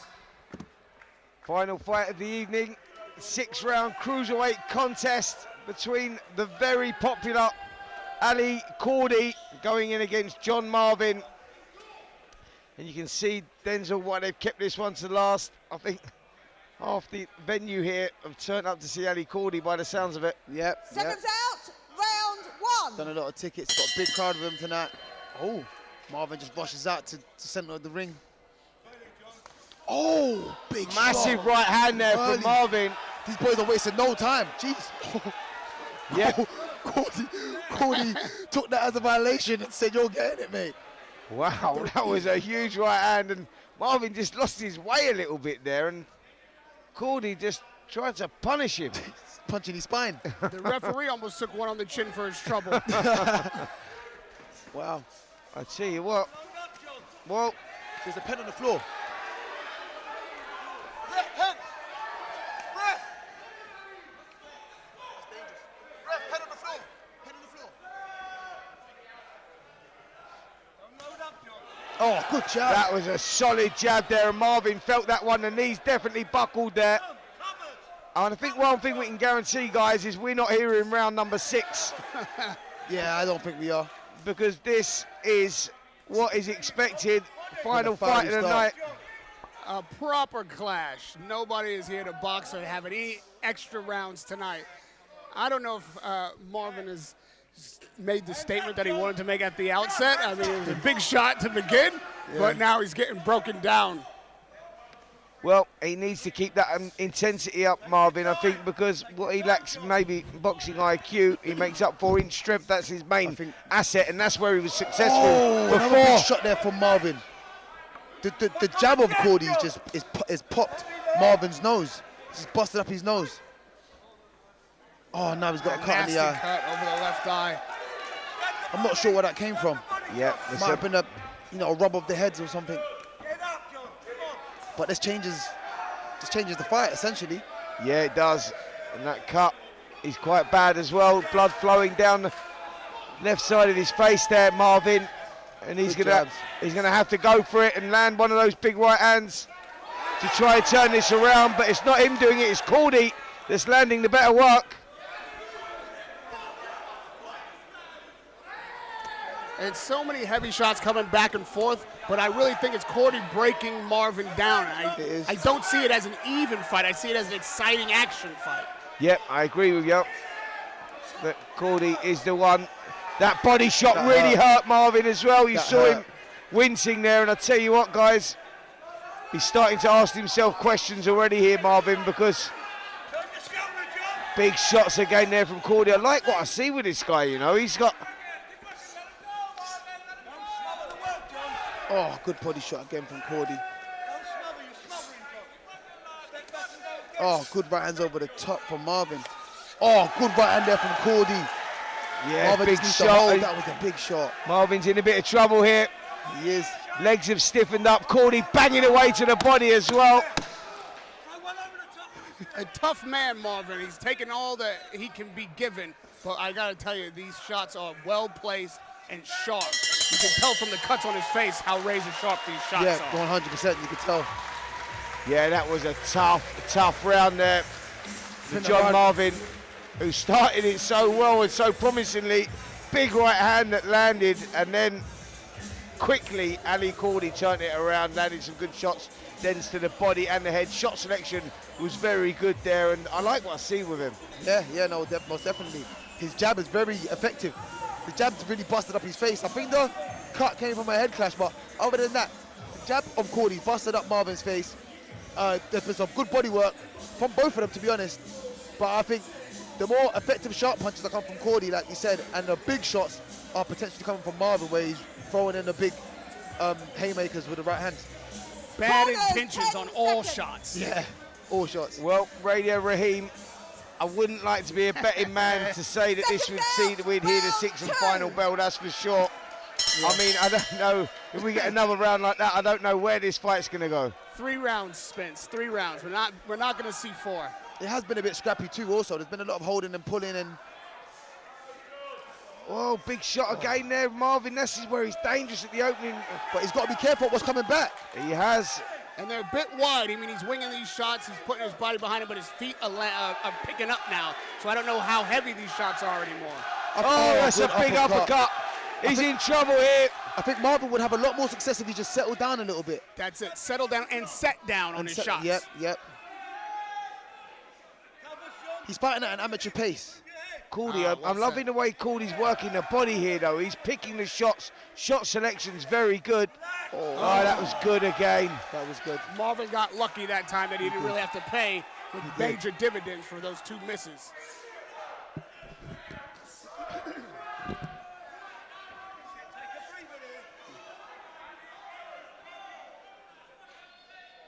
Marvin's feeling the pace of this one as well. It's been a tough couple of rounds for him, to be fair. He set the pace. Yeah. He's sort of rolling the dice, isn't he? He's like, I don't think in 6 rounds is in his mind. He's thinking, look, I've got to catch that last train. I mean, Cody slowed his own pace, but his shot selection is still landing and it's being executed some good sharply. head movement from Marvin. Yeah, that was wasting nice. any energy. Yeah, he isn't. Oh, good right hand there. It almost looks slow motion, but boy, when they land, there's a thud. I'll tell you what, though. I'll tell you what, Marvin, there's more to his game than you give him credit for here, because he's a tough cookie. He is tough.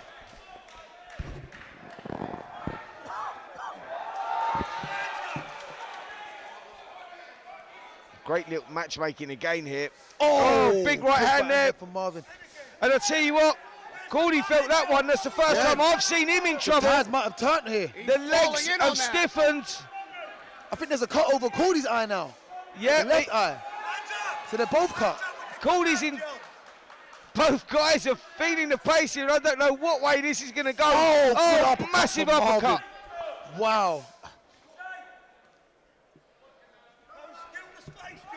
I don't know. I think Cordy might still be recovering from that a bit. There's a little glaze in his eyes.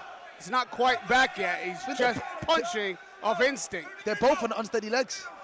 Yeah, dare I say it, this is becoming a psychological battle already. We're in round number 2. The physicalities are there, but this is a mental battle as well. This is definitely a mental battle. Cody's done a good job of recovering in this round from a shot that I think hurt him more than Martin knew.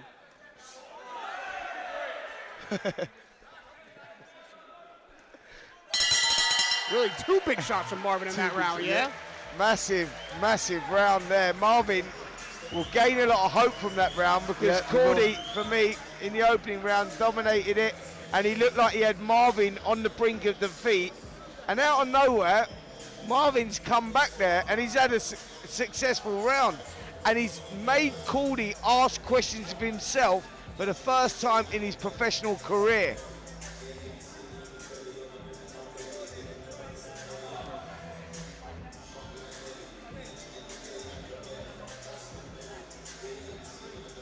I'd love to know what Cordy's being told in the corner. What would you tell him right now, Spence? Well, to get his game back together, like not to be reckless, because what happened there was he got caught because he's going out there thinking, I've got the finish here, I'm picking the shots to the body, but he left himself in the pocket and he got a little bit too greedy and got caught with a big shot himself. That's what happens in cruiserweight, heavyweight boxing. You've got to stay switched on. That'll be a valuable lesson learned from Cordy, that he switched off and he was made to pay the price, because Marvin's one of those guys that's unpredictable. You don't know where the shots are coming from, and that unpredictability generally wins fights, because they're the difficult guys to fight.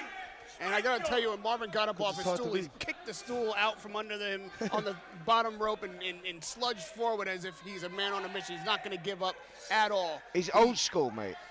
Yes. He's here for a fight, and a boxing match might break out. It just took these guys 3 rounds to settle down. Or 2 rounds, actually. They're not getting as reckless as before, but I think this pace suits Cordy more. I think the reckless pace suits Marvin more, and that's what had Cordy in trouble. Absolutely. Yeah, spot on with that. I think that Cordy is the technically better boxer, and he's the one that, you know, picks the shots better and finds the holes.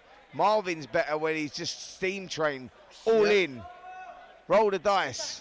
Yeah, now it's right. Yeah, that's it. Now it's time for Marvin really to apply the pressure. Don't wait on Cordy. That's absolutely Cordy's game.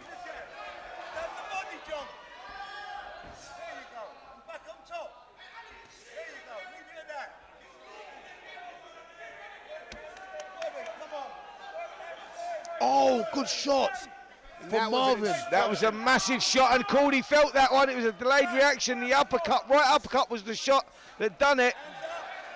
You saw Marvin look over to his corner, and his corner prescribed that body shot and then said, come over the top. Marvin did exactly what he was told, and it exactly worked. what he was told. It's always good when a fighter can listen to their corner. Oh, good shot there from Cordy. Good left hook. This is a tough contest. Both guys got to dig deep. I'm hoping I don't get blood splattered all over me. I'm happy to have blood spattered all over me. This is the kind of fight I come here to see. This is a main event, to be sure. Your call, big shots. TM14 and Neilson Boxing delivers again. Big shots to the body and the head again there from Cordy. Marvin just soaks them up, bites down on the gum shield. The crowd playing a big part in this one as well. They're on their feet in the rafters, Spence. They're chanting names. They are involved in this fight as much as the fighters themselves. But the question, guys... Big right hand there from Marvin. He has Cordy hurt. He's definitely in trouble. Has Cordy in trouble. Don't give him room to breathe. He's totally gone. Stay right in there in the chest. Oh, good back to the body. He's gone here, Courtney. Cordy's gone. He's in desperate trouble. Oh, 2 more shots. Oh, big shots there from Marvin. The referee has to take a look here as well. Oh, good uppercut. 1 more shot can put it down. Oh, Cordy's come back. Cordy's come back. What a fight we're in, boys. Wow. Fight.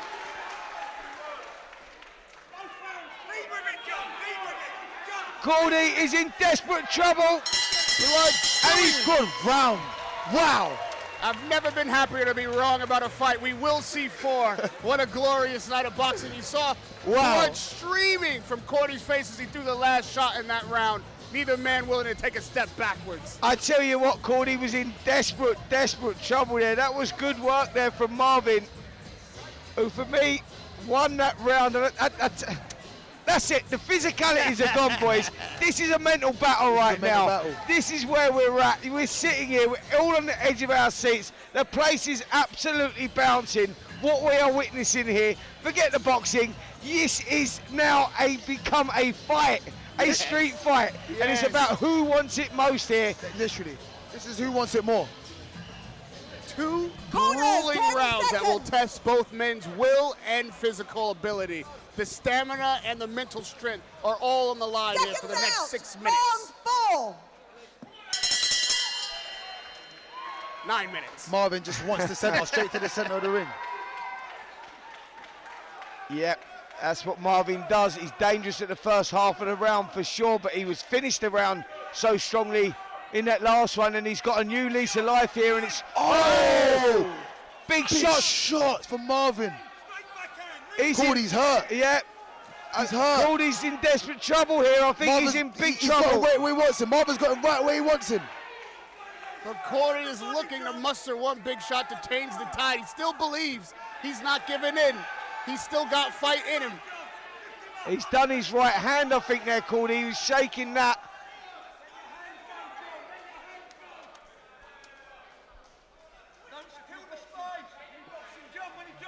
Do not know which way this is going to go. Both guys.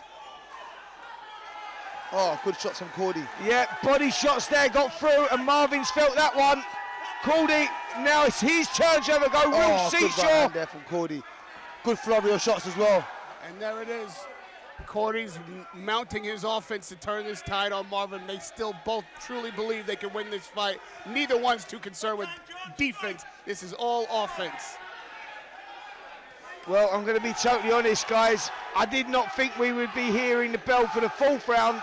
Yeah. And now I'm starting to think, can they go 6? Will they get there? What a glorious blessing if they do. Oh, good body shot from Marvin.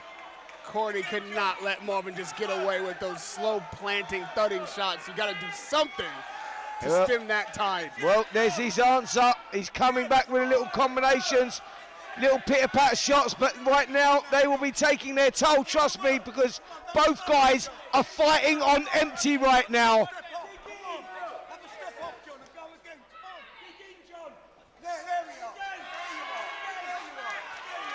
And Marvin's three-punch combination. Good return from Cody. Yep, Marvin has Cody right where he wants him, and look at the response here from Cody. And we are now covered in blood as well. Oh, there's blood all over me. This is savage He's boxing. going to go to the dry cleaners. Good skill from Cody, now realizing that every shot doesn't have to be huge. Keep touching him, put combinations together, stay in his face with those punches. That's what's getting Cody out of trouble and turning the tide on this very round. You're being ringside. Yeah. There it is.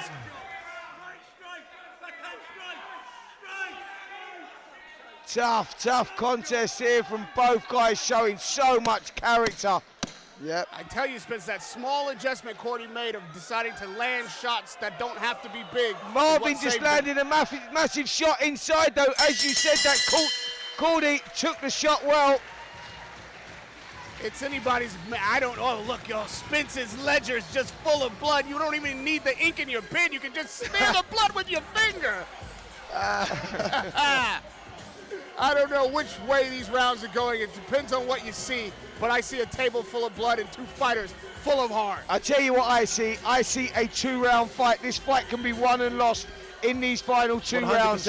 We've had absolutely everything in there. Forget the technical ability, it's not about that, and professional boxing is not about that, because once, you know, that physical stuff, the technical stuff leaves you, and the physicalities have to, you know, kick in, or they leave you as well, it becomes mental, and these guys have got that. They've got the mental strength, they're both having...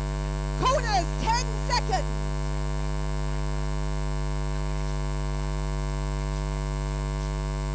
Seconds out, round 5.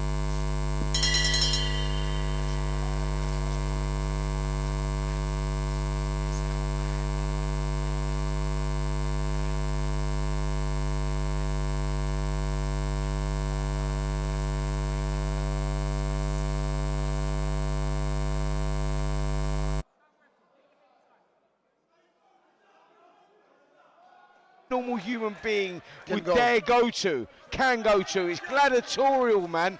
But what I'm saying is, one of them at some point has to break. What one will it be? Good jab from Marvin.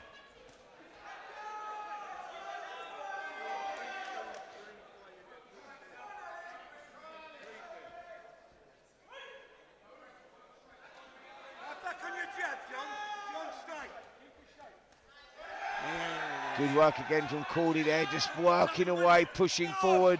I love that triple jab from Marvin. It's another example of not putting everything behind every shot, but now getting back to a little bit of boxing, just so you can make an opening for the big shot.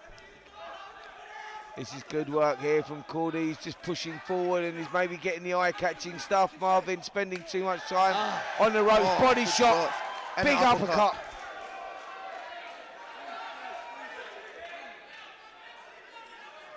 This is a hard one for the ref to score, to be honest. Yeah, it really is. I can't actually believe that it's now looking likely we could see the final bell or hear the final bell. Just gone halfway through to the 5th round. Oh, good uppercut there from Marvin. And one over the top. Yeah. Oh, good shots. Oh, he's allowed. Big shots. Oh, he's gone. He's in bad trouble. Referee stops the fight straight away.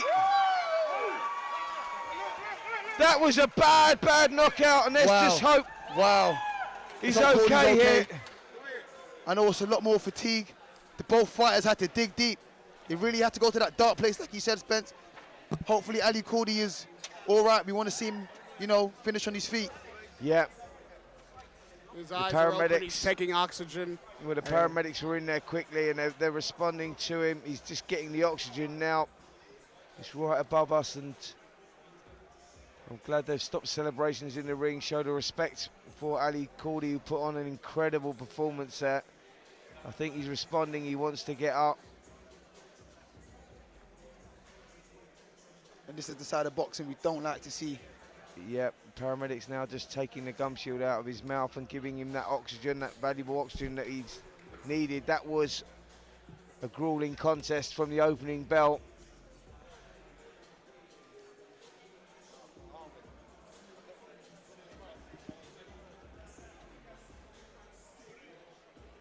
I can see that Cordy is speaking. That is absolutely good indication that he'll be back with us, and he'll be back on that stool probably in a few seconds. Yeah, please God, he is responding, but they are worrying times when a fighter's stretching out like that on his back. He's going to definitely have to go to hospital, whatever happens. Just precautionary checkup, but yeah, he's breathing, which is a good thing.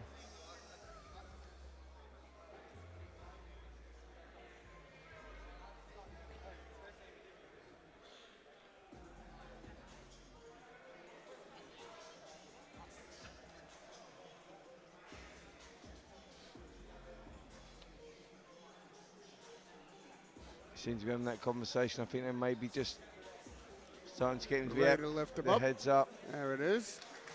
There it is. Yeah, that's brilliant to see him sitting up. That was a bad knockout. Thankfully, Ali Cordy is okay. What a heroic performance he put up there.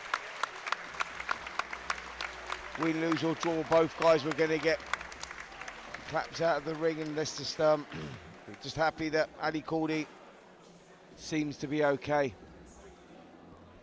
Giving it all at your call. A Warriors reception when he sits up and shows us that he will be here for another fight. He will live on another day. And what a performance. What a performance as the man gets to his feet. Yeah, good to see him on his feet there. Yeah, real gladiatorial performance there from Ali Cordy. They punched themselves to a standstill. Congratulations, John Marvin, on a heroic victory. It really was. You said it, Spence, like one man has to break the other. And in that one moment, it was Martin's night. But I gotta tell you, all respect to Cordy. What a show they both gave us tonight. Yeah, I mean, look, that's the game we're in, man. Like, it's a crazy game, and you got to be a bit crazy to do it. And I think 100%. what we witnessed there was two guys that put it all on the line, and that's what it is all about for the paying customer. You see that and you go, that's brutality. I mean, at its finest. You got to give them both credit. I mean, for them to take this fight in 1 and 2 fights, do you know what I mean? Like, prospects don't do that. So you got to give them all the credit and respect. They showed a lot of heart taking the fight in the first place, and they definitely showed massive heart in the fight. They were both fatigued, and they were both ready to go, and they both didn't want to go.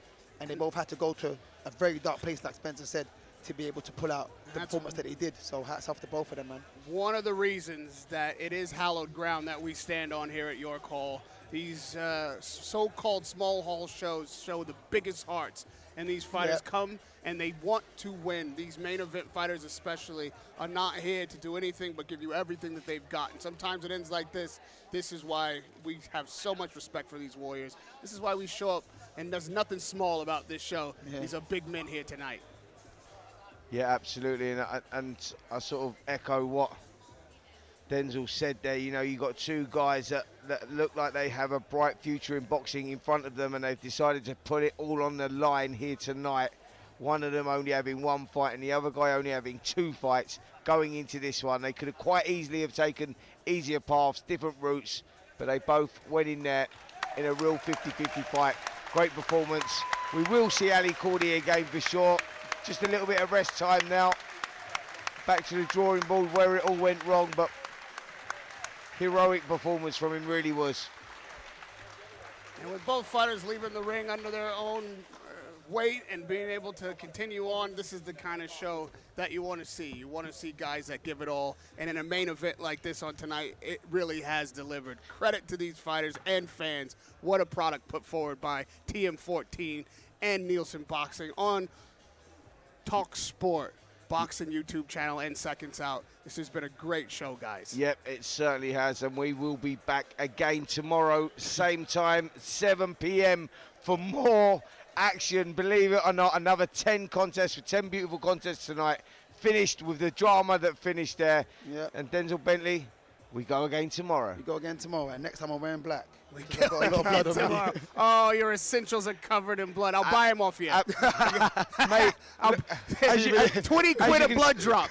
As you can see, seasoned pro. Seasoned pro. Ladies and I'll gentlemen, be please have a wearing round this on of the plane to applause for Nigeria, these mate. two You might even know. warriors, please.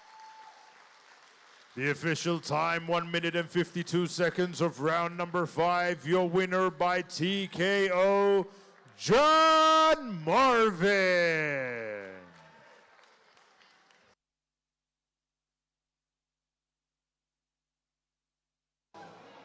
Wow, what a fight that was. Oh my goodness, that was just an absolute toe-to-toe barnstormer of a fight. Dwayne, what did you make of it? Exactly what movies are made of. Now, those kind of bouts is what's made York Hall become the mecca of boxing for the UK. That was a classic.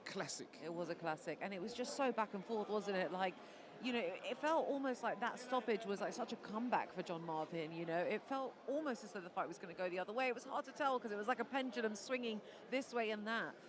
It was exactly that. It was a Rocky movie. Because as you saw in the first round, I would not have thought we would have made it to the halfway point. He was cut badly. He was withered. You could see he was weak on his legs. But talk about second wind. He done very well to come back from that. He did. And I wonder how much of that knockdown and that stoppage was through Ali Cordy's sheer exhaustion, because he was putting so much behind every punch, you know? Exactly that, and I think it goes back to what we were saying earlier, whereby the fighter gets used to your power, because initially it didn't look like he was going to go halfway point, and then, as you say, the tide just turned. Absolutely. I mean, really, you know, congratulations to John Marvin, but so good to see Ali getting up on that stool, getting back up and walking, you know, comfortably out of the arena and back to the doctors where he should be seen.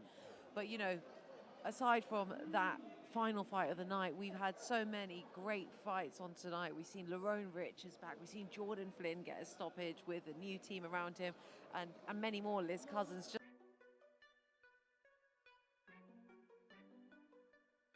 You've had the slicksters, you've had the brawlers. It was a great night of entertainment. It really was. And it's not over yet, because we're back tomorrow night for another fan-friendly night of action. Guys, we cannot wait to see you back here. You don't want to miss it. Don't go anywhere, and we'll catch you at ringside.